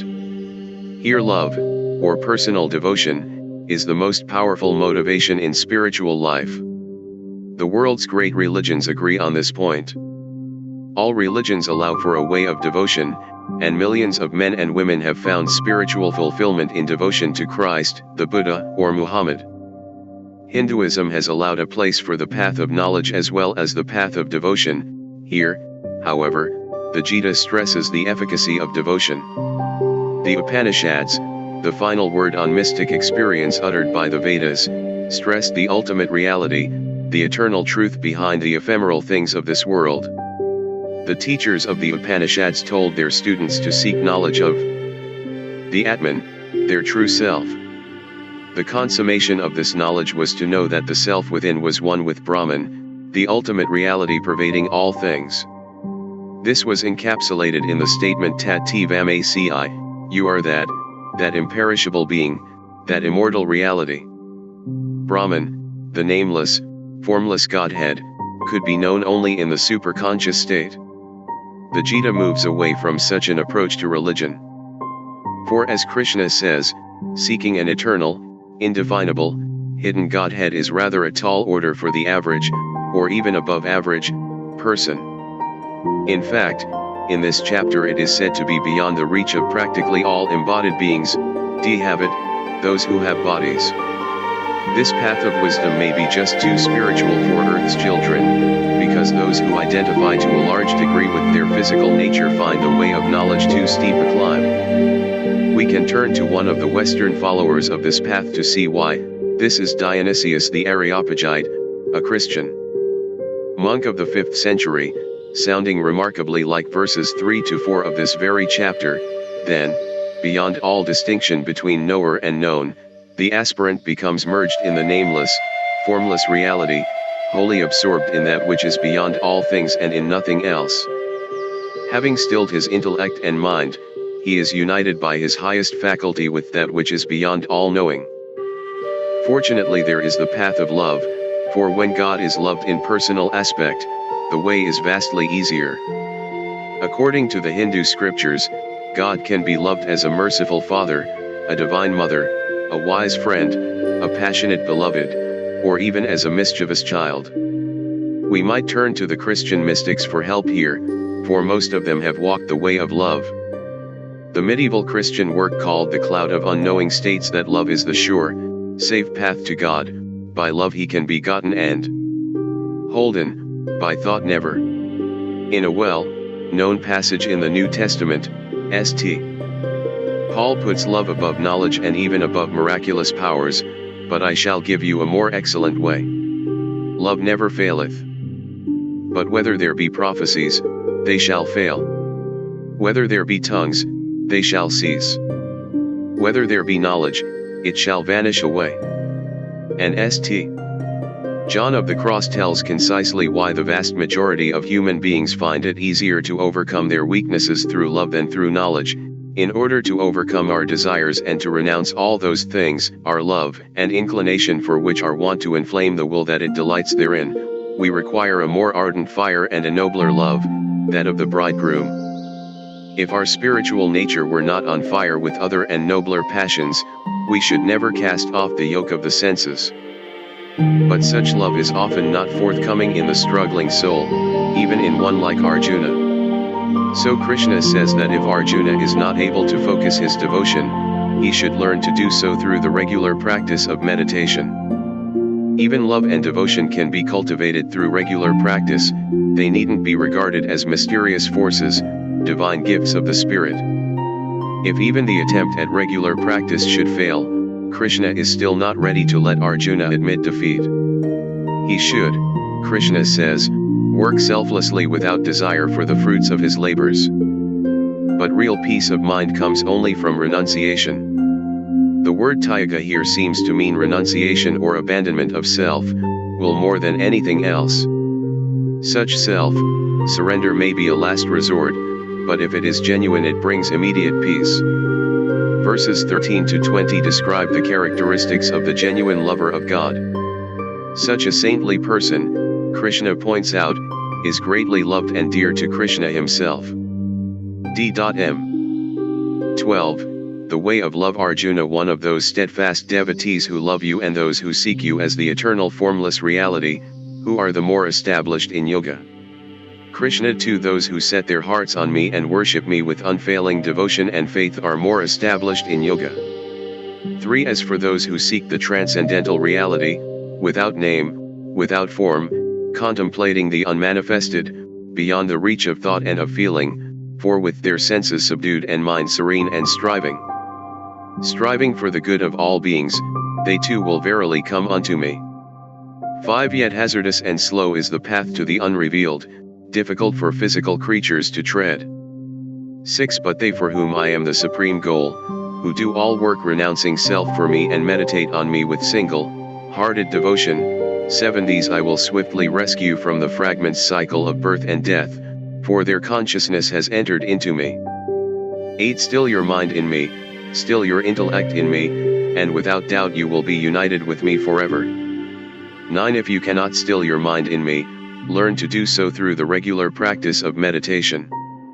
10. If you lack the will for such self-discipline, engage yourself in my work, for selfless service can lead you at last to complete fulfillment. 11. If you are unable to do even this, surrender yourself to me, disciplining yourself, and renouncing the results of all your actions. 12. Better indeed is knowledge than mechanical practice. Better than knowledge is meditation. But better still is surrender of attachment to results, because there follows immediate peace. 13. That one I love who is incapable of ill will, who is friendly and compassionate, living beyond the reach of I and mine and of pleasure and pain. 14. Patient, contented, self-controlled, firm in faith, with all their heart and all their mind given to me, with such as these I am in love. 15. Not agitating the world or by it agitated, they stand above the sway of elation, competition, and fear, that one is my beloved. 16. They are detached, pure, efficient, impartial, never anxious, selfless in all their undertakings, they are my devotees, very dear to me. 17. That one is dear to me who runs not after the pleasant or away from the painful, grieves not, lusts not, but lets things come and go as they happen. 18. That devotee who looks upon friend and foe with equal regard, who is not buoyed up by praise nor cast down by blame, alike in heat and cold, pleasure and pain, free from selfish attachments. 19. The same in honor and dishonor, quiet, ever full, in harmony everywhere, firm in faith, such a one is dear to me. 20. Those who meditate upon this immortal Dharma as I have declared it, full of faith and seeking me as life's supreme goal, are truly my devotees, and my love for them is very great. Chapter 13, The Field and the Knower. This chapter presents us with two sweeping categories, the field and the knower of the field. To simplify, we may think of the field as the body and the knower of the field as the self that resides in the body. This chapter, then, is about the duality between soul and body. This duality is seen as eternal, a basic division of all things, a fundamental concept elaborated in Sankhya philosophy. We said that the field is the body, but this is not precise enough. The field also includes the mind. In fact, it comprises all the components of Prakriti, including ahamkara, the awareness each of us has that we are an individual ego, from aham I and kara maker. Ahamkara is the basic awareness of separateness, that which makes me I, a being separate from the rest of creation. In this wide sense, the field encompasses everything, except for the elusive consciousness that knows the field. The field is the object, the knower is the subject. Krishna is the hidden knower of the field, that is, the self. This term field is a surprisingly modern one, for it describes what today we might call an extension of the continuum of mass, energy, time, and space to include the strata of mind as well. In other words, a field of forces both physical and mental. Just as physics no longer regards matter and energy as essentially separate, the Gita would not regard matter and mind as separate. They are different aspects of Prakriti, the underlying stuff of existence. Another dimension of Krishna's use of the word field is brought out by a traditional Hindu anecdote. A wandering sadhu or holy man is asked what his work in life is. He replies, "I'm a farmer." When the questioner looks surprised, he adds, "This body of mine is my field. I sow good thoughts and actions, and in my body I reap the results." The Buddha explains, all that we are is the result of what we have thought, it is founded on our thoughts, it is made of our thoughts. What we think, we become, for as Emerson says, the ancestor of every action is a thought. Thus our thoughts, taken together, bear fruit in the actions, decisions, and desires that shape our lives. In part, the body bears the fruit of what we think insofar as our way of thinking affects our health and safety. But in a larger sense, the whole field of human activity, indeed the whole of Prakriti, is also a field of karma, where, for example, the global environment is shaped by the sum of what its inhabitants do, which in turn is shaped by how they think. This idea will be picked up and elaborated on in detail in the concluding chapters of the Gita. Verses 7 to 11 then describe the person who understands his or her own true nature. This is an attractive picture of the modest, truly wise person who is in control of his or her own life. One implication of these verses is that it is quite an achievement to understand the difference between the field and the self, the knower. Most people confuse the two, taking the body and mind to be who they are. In the usual course of events, we may be totally unaware that there is a self, a consciousness underneath the surface awareness of a separate I. Verses 12 to 17 describe the ultimate underlying reality, Brahman, pure, undifferentiated consciousness, the divine ground of existence. Verse 19 returns us to the discussion of the basic duality of mind/matter and spirit, self. Again the technical terms Prakriti and Purusha are used. Purusha is the knower and Prakriti the field. From the union of these two all things are born. Both Prakriti and Purusha are essential to the creation of the world. Nothing could exist without the spiritual basis of Purusha, and nothing could develop in a manifest form without the mind and matter of Prakriti. With its need to think of abstract principles in human terms, Hinduism embodies these two eternal principles in the figures of Shiva and Shakti, the Divine Father and Mother. The Gita does not mention these two because it comes essentially from the Vishnu tradition, but in the other great stream of the Hindu faith, Shiva is the eternal spirit, the absolute, represented as dwelling aloof on the mountain peak of spiritual peace. Shakti, the Divine Mother, is his creative partner, and without her, Shiva could never have created the world. Shakti, She has many names in her various manifestations, rules in the realm of birth and death. Shiva, Purusha, lives in the realm of the immortal. Together the two represent Brahman, the attributeless Godhead, and the creative power of the Godhead called Maya. Thus it is in the union of Shiva and Shakti that all things are born. This chapter emphasizes that the self, the real knower, is ever uninvolved in the shifting forces that play over the field. There is no possibility of any soul being eternally lost, for all beings partake of the immortal, pure nature of Purusha.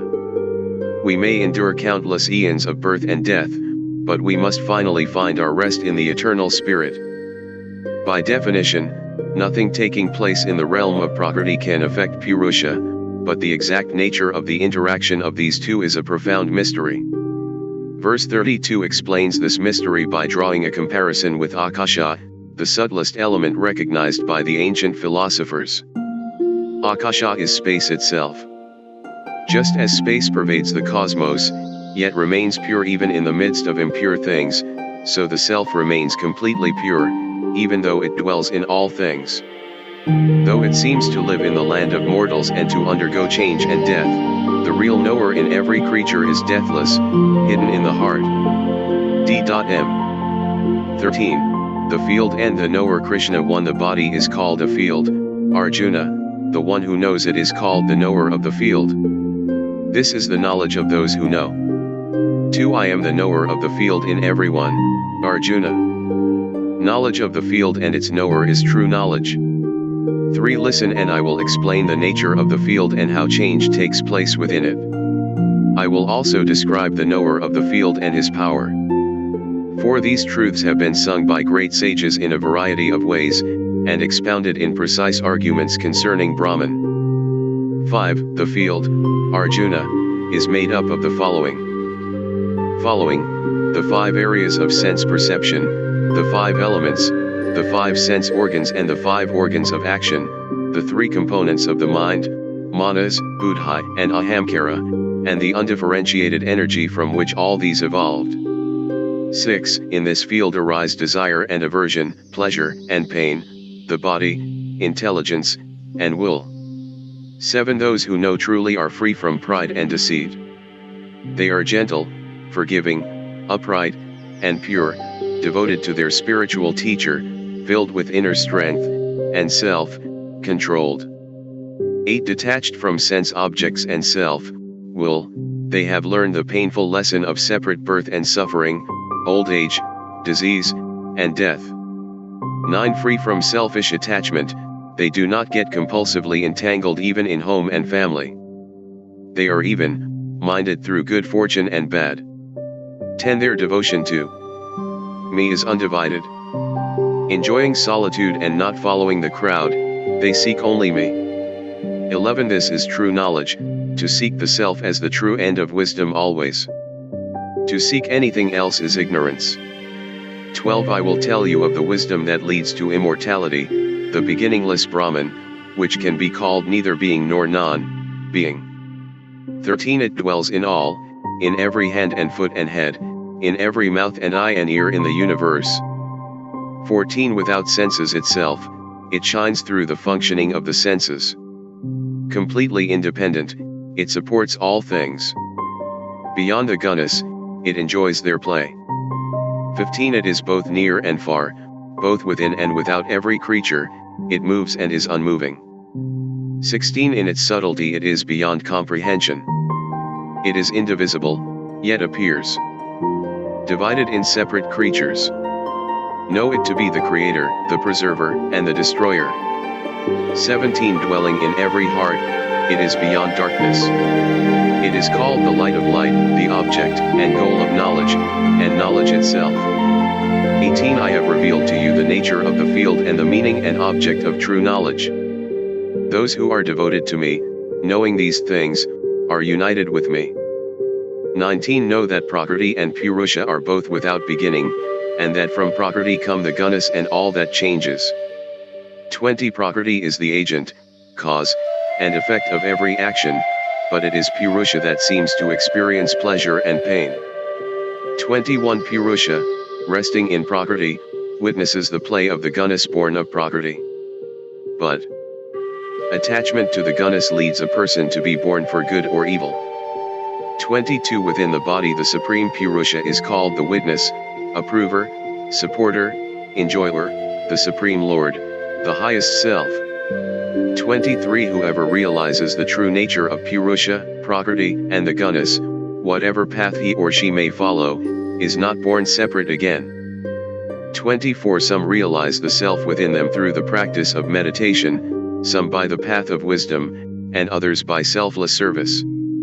25 Others may not know these paths, but hearing and following the instructions of an illumined teacher, they too go beyond death. 26 Whatever exists, Arjuna, animate or inanimate, is born through the union of the field and its knower.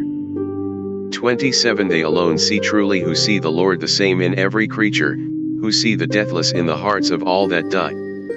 28 Seeing the same Lord everywhere, they do not harm themselves or others. Thus they attain the supreme goal. 29 They alone see truly who see that all actions are performed by Prakriti, while the self remains unmoved.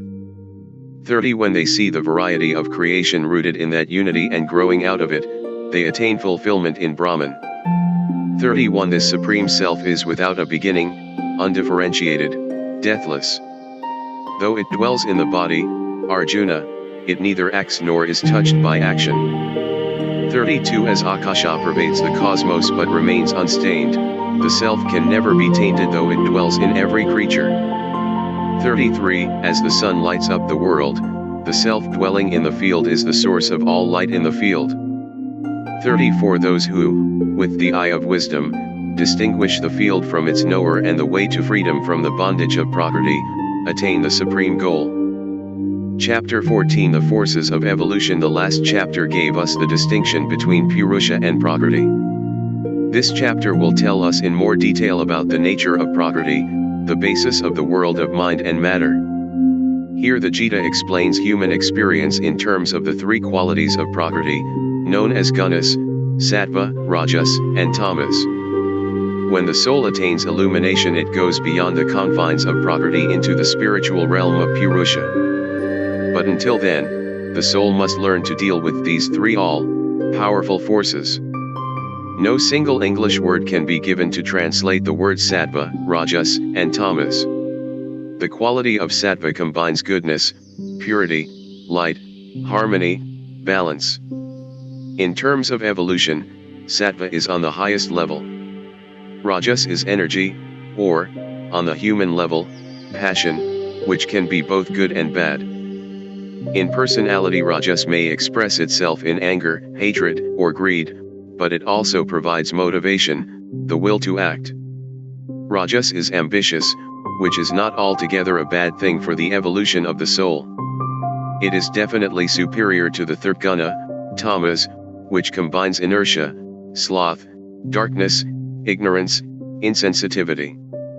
This is the lowest state in terms of evolution, for tamas means a dead stability, where nothing much happens for good or ill.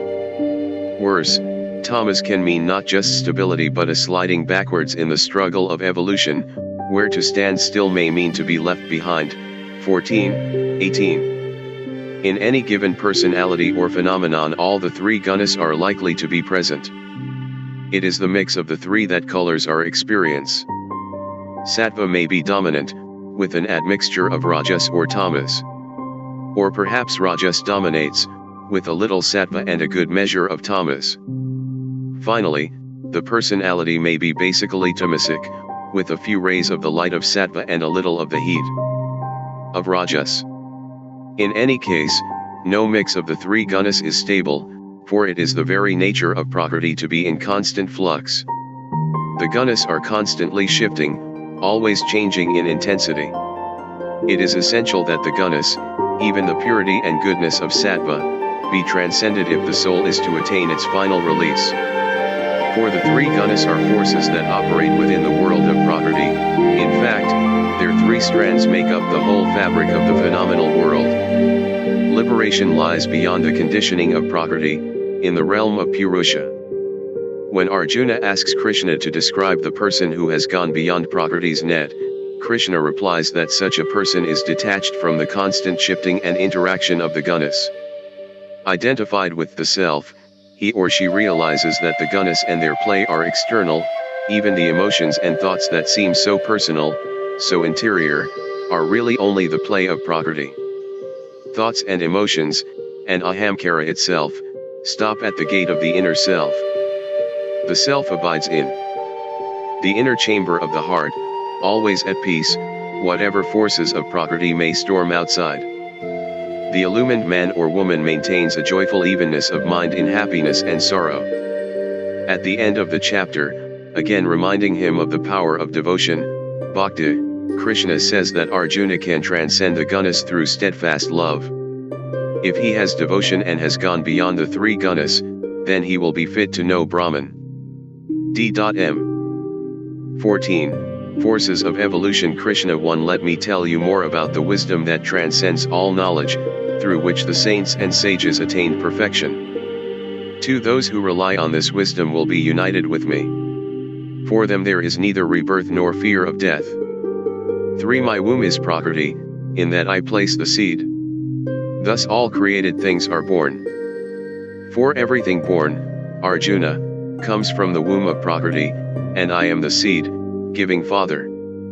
5. It is the three gunas born of Prakriti, Sattva, Rajas, and Tamas, that bind the immortal self to the body. 6. Sattva, pure, luminous, and free from sorrow, binds us with attachment to happiness and wisdom. 7. Rajas is passion, arising from selfish desire and attachment. These bind the self with compulsive action. 8. Tamas, born of ignorance, deludes all creatures through heedlessness, indolence, and sleep. 9. Sattva binds us to happiness, Rajas binds us to action. Tamas, distorting our understanding, binds us to delusion. 10. Sattva predominates when Rajas and Tamas are transformed. Rajas prevails when Sattva is weak and Tamas overcome. Tamas prevails when Rajas and Sattva are dormant. 11. When Sattva predominates, the light of wisdom shines through every gate of the body. 12. When Rajas predominates, a person runs about pursuing selfish and greedy ends, driven by restlessness and desire. 13. When Tamas is dominant, a person lives in darkness, slothful, confused, and easily infatuated. 14. Those dying in the state of Sattva attain the pure worlds of the wise. 15. Those dying in Rajas are reborn among people driven by work. But those who die in Tamas are conceived in the wombs of the ignorant. 16. The fruit of good deeds is pure and sattvic. The fruit of Rajas is suffering. The fruit of Tamas is ignorance and insensitivity. 17. From Sattva comes understanding, from Rajas, greed. But the outcome of Tamas is confusion, infatuation, and ignorance. 18. Those who live in Sattva go upwards, those in Rajas remain where they are. But those immersed in Tamas sink downwards. 19. The wise see clearly that all action is the work of the gunas. Knowing that which is above the gunas, they enter into union with me. 20. Going beyond the three gunas which form the body, they leave behind the cycle of birth and death, decrepitude, and sorrow, and attain to immortality. Arjuna 21. What are the characteristics of those who have gone beyond the gunas, O Lord? How do they act? How have they passed beyond the gunas hold? Krishna 22. They are unmoved by the harmony of Sattva, the activity of Rajas, or the delusion of Tamas. They feel no aversion when these forces are active, nor do they crave for them when these forces subside. 23. They remain impartial, undisturbed by the actions of the gunas. Knowing that it is the gunas which act, they abide within themselves and do not vacillate. 24. Established within themselves, they are equal in pleasure and pain, praise and blame, kindness and unkindness. Clay, a rock, and gold are the same to them. 25. Alike in honor and dishonor, alike to friend and foe, they have given up every selfish pursuit. Such are those who have gone beyond the gunas. 26. By serving me with steadfast love, a man or woman goes beyond the gunas. Such a one is fit for union with Brahman. 27 For I am the support of Brahman, the eternal, the unchanging, the deathless, the everlasting Dharma, the source of all joy. Chapter 15 The Supreme Self This is a difficult chapter, for it deals essentially with questions of theology and ultimate mystical experience. Krishna reveals that he transcends not only the world of matter but also the immortal Atman that dwells as the conscious knower within all beings. Krishna has said that he is the Atman, but the paradox is that he also transcends the Atman. In this highest aspect Krishna is Ishvara, the cosmic Lord, who abides in his own mystery. The liberated self enjoys union with Krishna and lives in Krishna's highest home. But the self does not become Krishna, the immortal soul, even when liberated from its mortal journeying, does not become God. The chapter opens with the image of an upside-down tree, a world tree rooted in Brahman which branches out into a manifold creation in this realm below. This is said to be an ashvatha or peepal tree, a kind of fig. Like the banyan, it sends out roots into the air, spreading above and below. In this chapter about Krishna's most exalted nature, it is appropriate that his home, the highest goal of all, is described. It is an abode of light and eternal life.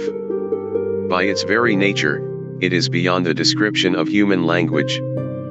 Verse 4 uses an elemental and ancient word for the ultimate reality that defies all description, all human thought, tat, which means simply that or it.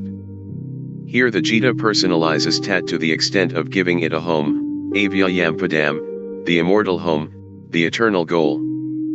Pada also means foot or step, and it is of interest here to recall a myth from the Vedas.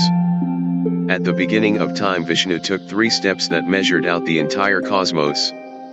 The third and highest step became a heavenly world, the realm of the blessed. In the Rig Veda, 154.5, the poet longs to find himself in this home of the God.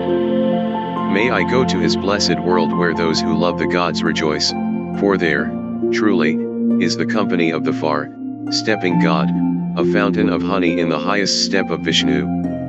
The Gita describes Krishna's home as a realm of light beyond the light of the sun, 15:6. Here we might compare the Gita with the Katha Upanishad, 5:15. There shines not the sun, neither moon, nor star, nor flash of lightning, nor fire lit on earth. The self is the light reflected by all. He's shining, everything shines after him. Even here, though, we are reminded that Krishna lives not just in this highest realm but also in the world below, where both darkness and light coexist. In his divine mystery he sends fragments of himself to become the inner self in each creature. In this sense the self enters the body at conception, dwells in the body, and then departs at death. Krishna is the prana, the breath or vitality, of the body. The Upanishads speak of 5 pranas, here the Gita mentions the 2 most prominent, the prana by which we breathe and the prana that digests food. D.M. 15. The Supreme Self Krishna. One sages speak of the immutable ashvatha tree, with its taproot above and its branches below. On this tree grow the scriptures, seeing their source, one knows their essence. 2. Nourished by the gunas, the limbs of this tree spread above and below. Sense objects grow on the limbs as buds, the roots hanging down bind us to action in this world. 3. The true form of this tree, its essence, beginning, and end, is not perceived on this earth. Cut down this strong, rooted tree with the sharp axe of detachment, 4. Then find the path which does not come back again. Seek that, the first cause, from which the universe came long ago. 5. Not deluded by pride, free from selfish attachment and selfish desire, beyond the duality of pleasure and pain, ever aware of the self, the wise go forward to that eternal goal. 6. Neither the sun nor the moon nor fire can add to that light. This is my supreme abode, and those who enter there do not return to separate existence.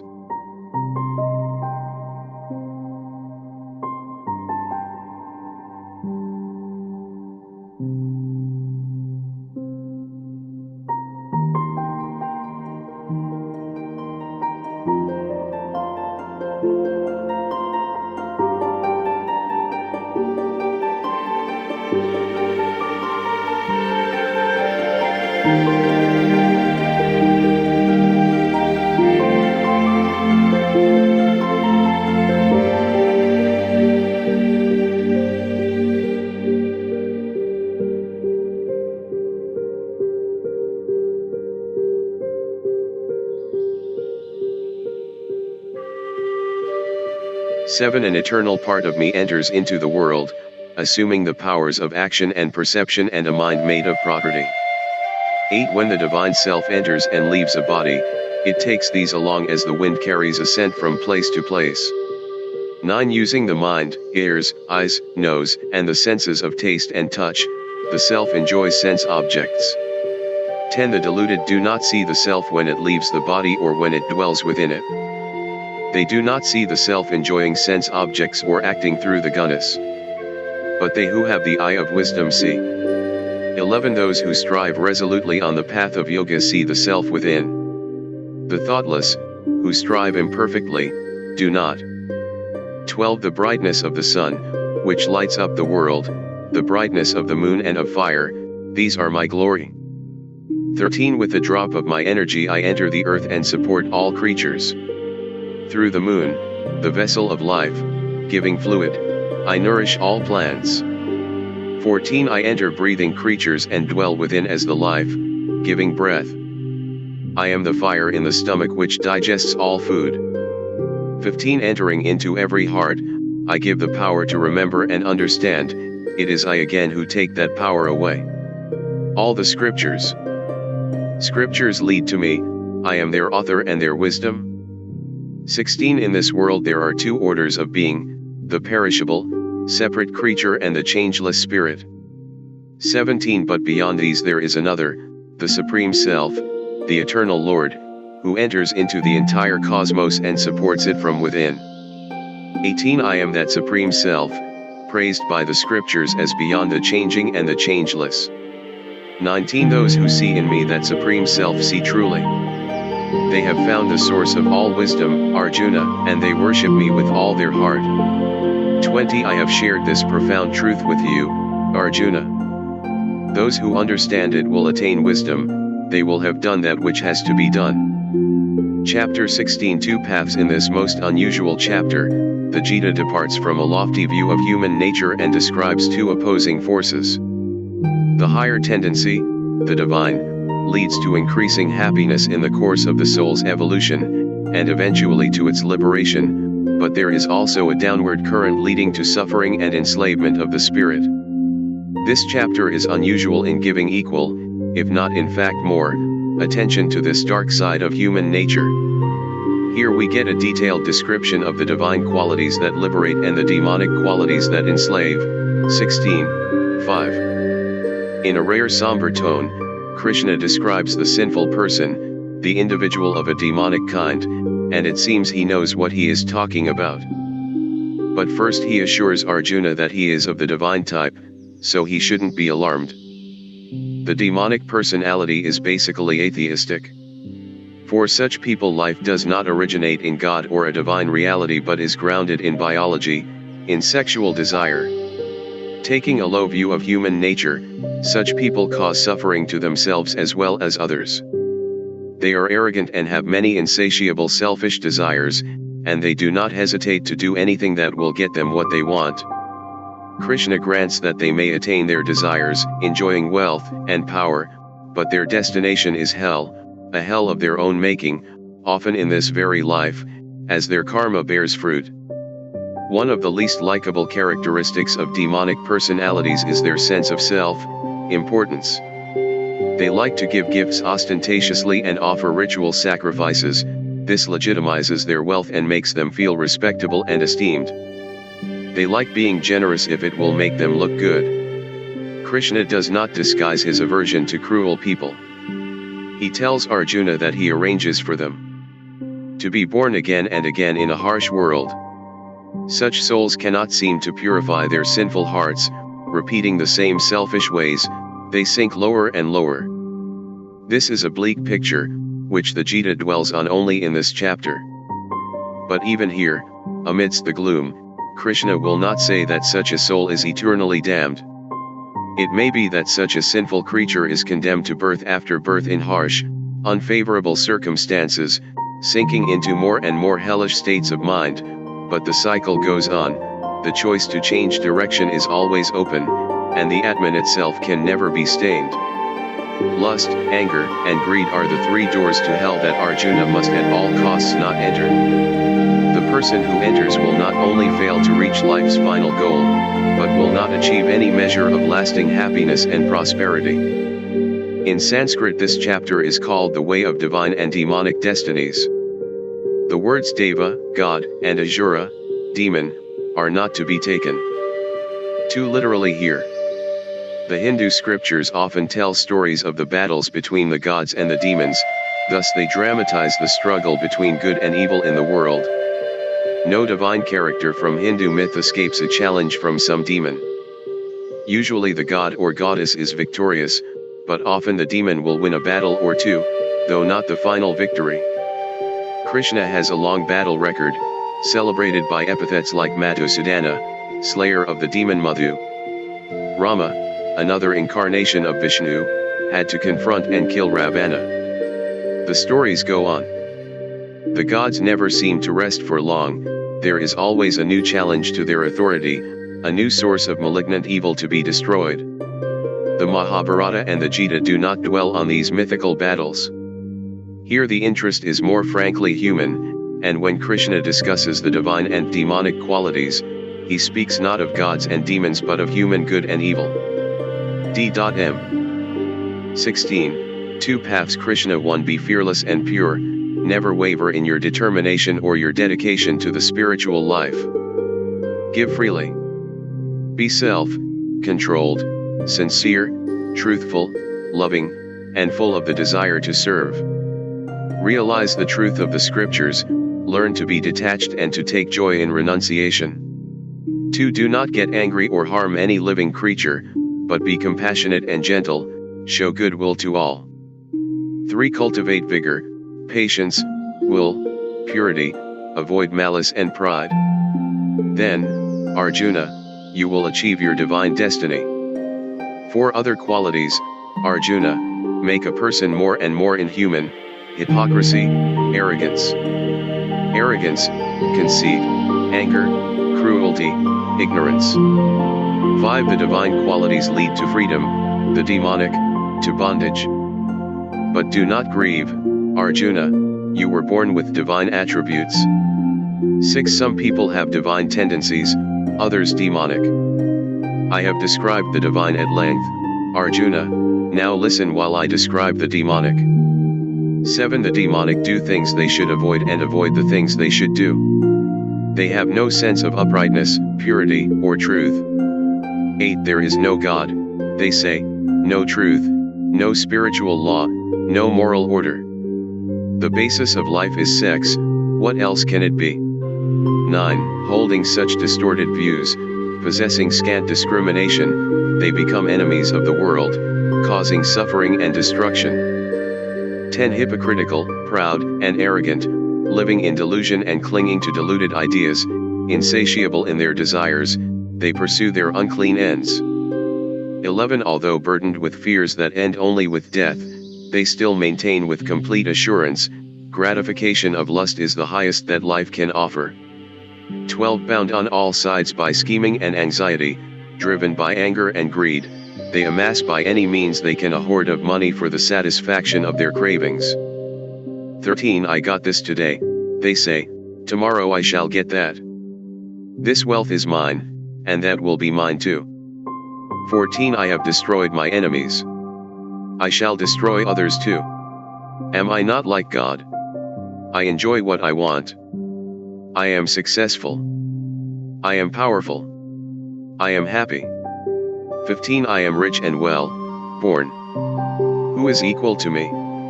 I will perform sacrifices and give gifts, and rejoice in my own generosity. This is how they go on, deluded by ignorance. 16 Bound by their greed and entangled in a web of delusion, whirled about by a fragmented mind, they fall into a dark hell. 17 Self-important, obstinate, swept away by the pride of wealth, they ostentatiously perform sacrifices without any regard for their purpose. 18 Egotistical, violent, arrogant, lustful, angry, envious of everyone, they abuse my presence within their own bodies and in the bodies of others. 19 Life after life I cast those who are malicious, hateful, cruel, and degraded into the wombs of those with similar demonic natures. 20 Birth after birth they find themselves with demonic tendencies. Degraded in this way, Arjuna, they fail to reach me and fall lower still. 21 There are 3 gates to this self, destructive hell, lust, anger, and greed. Renounce these 3. 22 Those who escape from these 3 gates of darkness, Arjuna, seek what is best and attain life's supreme goal. 23 Others disregard the teachings of the scriptures. Driven by selfish desire, they miss the goal of life, miss even happiness and success. 24 Therefore let the scriptures be your guide in what to do and what not to do. Understand their teachings, then act in accordance with them.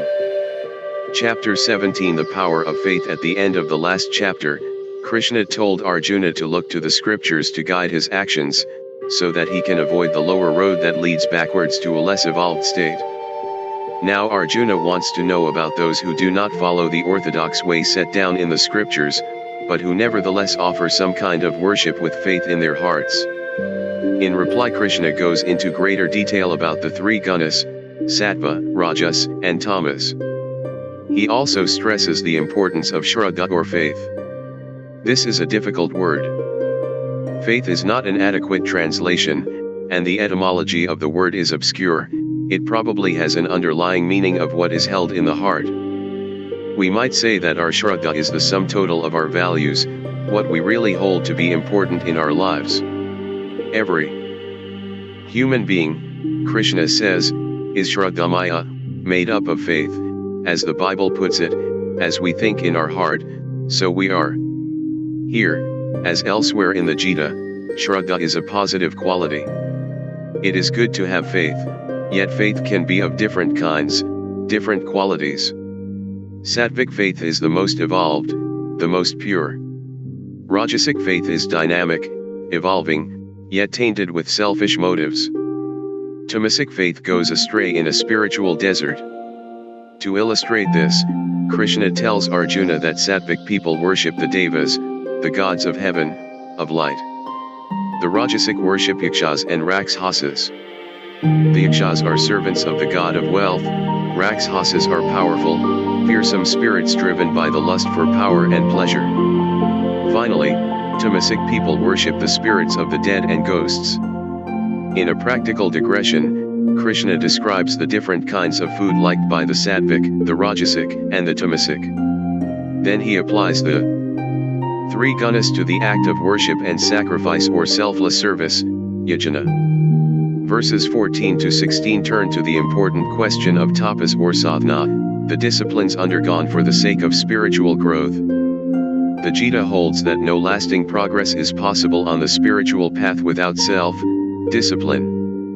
The root of the word tapas is tap, to be hot or to suffer pain, and in fact tapas can also mean heat or suffering. When certain spiritual practices are mastered, they create a feeling of heat in the body, which is a sign of increased spiritual potency. Tapas also refers to the power gained through spiritual austerity. Krishna dispels the mistaken belief that tapas means mortifying or torturing the body, and points out that spiritual disciplines can be sattvic, rajasic, or tamasic. The sattvic kind of tapas is offered for a truly spiritual goal, rajasic tapas is performed to gain a selfish end, probably the admiration of others. Deluded by tamas, a person will undergo painful, foolish practices to try to gain power over, or even to injure, others. Changing course for a moment, Krishna discusses the mantra Om Tat Sat. Om is the most ancient of Hindu mantrams, it is the sacred syllable that is Brahman, the cosmic sound heard in the depths of meditation. Tat is that, the supreme reality beyond what language can describe or thought can think. And Sat means both that which is and that which is good. The mantra Om Tat Sat affirms that only the good really exists, the opposite word, Asat, implies that evil is transient and therefore is not ultimately real. The last verse concludes that no act or intention can add to spiritual growth if it is faithless. An act done without shraddha is asat, unreal, It cannot have meaning either in this world or the next. D.M. 17. The power of faith. Arjuna 1. O Krishna, what is the state of those who disregard the scriptures but still worship with faith? Do they act from sattva, rajas, or tamas? Krishna 2. Every creature is born with faith of some kind, either sattvic, rajasic, or tamasic. Listen, and I will describe each to you. 3. Our faith conforms to our nature, Arjuna. Human nature is made of faith. A person is what his shraddha is. For those who are sattvic worship the forms of God, those who are rajasic worship power and wealth. Those who are tamasic worship spirits and ghosts. 5. Some invent harsh penances. Motivated by hypocrisy and egotism. 6. They torture their innocent bodies and me who dwells within. Blinded by their strength and passion, they act and think like demons. 7. The three kinds of faith express themselves in the habits of those who hold them, in the food they like, the work they do, the disciplines they practice, the gifts they give. Listen, and I will describe their different ways. 8. Sattvic people enjoy food that is mild, tasty, substantial, agreeable, and nourishing, food that promotes health, strength, cheerfulness, and longevity. 9. Rajasic people like food that is salty or bitter, hot, sour, or spicy, food that promotes pain, discomfort, and disease. 10. Tamasic people like overcooked, stale, leftover, and impure food, food that has lost its taste and nutritional value. 11. The sattvic perform sacrifices with their entire mind fixed on the purpose of the sacrifice. Without thought of reward, they follow the teachings of the scriptures. 12. The rajasic perform sacrifices for the sake of show and the good it will bring them. 13. The tamasic perform sacrifices ignoring both the letter and the spirit.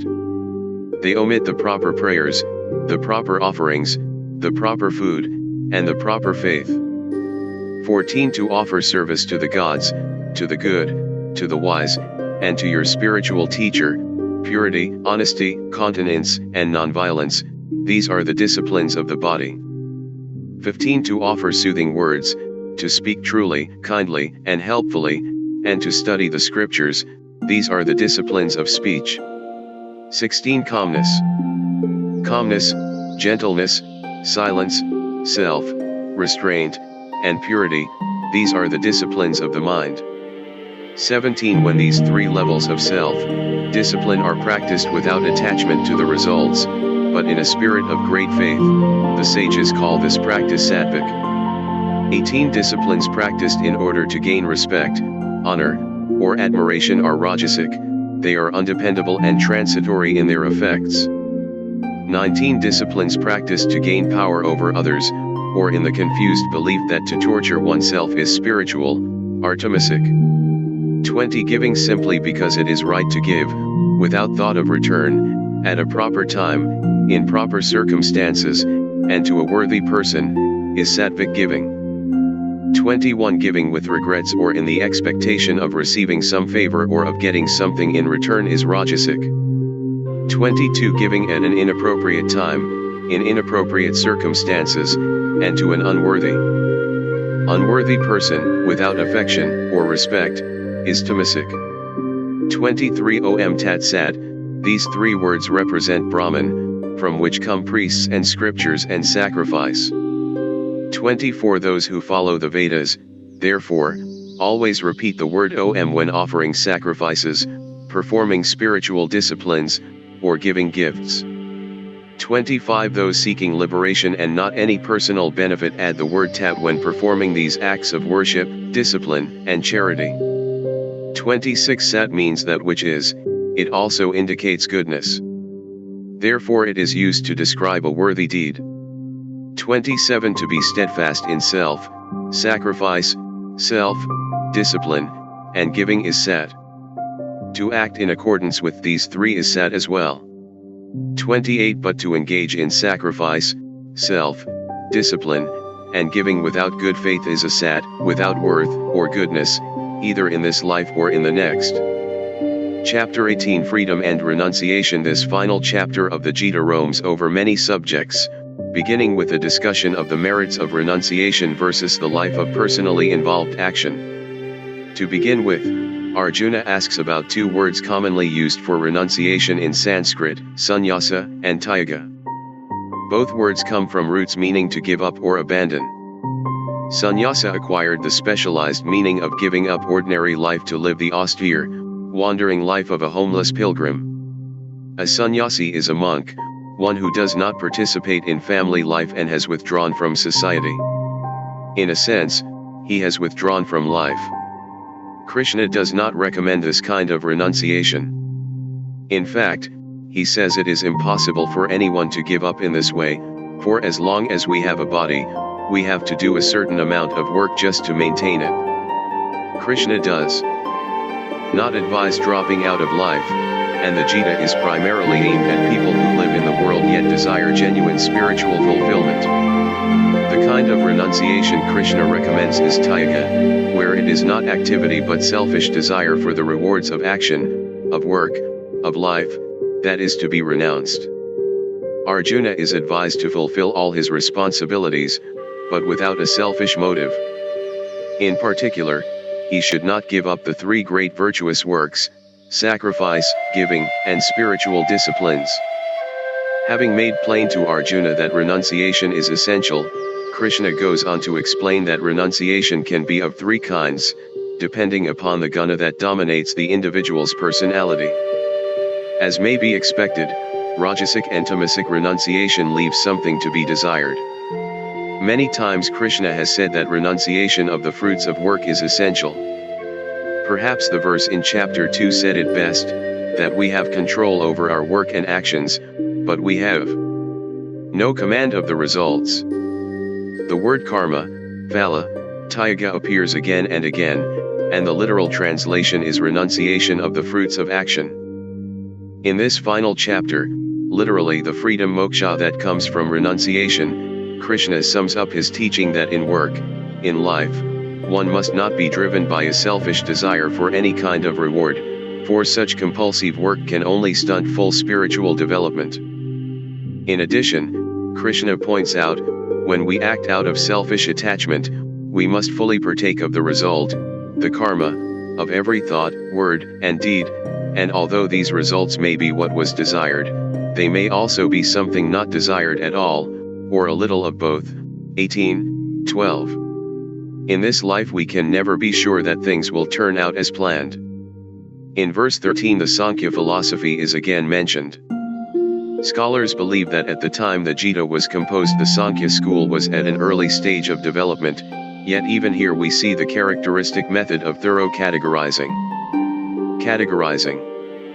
Using the Sankhya categories of the three gunas, the Gita goes on to give more detail about work, which is of three kinds: sattvic, rajasic, and tamasic.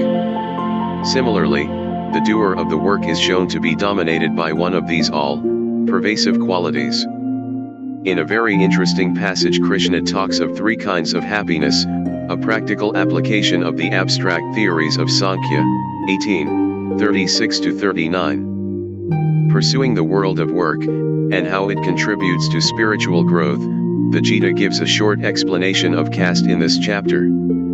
The Gita is not especially interested in caste, the social hierarchy of Hindu society, but we do find a short explanation here. The sannyasi, the renouncing monk, has left society and therefore belongs to no caste, but Krishna does not point out that course to Arjuna. Rather, he wants Arjuna to lead an active life. Krishna tells him that devotion to his own duty is best. It is better to do one's own work, even if imperfectly, than to try to take on some other work. The work proper to each of the four castes is then described. In general, the Gita takes a liberal view of caste, and it would be wrong to interpret this chapter as supporting a rigid caste system. The final part of this chapter, verses 50 and following, give a picture of the person who has attained sthiti, success or perfection, in the spiritual life and who goes on to union with Brahman.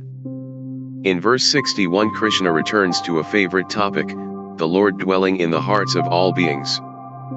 But here he adds a startling revelation, the Lord dwells in all, Yet he whirls them around through Maya as if they were toys mounted on a machine. Having jarred Arjuna with this amazing image, Krishna reassures him that he can escape from the machine, the wheel of time, through devotion to God. If he wholeheartedly takes refuge in the Lord within, then through Krishna's grace he will find peace. As his all but final word, Krishna reminds Arjuna that he holds him very dear. Through devotion, Arjuna will be able to find his way, and he should not forget that Krishna feels deep love for him. The relationship between the teacher and student is given a parting word, partially of warning. Krishna does not want these profound truths told to anyone who is not ready. Anyone lacking devotion or self-control, who does not want to hear spiritual instruction or who scoffs at it, should not be accepted as a student. The sacred act of giving spiritual instruction cannot be undertaken lightly. It is the highest work, and the man or woman who does it is most dear to Krishna. Finally, Krishna asks Arjuna if he has understood. Arjuna says yes, his conflicts are over, he is ready to follow Krishna's instructions. This concludes the dialogue between Krishna and Arjuna and the instruction of the Gita proper. Sanjaya, who has been narrating the poem to blind King Dhritarashtra, adds a few final verses of benediction. He has seen this dialogue through his mystic vision, granted by the grace of Vyasa. Just recalling this wonderful conversation makes his hair stand on end in ecstasy, and when he remembers Krishna's wonderful beauty, his joy is boundless. D.M. 18. Freedom and Renunciation. Arjuna 1. O Krishna, destroyer of evil, please explain to me sannyasa and tyaga and how one kind of renunciation differs from another. Krishna 2. To refrain from selfish acts is one kind of renunciation, called sannyasa. To renounce the fruit of action is another, called tyaga. 3. Among the wise, some say that all action should be renounced as evil. Others say that certain kinds of action, self-sacrifice, giving, and self-discipline, should be continued. 4. Listen, Arjuna, and I will explain 3 kinds of tyaga and my conclusions concerning them. 5. Self-sacrifice, giving, and self-discipline should not be renounced, for they purify the thoughtful. 6. Yet even these, Arjuna, should be performed without desire for selfish rewards. This is essential. 7. To renounce one's responsibilities is not fitting. The wise call such deluded renunciation tamasic. 8. To avoid action from fear of difficulty or physical discomfort is rajasic. There is no reward in such renunciation. 9. But to fulfill your responsibilities knowing that they are obligatory, while at the same time desiring nothing for yourself, this is sattvic renunciation. 10. Those endowed with sattva clearly understand the meaning of renunciation and do not waver. They are not intimidated by unpleasant work, nor do they seek a job because it is pleasant. 11. As long as one has a body, one cannot renounce action altogether.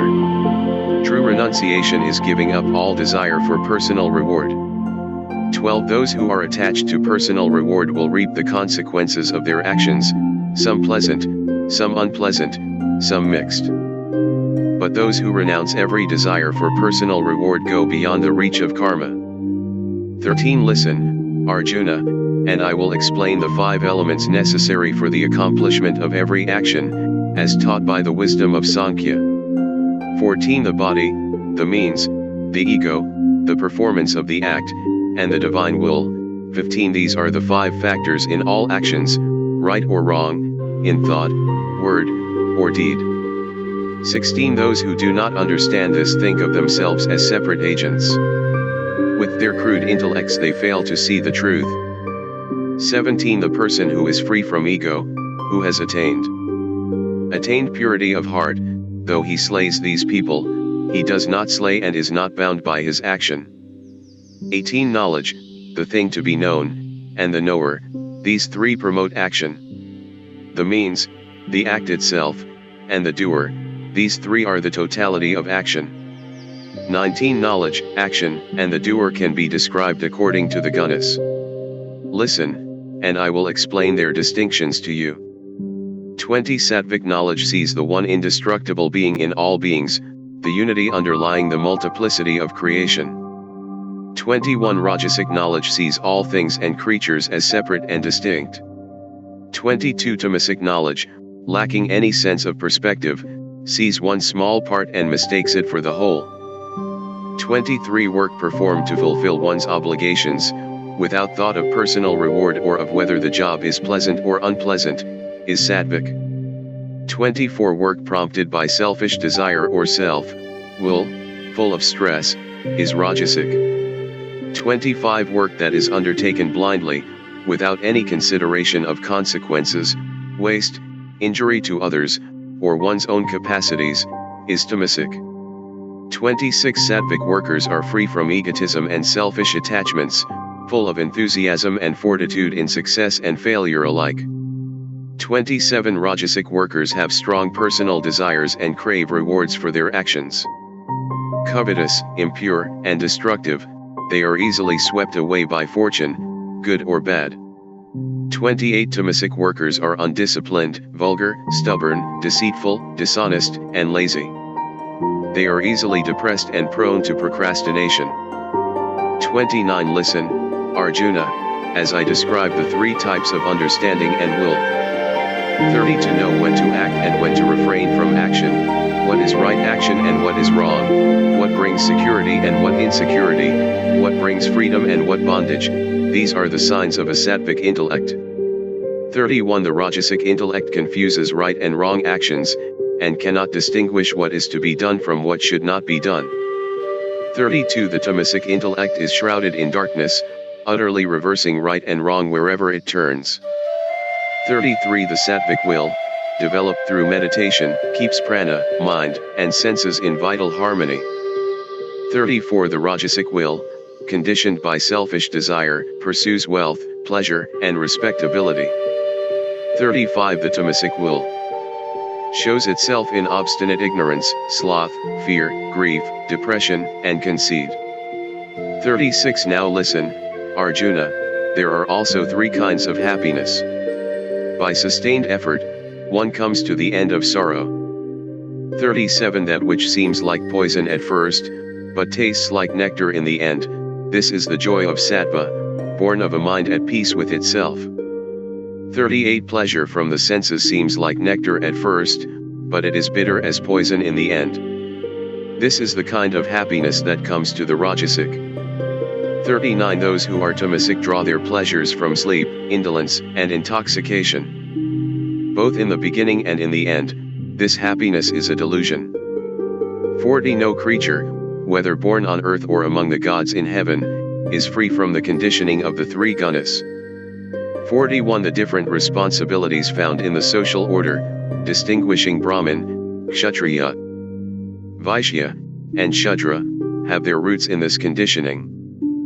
42 The responsibilities to which Brahmins are born, based on their nature, are self, control, tranquility, purity of heart, patience, humility, learning, austerity, wisdom, and faith. 43 The qualities of Kshatriyas, based on their nature, are courage, strength, fortitude, dexterity, generosity, leadership, and the firm resolve never to retreat from battle. 44 The occupations suitable for a Vaishya are agriculture, dairying, and trade. The proper work of a Shudra is service. 45 By devotion to one's own particular duty, everyone can attain perfection. Let me tell you how. 46 By performing one's own work, one worships the Creator who dwells in every creature. Such worship brings that person to fulfillment. 47 It is better to perform one's own duties imperfectly than to master the duties of another. By fulfilling the obligations he is born with, a person never comes to grief. 48 No one should abandon duties because he sees defects in them. Every action, every activity, is surrounded by defects as a fire is surrounded by smoke. 49 One who is free from selfish attachments, who has mastered himself and his passions, attains the supreme perfection of freedom from action. 50 Listen and I shall explain now. Arjuna, how one who has attained perfection also attains Brahman, the supreme consummation of wisdom. 51 Unerring in discrimination, sovereign of the senses and passions, free from the clamor of likes and dislikes. 52 Such a one leads a simple, self-reliant life based on meditation, controlling speech, body, and mind. 53 Free from self-will, aggressiveness, arrogance, anger, and the lust to possess people or things. They are at peace with themselves and others and enter into the unitive state. 54 United with Brahman, ever joyful, beyond the reach of desire and sorrow, they have equal regard for every living creature and attain supreme devotion to me. 55 By loving me they come to know me truly, then they know my glory and enter into my boundless being. 56 All their acts are performed in my service, and through my grace they win eternal life. 57 Make every act an offering to me, regard me as your only protector. Relying on interior discipline, meditate on me always. 58 Remembering me, you shall overcome all difficulties through my grace. But if you will not heed me in yourself, nothing will avail you. 59 If you egotistically say, I will not fight this battle, your resolve will be useless, your own nature will drive you into it. 60 Your own karma, born of your own nature, will drive you to do even that which you do not wish to do, because of your delusion.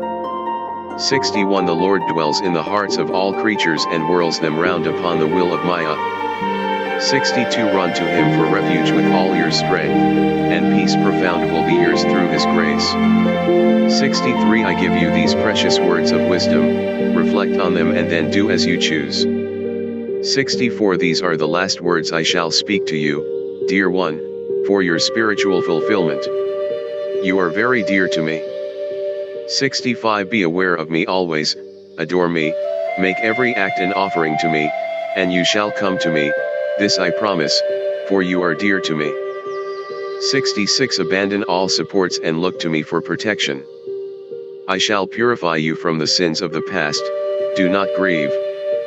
67 Do not share this wisdom with anyone who lacks in devotion or self-control, lacks the desire to learn, or scoffs at me. 68 Those who teach the supreme mystery of the Gita to all who love me perform the greatest act of love, they will come to me without doubt. 69 No one can render me more devoted service, no one on earth can be more dear to me. 70 Those who meditate on these holy words worship me with wisdom and devotion. 71 Even those who listen to them with faith, free from doubts, will find a happier world where good people dwell. 72 Have you listened with attention? Are you now free from your doubts and confusion? Arjuna 73 You have dispelled my doubts and delusions, and I understand through your grace. My faith is firm now, and I will do your will. Sanjaya 74 This is the dialogue I heard between Krishna, the son of Vasudeva, and Arjuna, the great-hearted son of Parita. The wonder of it makes my hair stand on end. 75 Through Vyasa's grace, I have heard the supreme secret of spiritual union directly from the Lord of Yoga, Krishna himself. 76 Whenever I remember these wonderful, holy words between Krishna and Arjuna, I am filled with joy. 77 And when I remember the breathtaking form of Krishna, I am filled with wonder and my joy overflows. 78 Wherever the divine Krishna and the mighty Arjuna are, there will be prosperity, victory, happiness, and sound judgment. Of this I am sure. Notes Chapter 1:1 The phrase on the field of Dharma, Kshetra, gives a hint that the battle is to be an allegorical one, a fight of Dharma, justice, against adharma, evil. The battle takes place not only at Kurukshetra, the field of the Kurus, but also on the elusive field of Dharma, the spiritual realm where all moral struggles are waged. 40 to 44 These verses are particularly difficult to translate, because they revolve around the complex word dharma, law, justice, or simply something's inner nature. To try to capture the word in English we might say God's law or eternal truth. Dharma is divinely given, it is the force that holds things together in a unity, the center that must hold if all is to go well. The opposite of dharma is adharma, evil, injustice, chaos. In these verses Arjuna gives expression to his fears of a coming chaos, an evil world where good people will be confused and violated. Sense of unity here translates dharma. The phrase loses its sense of unity would be more literally translated as is overcome by adharma. The translation speaks in a general way of the chaos that overcomes society when dharma is weak, when ancient spiritual truths are ignored. Thus varna, samkara, literally confusion of caste, is more meaningful as society is plunged into chaos. The subject here is not the observance of caste restrictions, but the essential cohesion of the social fabric. 42. The Sanskrit refers to the ancient Pinda rites that offer homage to dead ancestors. These rites maintain the traditions of the family by respecting and worshipping those who had gone before. Again, the rather liberal rendering the spiritual evolution begun by our ancestors seems preferable to a narrower translation. Chapter 2:17 Tat, that, is an ancient name for Brahman, the supreme reality. Brahman is neither masculine nor feminine, in fact, it has no attributes at all. It is impossible to describe Brahman in words, so it is simply pointed to, Tat. 72 The state of immortality is Brahma, Nirvana, the Nirvana that is Brahman. This is the state of release or liberation, union with the divine ground of existence. The word Nirvana comes from the Sanskrit root va to blow with the prefix nir out. It means to extinguish, as a fire is said to be blown out. Thus it indicates the extinction of the old, limited personality. By adding the word Brahman, complete union with the universal Godhead is indicated. Brahma, Nirvana then means the mystic state of extinction of self in the union with God. Nirvana is a Buddhist term as well. Some misconceptions are unfortunately current about this rather esoteric concept. Nirvana is wrongly presented as a kind of empty nothingness, even a spiritual death. We get exactly the opposite impression if we approach the Hindus and Buddhists themselves. It is true there is much talk of extinguishing the petty ego and going beyond self, will, the mask that hides the creative, wise, loving self underneath. This death of the old person to make way for the new is one purpose of spiritual disciplines. It can be painful, but the death of the old does not lead to annihilation but to a spiritual rebirth. Chapter 3. 9 Here and later yajna is translated as selfless work or selfless service. The literal meaning is sacrifice, essentially, self-sacrifice, giving up something one greatly values for the sake of a higher purpose. Some translators give a very narrow translation of yajna as a ritualistic sacrifice, but this is inaccurate. 39 Can be translated as selfish desire or pleasure, and often carries a connotation of sensual desire or sexual passion. It means essentially a personal desire for ease or pleasure, not desire of a more altruistic kind. Chapter 4:37 This is a well-known verse. The meanings of karma are complex, but the verse is widely taken to mean that true knowledge destroys the effects of past errors, which generate further karma. When consciousness is unified and illumined, one is released from the bondage of karma.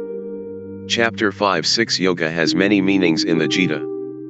Here yoga is translated as action and selfless service because a contrast is being made between Sankhya and yoga, that is, between philosophical explanation and the actual practice of the spiritual life.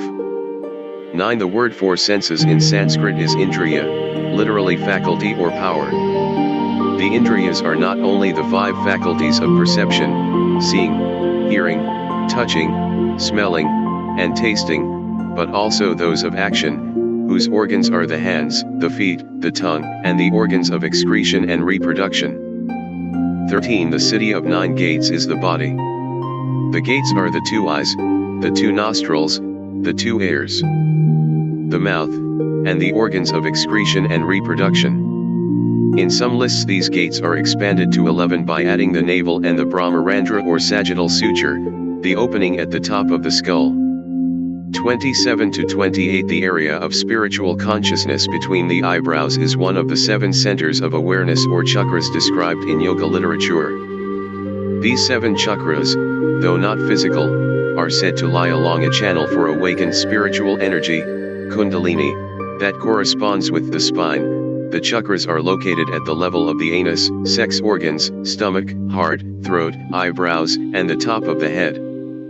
Kundalini circulates among these centers, but it is usually confined to the lowest 3 chakras, corresponding to the main preoccupations of life on the physical level. In yogic concentration, the vital energy, Kundalini,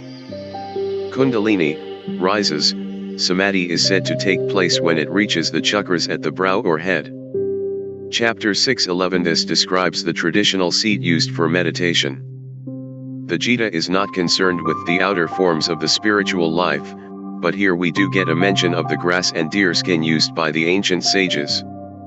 Perhaps the point is that they used what was available in their forest retreats, and that the seat should be what Patanjali calls sukhasana, comfortable enough to forget about your body. 14 All actions dedicated to Brahman is a literal translation of the Sanskrit word brahmakarya, a life of self, control and sense restraint. Chapter 7. 16 Artha has given translators some difficulties. Those who desire to achieve their purpose captures the basic meaning of the word. Artha is goal or purpose. The second word of the compound, arthi, means one who has a goal. So artharthi probably refers to those who take to the spiritual life with a particular purpose in view. Artha also means wealth or worldly goods, but to translate this phrase as those who desire wealth would go against the entire tenor of the Gita. 23 The gods here are the devas, the lower, celestial deities such as Indra. 30 These obscure terms, Adhibhuta, Adhideva, and Adiyajata, are taken up in the next chapter. Chapter 8. 6 Whatever is the content of the mind at the moment of death determines the direction of the soul's rebirth. The implication is that whatever has been the bedrock of consciousness during life will be remembered at the time of death and lead the soul on to fulfill that desire in the next life. 9 to 10 The eyebrow center is discussed in the note to 5, 27 to 28. Chapter 9 5 Yoga here means mysterious power. This is yet another meaning attached to the word yoga, for those who practiced yoga were sometimes thought of as concealing within themselves extraordinary powers developed through their disciplines. The folklore of India relates many stories about mysterious yogis who have strange, divine powers. Krishna speaks here of his yoga Aishvaram, his mysterious and majestic power. Ishvara means Lord and Aishvaram lordly. Krishna's yoga is something he uses as Ishvara, the Lord of the world. Now he begins to show Arjuna something of the nature of the mystery. 17 Rig, Yajur, and Sama are the principal Vedas, the ancient scriptures that are Hinduism's orthodox authority. 20 to 21 These verses repeat the idea that heaven itself is an impermanent state. After exhausting the store of their good karma, the blessed souls in heaven must be reborn on earth. Only the liberated soul, the one who has found union with Krishna or Brahma Nirvana, escapes the round of rebirth and death as a separate, mortal creature. Chapter 10. This chapter contains many Sanskrit names, which are briefly identified in the glossary, cp. 279. 18 Amrita, immortal, comes from anat and rita mortal. The Greek word ambrosia is cognate and has the same meanings. Amrita is the ambrosia of the gods, the drink that makes them live forever, and in a general sense it means sweet or nectar, like. So the translation could also be your words, which are like ambrosia. 22 The mind, manas, is here taken to be one of the senses or indriyas of perception. For example, it is really with the mind rather than with the eye that we see. 33 The Sanskrit alphabet, 2, begins with the letter A. Perhaps this is why Krishna declares that among letters he is A, the first. Another possible reason is that A is the most frequent sound in Sanskrit. Chapter 11:14 Here Arjuna presses the palms of his hands together in the gesture called Anjali, like the Western gesture of prayer. This is the usual form of respectful greeting in India, as well as being used in worship and prayer. 15 Brahma, the Creator, not to be confused with Brahman, the attributeless Godhead, which is beyond the trinity of creation, preservation, and destruction, sits within a lotus that grows from the navel of Lord Vishnu. 17 Here Arjuna sees not his friend Krishna, but the Lord incarnate in Krishna, Vishnu, armed with his traditional weapons, a club, or mace, and a discus. Not mentioned in this verse are the two benign symbols he carries in his other hands, a conch and a lotus. Chapter 12 Arjuna is asking which path is superior, that of knowledge, Jnana Yoga, or love, Bhakti Yoga. Chapter 13 This is a list of all the 24 categories given in Sankhya philosophy to describe phenomena in the field of Prakriti. Chapter 15 The Ashvatha is the sacred peepal tree, a kind of fig often grown in temple compounds in India. The idea of a world tree appears in many ancient cultures. Here the Gita uses the image of the tree as upside down, drawing on the fact that the peepal sends out aerial roots, making branches above and below. The image illustrates the phenomenal world, rooted in Brahman, complete unity, and branching out into the apparent diversity of life. 13 Rasatmaka Soma is here translated as life, giving fluid, the nourishment of plants. In Hindu mythology it is the moon, sometimes called Soma, that nourishes plants, as the source of the life, giving nectar called Soma. In the Vedas, Soma is an intoxicating, invigorating drink distilled from a plant grown high in the mountains and drunk by participants in a sacred ritual. Scholars have tried to discover what the Soma plant might have been, but so far no conclusive identification has been made. Soma also appears as an important god in the Vedas. Chapter 17 27-28 Sat means that which is real or true and that which is good. It derives from the Sanskrit verb as, to be, and is directly related to our English word is. It is noteworthy that this word sat links reality and goodness, reflecting the idea that good is eternal. It is merely covered from time to time by a sat, evil, which is temporary and in that sense unreal.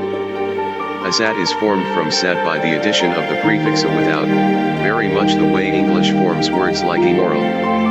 Chapter 18 Sannyasa and Tyaga both mean renunciation, sannyasa from the root as to cast aside and tyaga from tyaj to give up.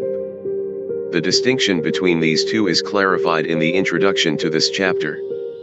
14 The divine will is a translation of Devam, which comes from the word Deva, God. Devam is sometimes translated as fate, but this is inappropriate in the Gita, which is not at all fatalistic. The Gita does, however, allow a place for God's will or providence in the affairs of humankind, though of course the dominant force is usually karma, not Devam. 34 This verse uses the phrase dharma, kama, artha, duty, pleasure, and wealth, traditionally considered the three goals of ordinary human life. The fourth and highest goal is moksha, salvation.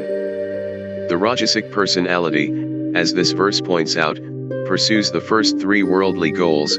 Moksha is ignored.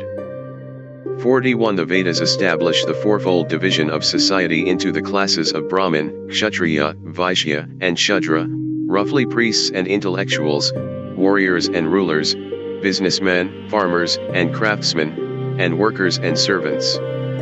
66 Dharma is not used here in the usual sense of law or inner nature, but in a rarer meaning, a thing's attribute, condition, or conditioning. Usually dharma is used in this sense only in the plural, as here, thus dharma is divine law. Dharmas are the innumerable beings, things, emotions, and mental states that make up everyday existence as we experience it. Here, following the root meaning, dri, to support or hold up, sarva, dharma is translated as all your supports, in the sense of external props, conditioned dependencies.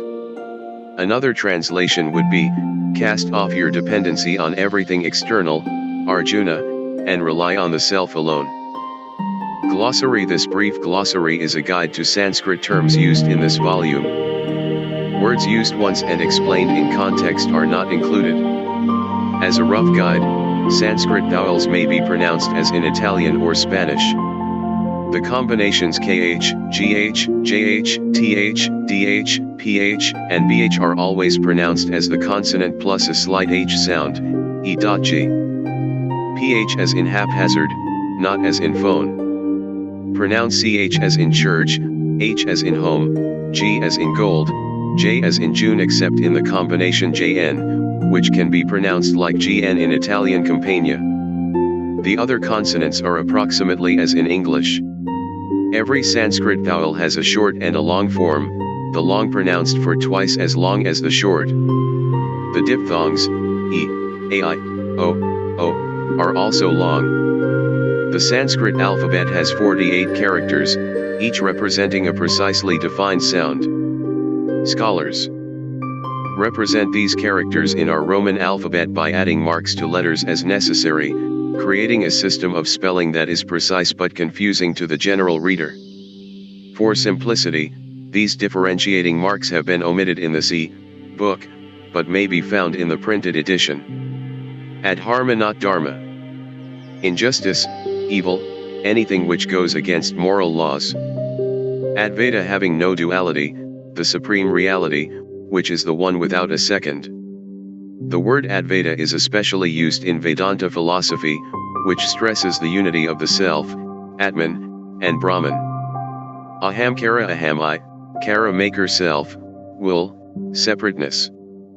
Ahimsa anat, himsa violence non-violence, doing no injury, wishing no harm. Akasha space, sky, the most subtle of the five elements. Akshara the eternal, the syllable Om. Ananta the cosmic serpent on which Vishnu reclines in rest. Apara not transcendent lower knowledge, intellectual knowledge. Arjuna one of the five Pandava brothers and an important figure in Indian epic and legend. He is Sri Krishna's beloved disciple and friend in the Bhagavad Gita. Aryaman the noble one, a Vedic god, revered as an ancestor of mankind. Asat anat, sat truth, goodness untruth, anything unreal, untrue, or lacking in goodness. Ashvatha the peepal tree, a kind of fig, it is regarded as holy and often grows in temple compounds. Ashvathama a great archer and warrior who is Drona's son. Asura in Hindu myth, a demon, figuratively, a being with an evil nature. Atman self, the innermost soul in every creature, which is divine. Avatara ava down, try to cross the descent of God to earth, the incarnation of Vishnu on earth, the birth of divine consciousness in the human heart. Avidya anat, vidya wisdom ignorance, lack of wisdom, want of knowledge. Avyaya the eternal, the changeless. Bhagavad Gita Bhagavath Lord, Gita song the song of the Lord, name of a Hindu scripture which contains the instructions of Sri Krishna. Bhakti devotion, worship, love. Bhakti Yoga the way of love.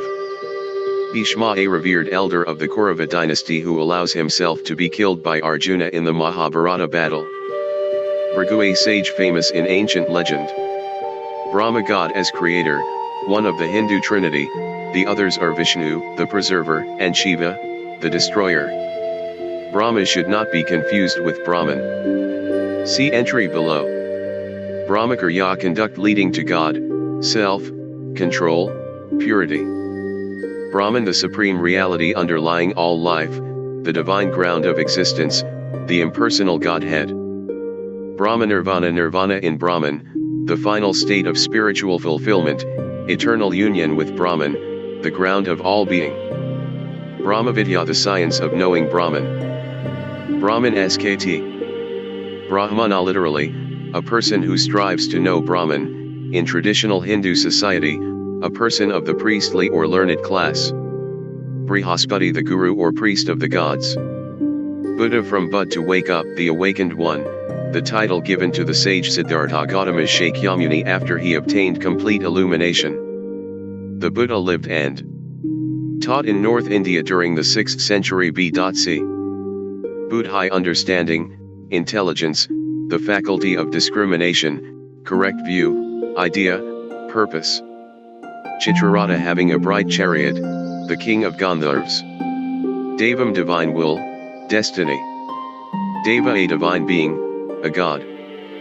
The Devas of Hindu mythology resemble the Olympians of the ancient Greeks, extraordinary, immortal, yet not unlike mortal men and women in their behavior.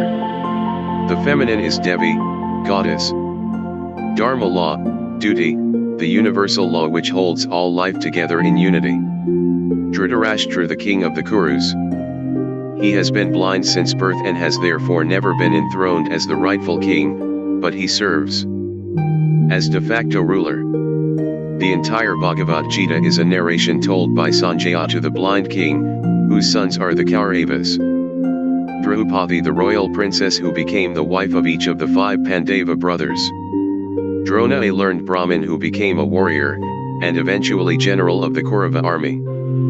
The preceptor of the royal princes, he taught the heroes of the Mahabharata the skills of war. Dukkha pain, suffering, sorrow.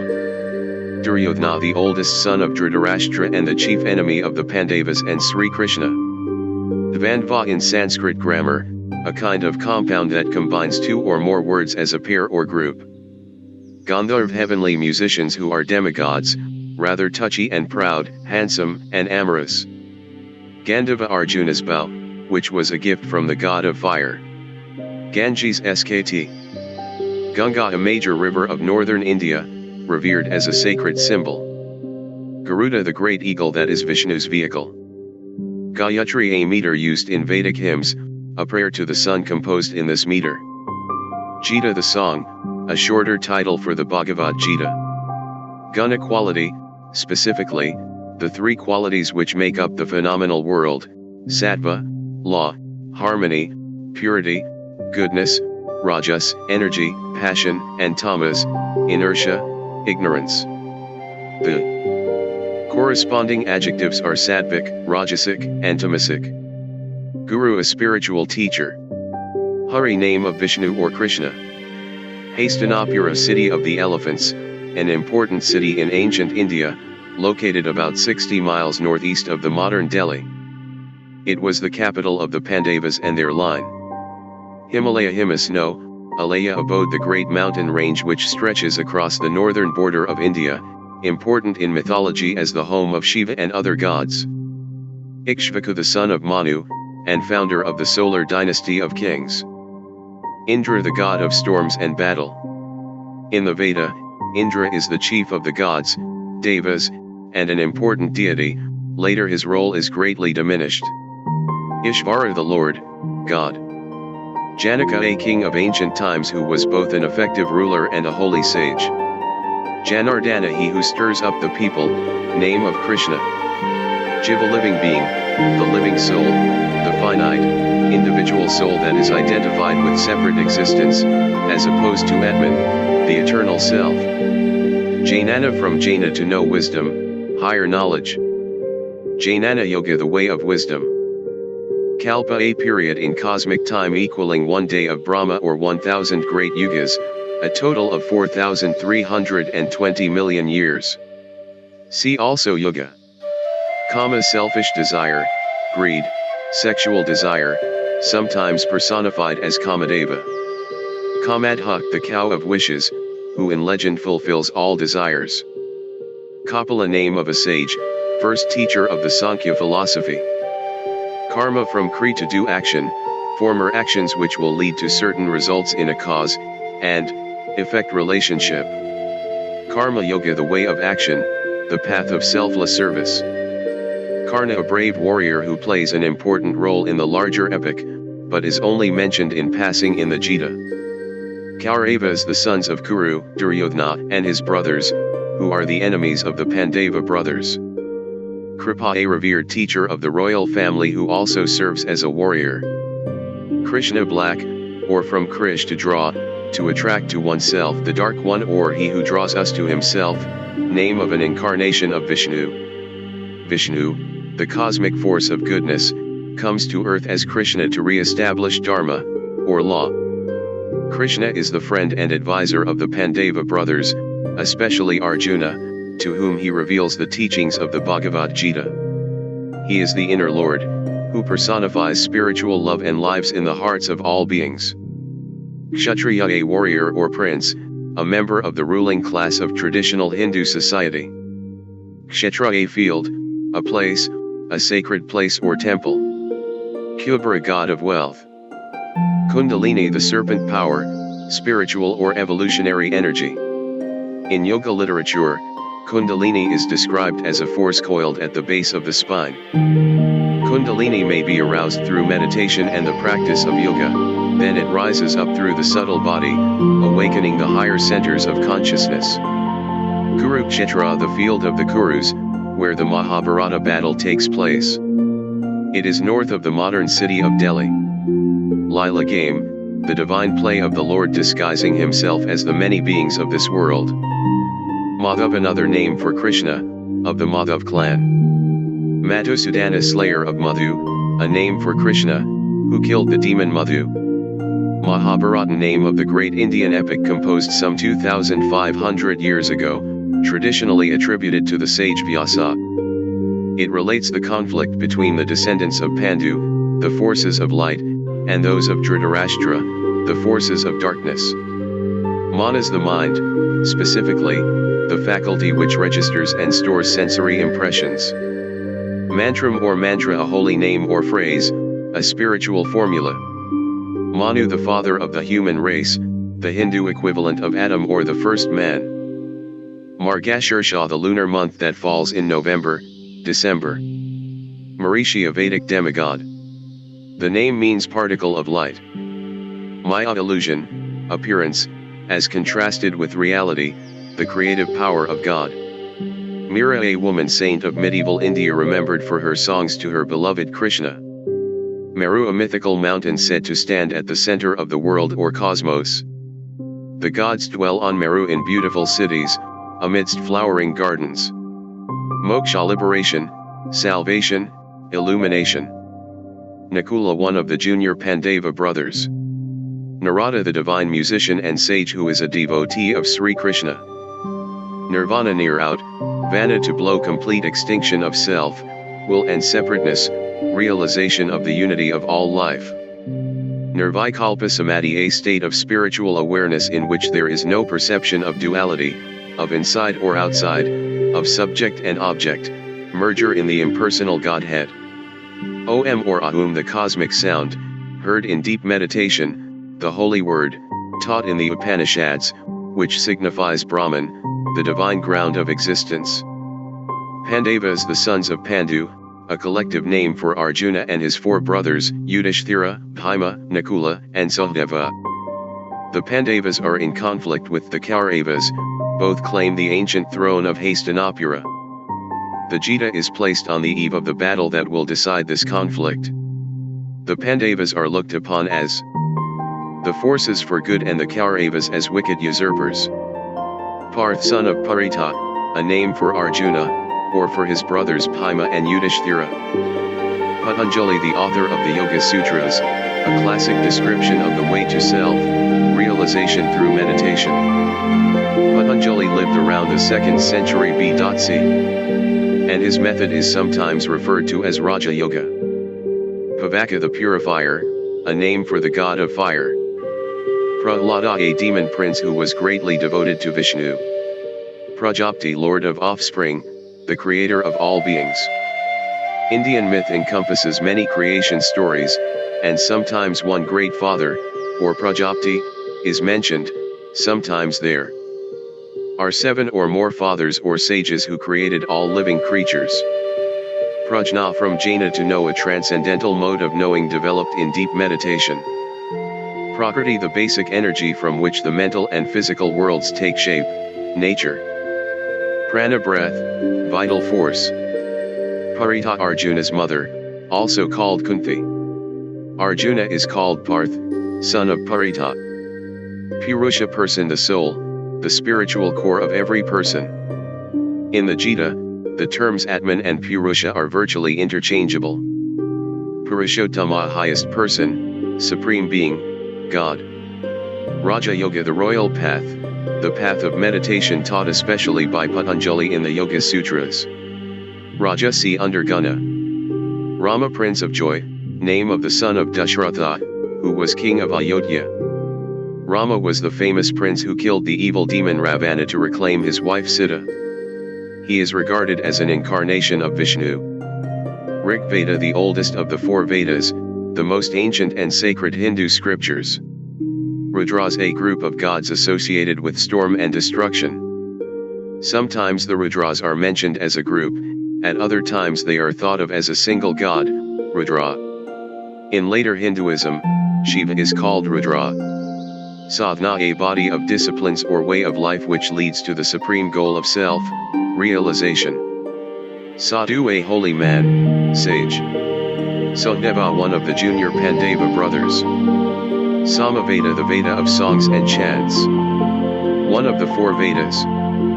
Samadhi, mystical union with God, a state of intense concentration in which consciousness is completely unified.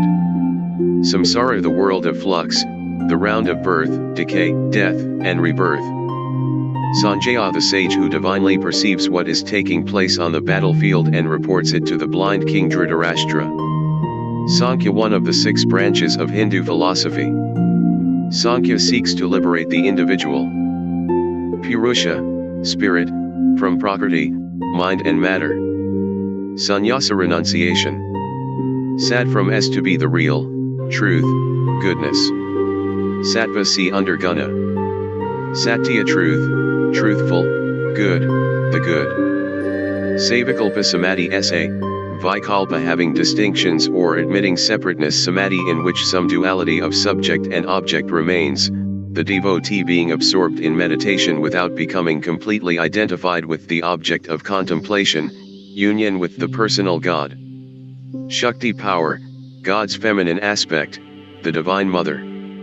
Shama, peace, the peace of deep meditation. Shankara, giver of peace, a name of Shiva. Shiva, the third person of the Hindu Trinity, the other two being Brahma, the creator, and Vishnu, the preserver. Shiva destroys, but he also conquers death. Shraddha, faith. Shudra, the fourth Hindu caste, a worker or servant. Skanda, a god of war, the son of Shiva, general of the divine forces when they go into battle against the demons. Soma, a drink used in Vedic ritual, the drink of the gods. Sri, pronounced Shri, a title of respect originally meaning auspicious or holy. Svadharma, the duty appropriate to a particular person, one's own individual dharma. Tamasi, under guna. Tapas, austerity, control of the senses, the spiritual power acquired through self-control. Tyaga, renunciation. Upanishads, ancient mystical documents found at the end of each of the four Vedas. Ushanas, a sage and poet who appears in the Vedas. Varna, caste or class. Varuna, god of waters and the ocean, in the Vedas, the moral overseer of the world. Vasuki, the king of the serpents, he lives in the underworld and balances the earth on his serpenthood. Veda, from vid to know knowledge, the name of the most ancient Sanskrit scriptures, considered to be a direct revelation from God to the mystics of the past. Vidya, knowledge, wisdom, a science or branch of study. Vijnana, knowledge, judgment, understanding. Vishnu, second in the Hindu Trinity, the preserver who incarnates himself in age after age for the establishment of Dharma and for the welfare of all creatures. Vivasvat, the sun god, the father of Manu, the ancestor of mankind. Vrishni, name of an important clan of ancient North India. According to legend, the Vrishnis all perished at the end of Krishna's life when their city, Dvaraka, sank in the sea. Vyasa, the sage revered as the author of the Mahabharata and the Gita. He was the father of both Dhritarashtra and Pandu, and he gave Sanjaya the power of mystic vision so that he could behold the dialogue between Sri Krishna and Arjuna. Yajna, offering, sacrifice, worship. Yajur, one of the four Vedas. Yoga, from yaja, to unite, union with God, realization of the unity of all life, a path or discipline which leads to such a state of total integration or unity. Yoga is also the name of one of the 6 branches of Hindu philosophy, and as such is paired with Sankhya. Yogi, a person who practices spiritual disciplines. Yudhishthira, Arjuna's elder brother, famous for his adherence to Dharma at all times. Yuga, an age or eon. In Hindu cosmology there are 4 yugas, representing a steady deterioration in the state of the world from age to age. The names of the yugas are taken from a game of dice. Krita Yuga is the age of perfection, followed by Treta Yuga. The incarnation of Sri Krishna is said to mark the end of the 3rd yuga, Dvapara.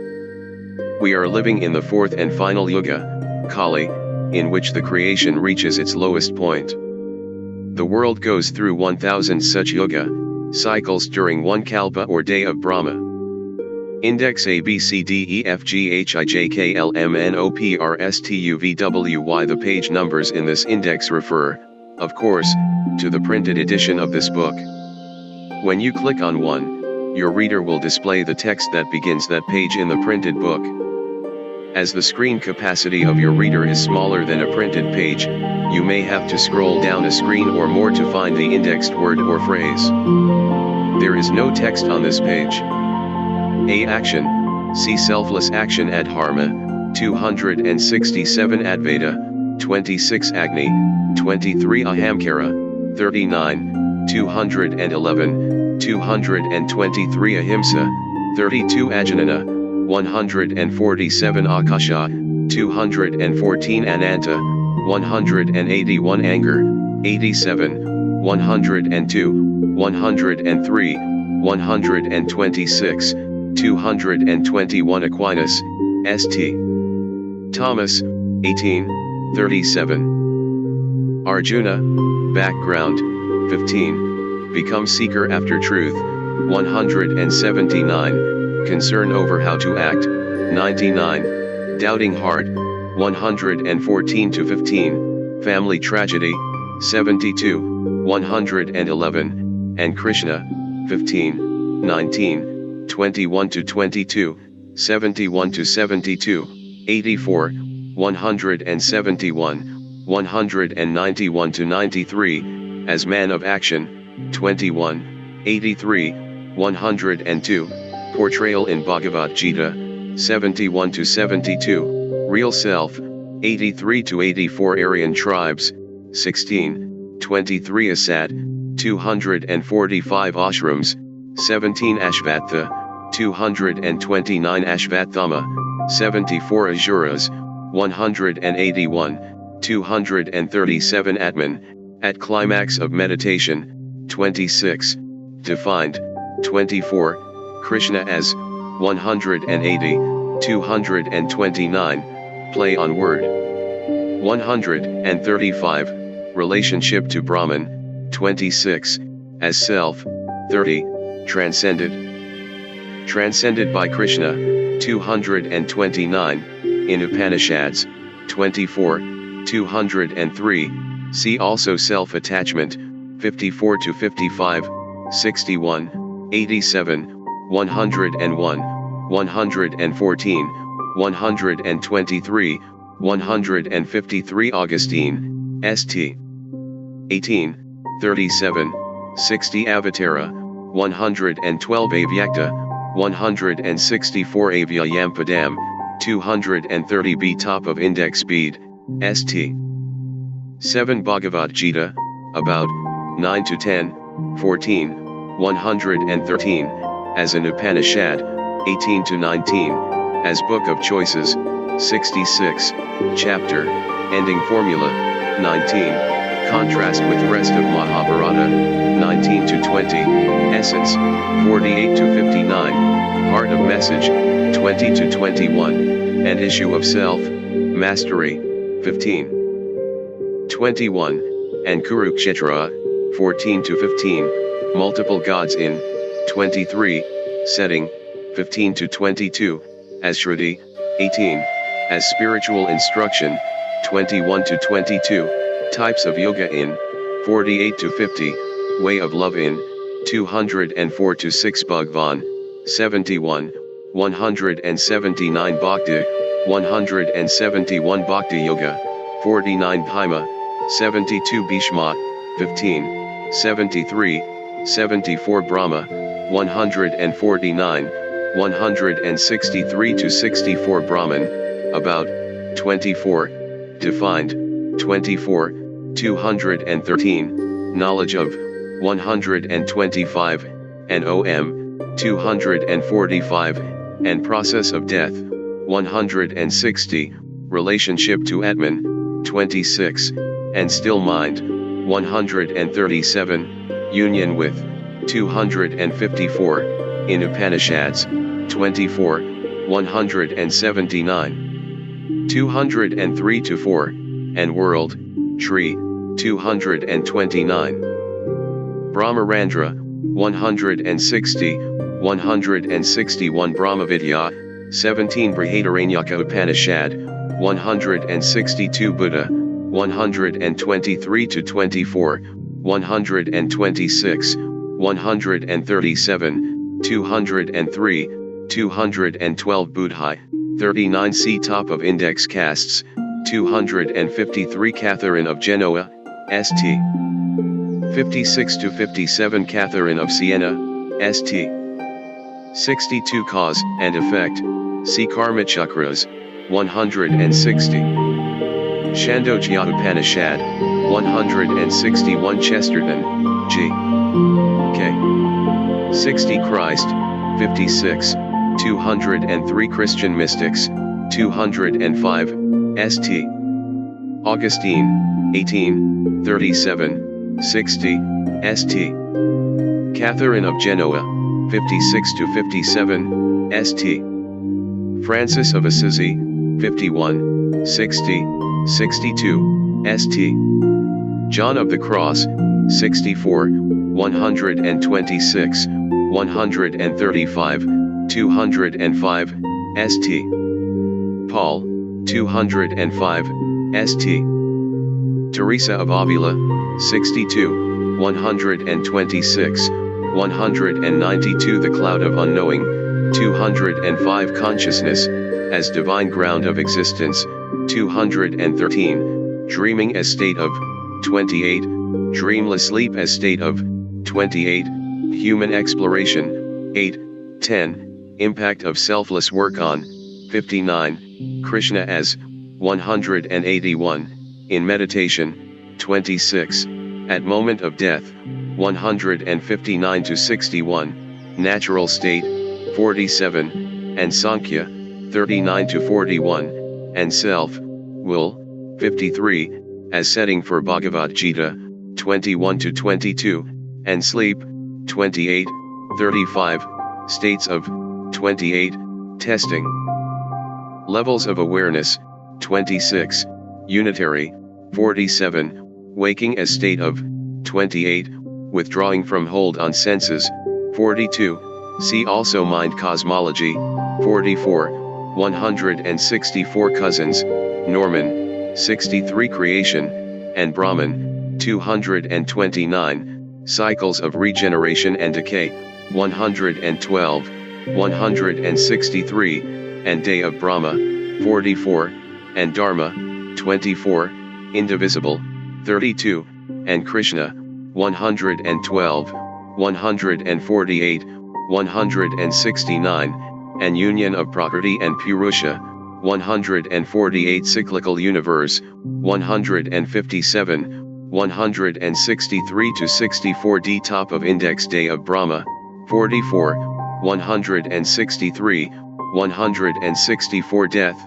Arjuna's Questions, 158, and Brahman, 160, Consciousness at Moment of Death, 159, 61, and Karma, 163, Krishna's Instructions, 36, and Rebirth, 158, Role of Yogis, 159 to 60, 161, Upanishad Account, 36, 159 to 60, 161 D Habit, 204 Desai, Mahadev, 50 Desire, 52 Detachment, 54 to 55, 60 to 61, 84, 85, 114, 125, 134, 138 Devas, 23, 237, 244 Devotion, 112,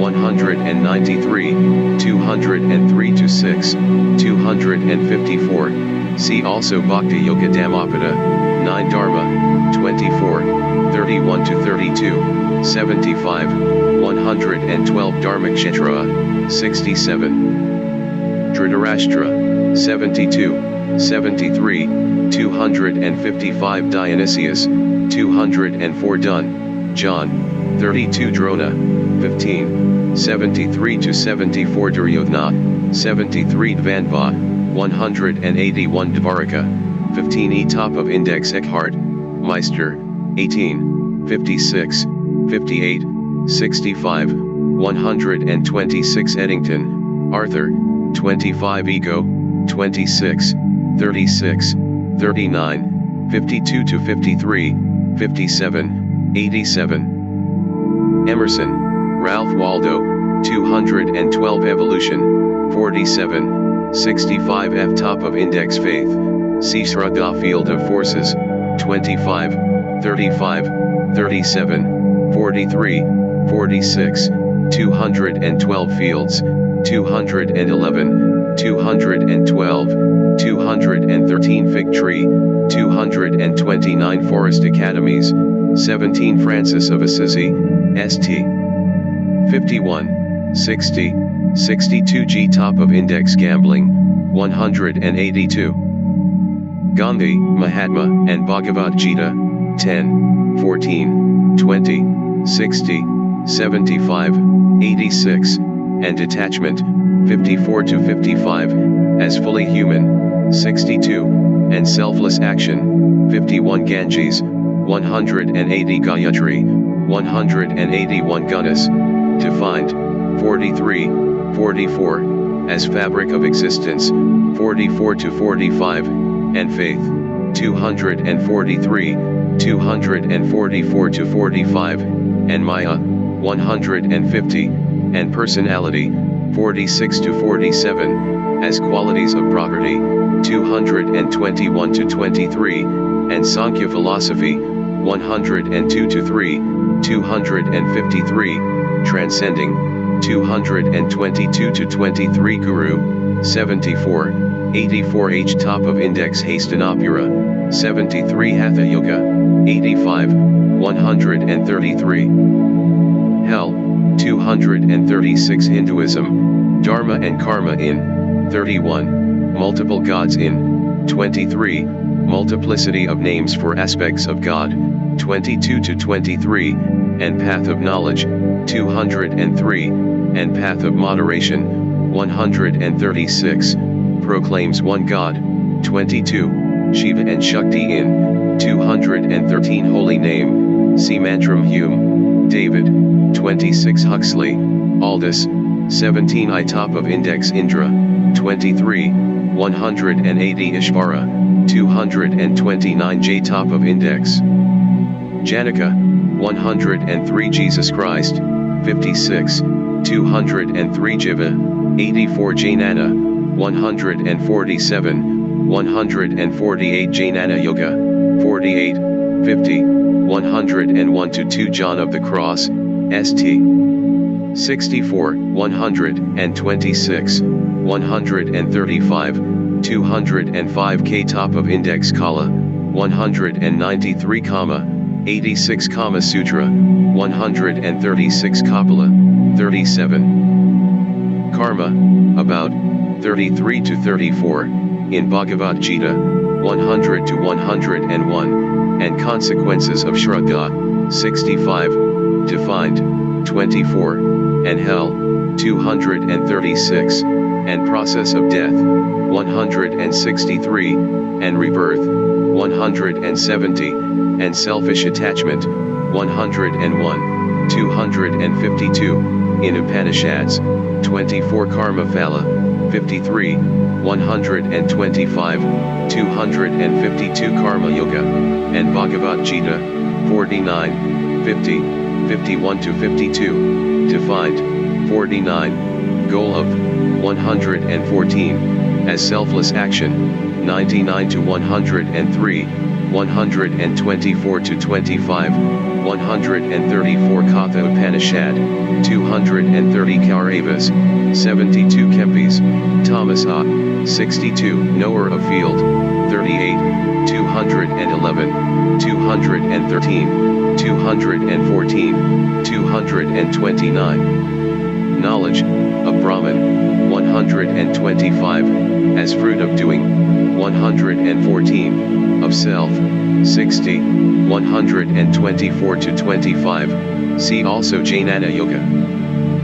Krishna, and Arjuna, 15, 19, 21 to 22, 71 to 72, 84, 171, 191 to 93, as Atman, 180, 229, in Bhagavad Gita, 19, 149, 169, as Creator, 148 to 49, deep revelation of His divine being, 179 to 82, divine nature, 112 to 13, 191 to 93, exalted nature, 169 to 72, 230, home of, 164, 230 to 31, as Lord, 21, as name for aspect of God, 23, need for devotion to, 171 to 72, and property and Purusha, 148 to 49, as prana of body, 231, and rebirth, 111 to 12, remembering an hour of death, 158 to 59, and renunciation, 55 to 56, reveals divine powers and attributes, 179 to 82, role in Bhagavad Gita, 15, 19, 71 to 72, royal secret, 172, as self, 22, 58, 180, 181, 229, transcends Atman, 229, two natures of, 148, as Vishnu, 192, and Yoga in Bhagavad Gita,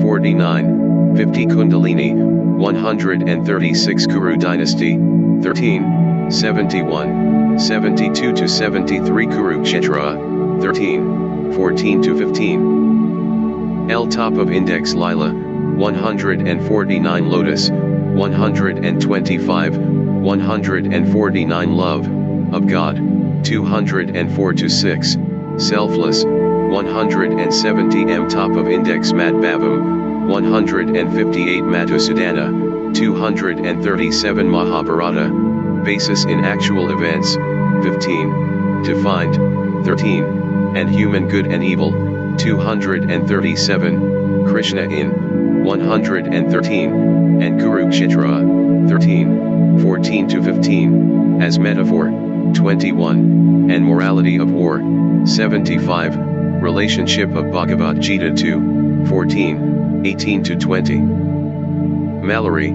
George Lee, 8 manas, 39 mantram, Krishna as, 181, Om as, 161, 181, 245, Om Tat Sat as, 245 Maya, about, 28 to 30, in Bhagavad Gita, 150, defined, 28, 150, and Krishna, 112, 150, in Rig Veda, 151, in Sankhya philosophy, 150, in Vedanta, 150, and Will of Time, 254 meditation, consciousness in, 26, evidence in Indus Valley, 16, final stage, 26, 192, finding place for, 135 to 36, and 1, pointed mind, 135, 136, reasons for doing, 134,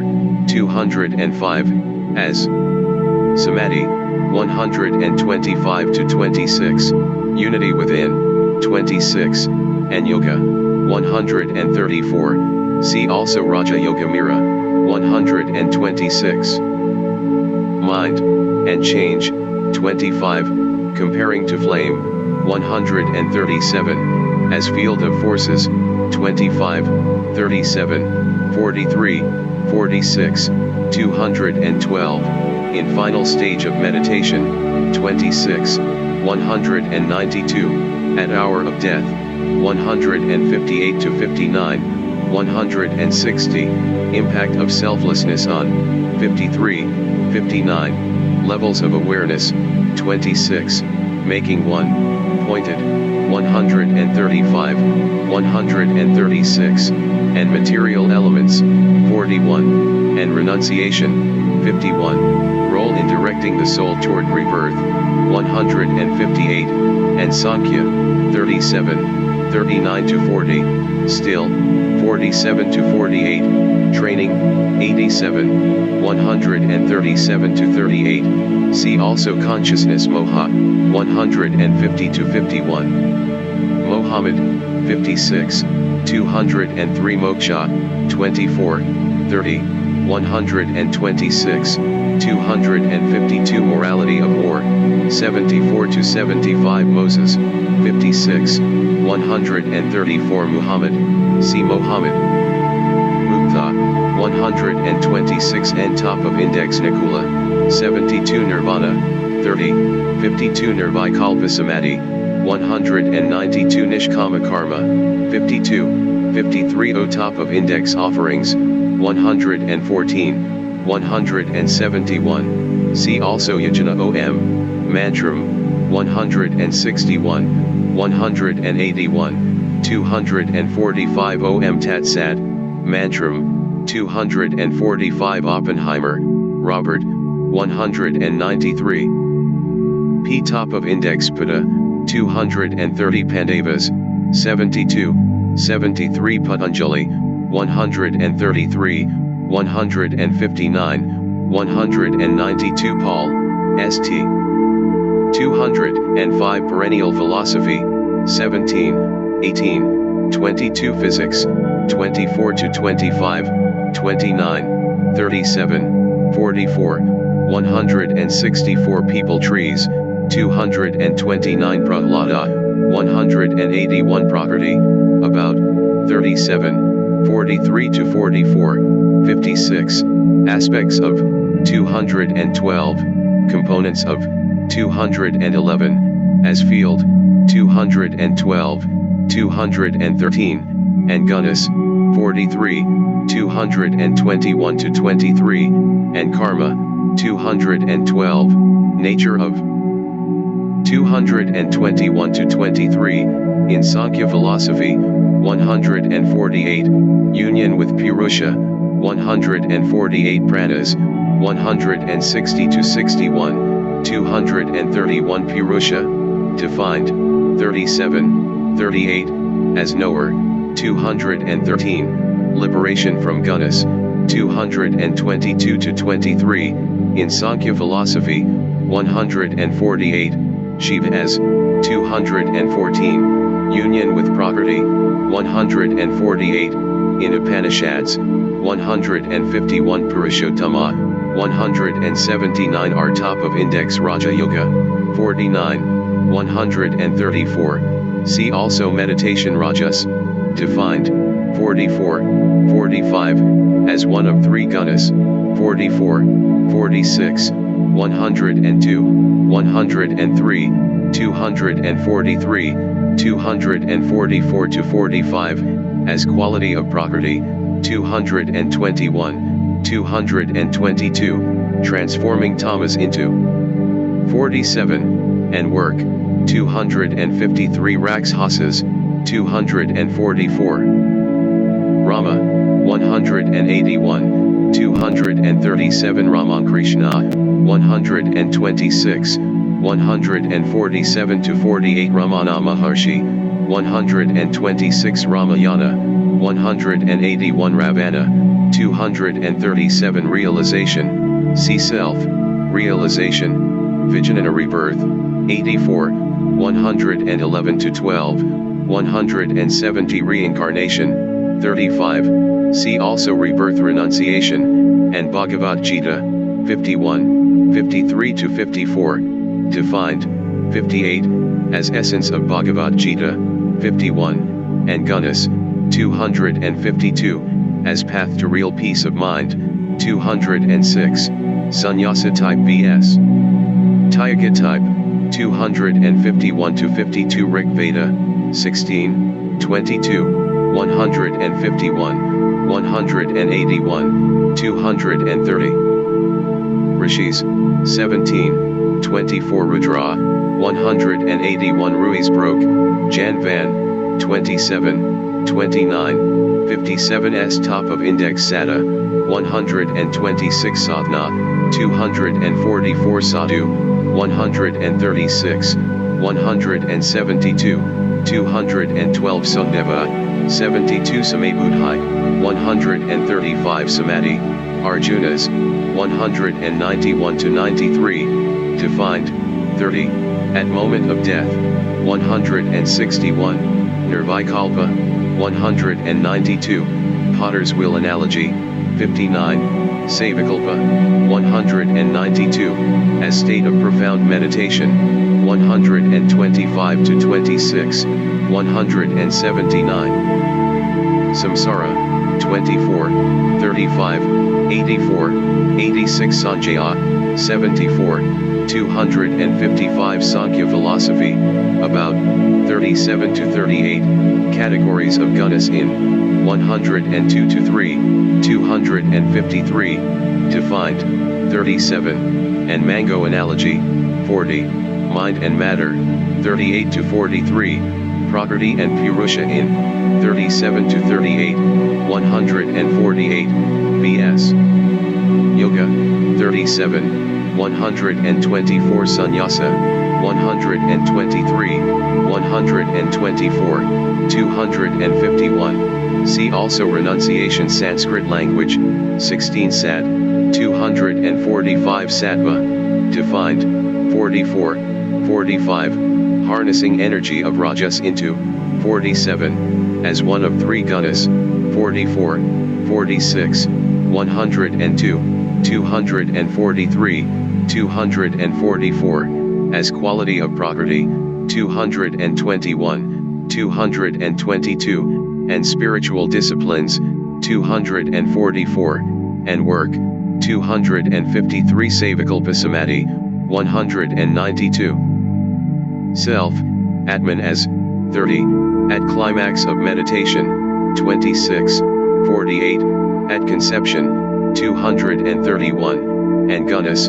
46, and Krishna, 22, 58, 180, 181, 229, relationship to action, 56, 113, see also Atman self, discipline, 135, 244 self, knowledge, 60, 125 self, realization, 58 to 59, 83 to 87, 134 self, will, 52 to 53 selfishness, 51, 102, see also renunciation selfless action, 51 to 52, 53, 99, 124 to 25, see also karma yoga selfless love, bhakti, 170 selfless service, 57 to 58, 99, 103, 114, 124,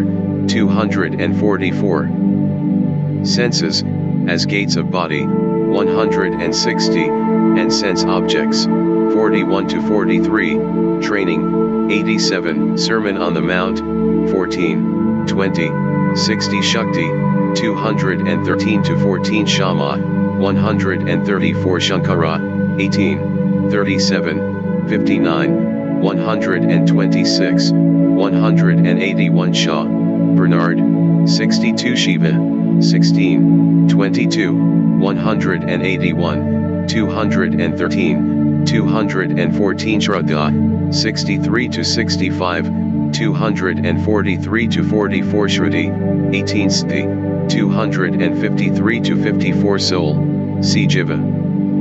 Syujarakara, 172 T. Top of index Tamas, defined, 44, 45, as one of three gunas, 44, 46, 102, 103, 243, 244, 245, as quality of Prakriti, 221 to 22, transforming into Rajas, 47, and work, 253 Tanha, 52 Tanmatras, 41 Tapas, 244 to 45 Tad, 230, 245 Tadvas, 38 to 43 Teresa of Avila, St. 62, 126, 192 Troy, 15. Turiya, 28, 29 to 30 Taiga, 206, 251 to 52 U. Top of index Unity, in climax of meditation, 26, discovering, 42, glimpsing, 126, as goal of evolution, 47, as multiplicity, 29 to 30, as state of consciousness, 28, unitive state, 27, 28 universe, cyclical, 157, 163 to 64 Upanishads, about, 8 to 9, 23 to 24, account of death process, 36, 159 to 60, 161, as background for Bhagavad Gita, 22 to 36, discoveries of Brahmavidya in, 17 to 18, as minimum sources of Hinduism, 18, and perennial philosophy, 18, and pranas, 231, Purusha in, 151, states of consciousness in, 28, in Vedas, 18, BS. Bhagavad Gita, 22, 203 to 4. B. Top of index Varuna, 23, 181 Vasudev, 182 Vedanta, 150 Vedas, 18, 169 to 70, 181, 203, 230 Bhutis, 179, 182 Vijnana, 147, 148, 150 Vishnu, as creator, 149, defined, 112, Krishna as, 71, 112, 113, 180, 192, measuring cosmos, 230, role of Brahma in, 149, Shiva and Shakti, 214 Vrishni, 182. Vyasa, 19, 21, 74, 182, 255 W. Top of index Wheel of Time, 254 Wisdom, C. Jnana, Vijnana Work, C. Selfless Action World, Tree, 229 Worship, C. Yajna Y. Top of index Yadvas, 71 Yajna, 57, 114. Yoga, and Bhagavad Gita, 22, 48 to 49, Bhakti, 49, Central Principle, 47, Common Meaning, 51, Defined, 30, 85, 134, Jnana, 48, 50, 101 to 2, Karma, 49, 50, 51 to 52, 99 to 103, 114, 124 to 25, 134, Raja, 49, 134, Significance of Word, 56, VS.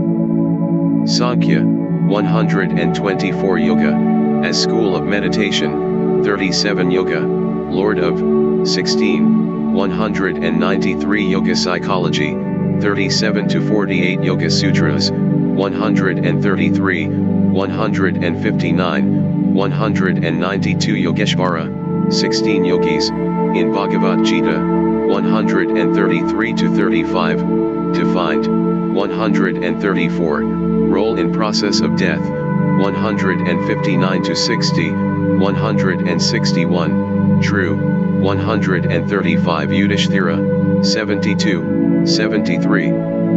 Yugas, 164.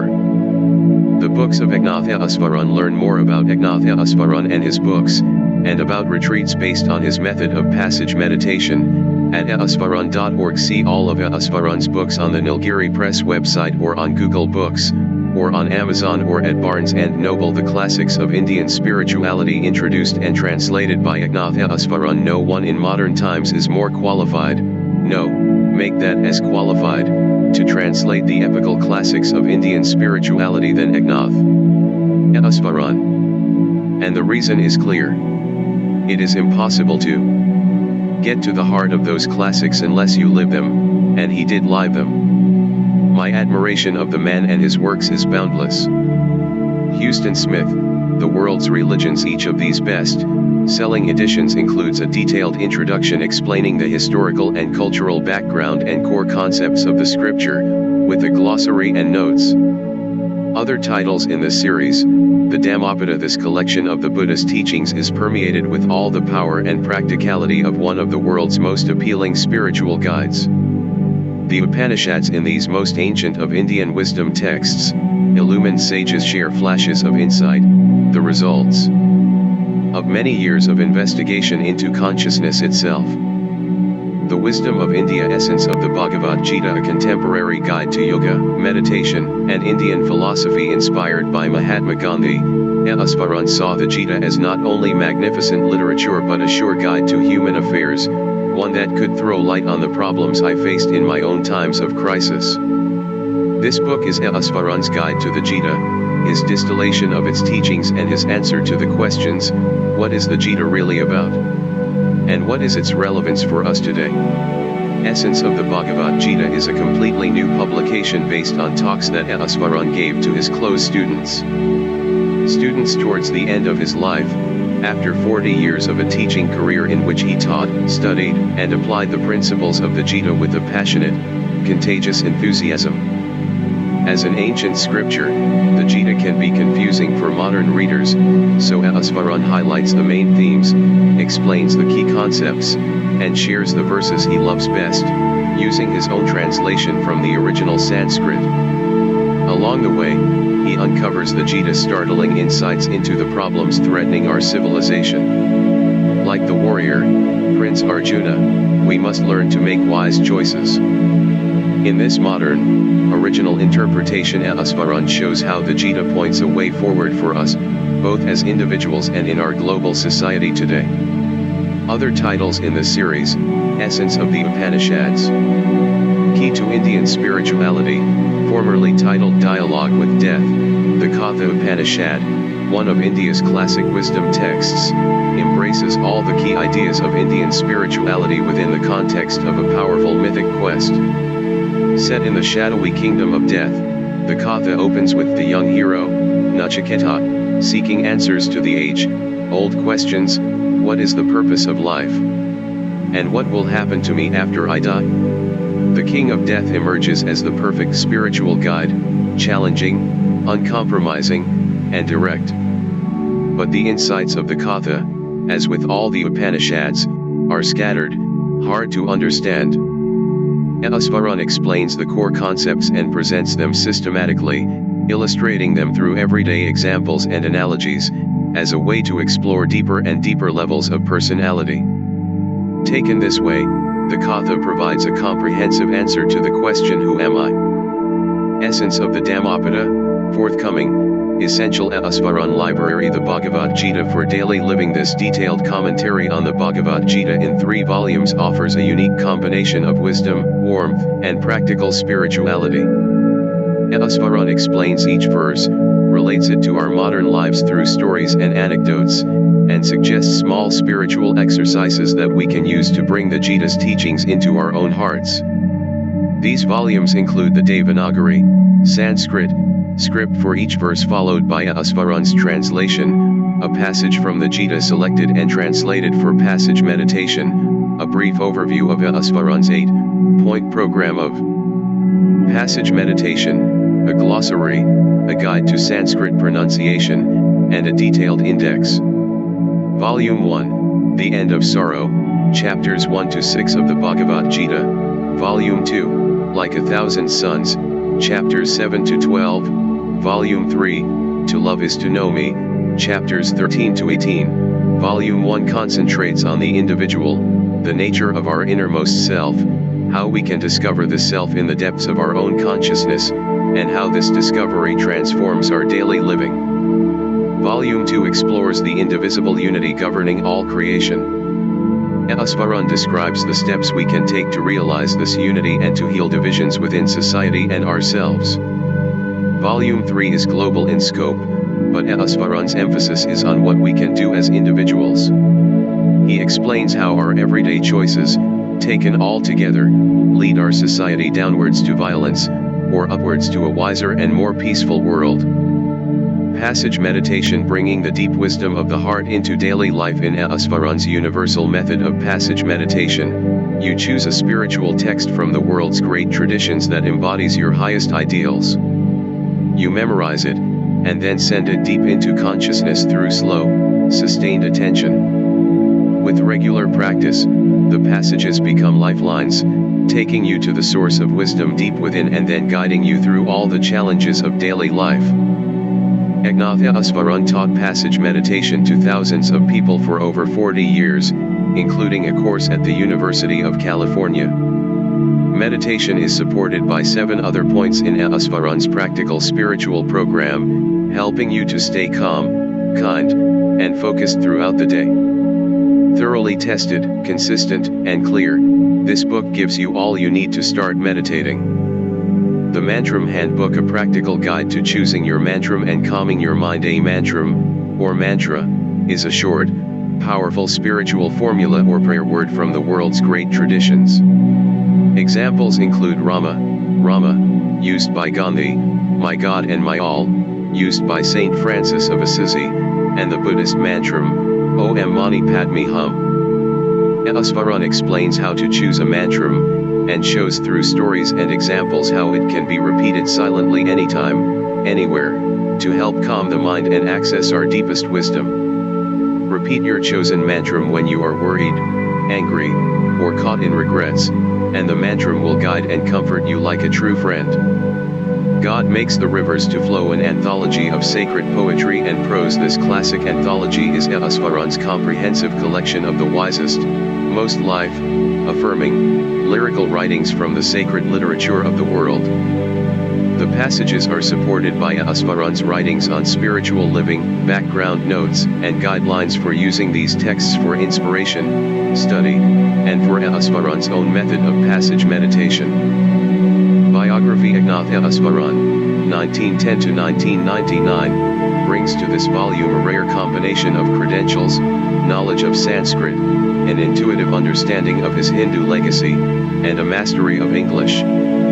He was chairman of the English department at a major Indian university when he came to the United States on a Fulbright fellowship in 1959. A gifted teacher who lived for many years in the West, Asvaran explains the concepts underlying the classics of Indian spirituality in fresh, authoritative, and profoundly simple ways. Asvaran's translations of the Indian spiritual classics, the Bhagavad Gita, the Upanishads, and the Dhammapada, are the best-selling editions in English. More than 1.5 million of his books on Indian and world mysticism are in print. NILGIRIPRESS. Publishers cataloging, in, publication data, prepared by the Donahue Group, Inc. Bhagavad Gita. English. The Bhagavad Gita / introduced and translated by Eknath Asvaran. 2nd ed. P. Cm. Classics of Indian Spirituality, includes index. Print book ISBN, 978-1, 58638, 019, 9E, Book ISBN 978-1, 58638, 023, 6I. Asvaran, Egnath. 2. Title: BL 1138.62. E5 2007 294.5/924-200-693-4966. There is no text on this page.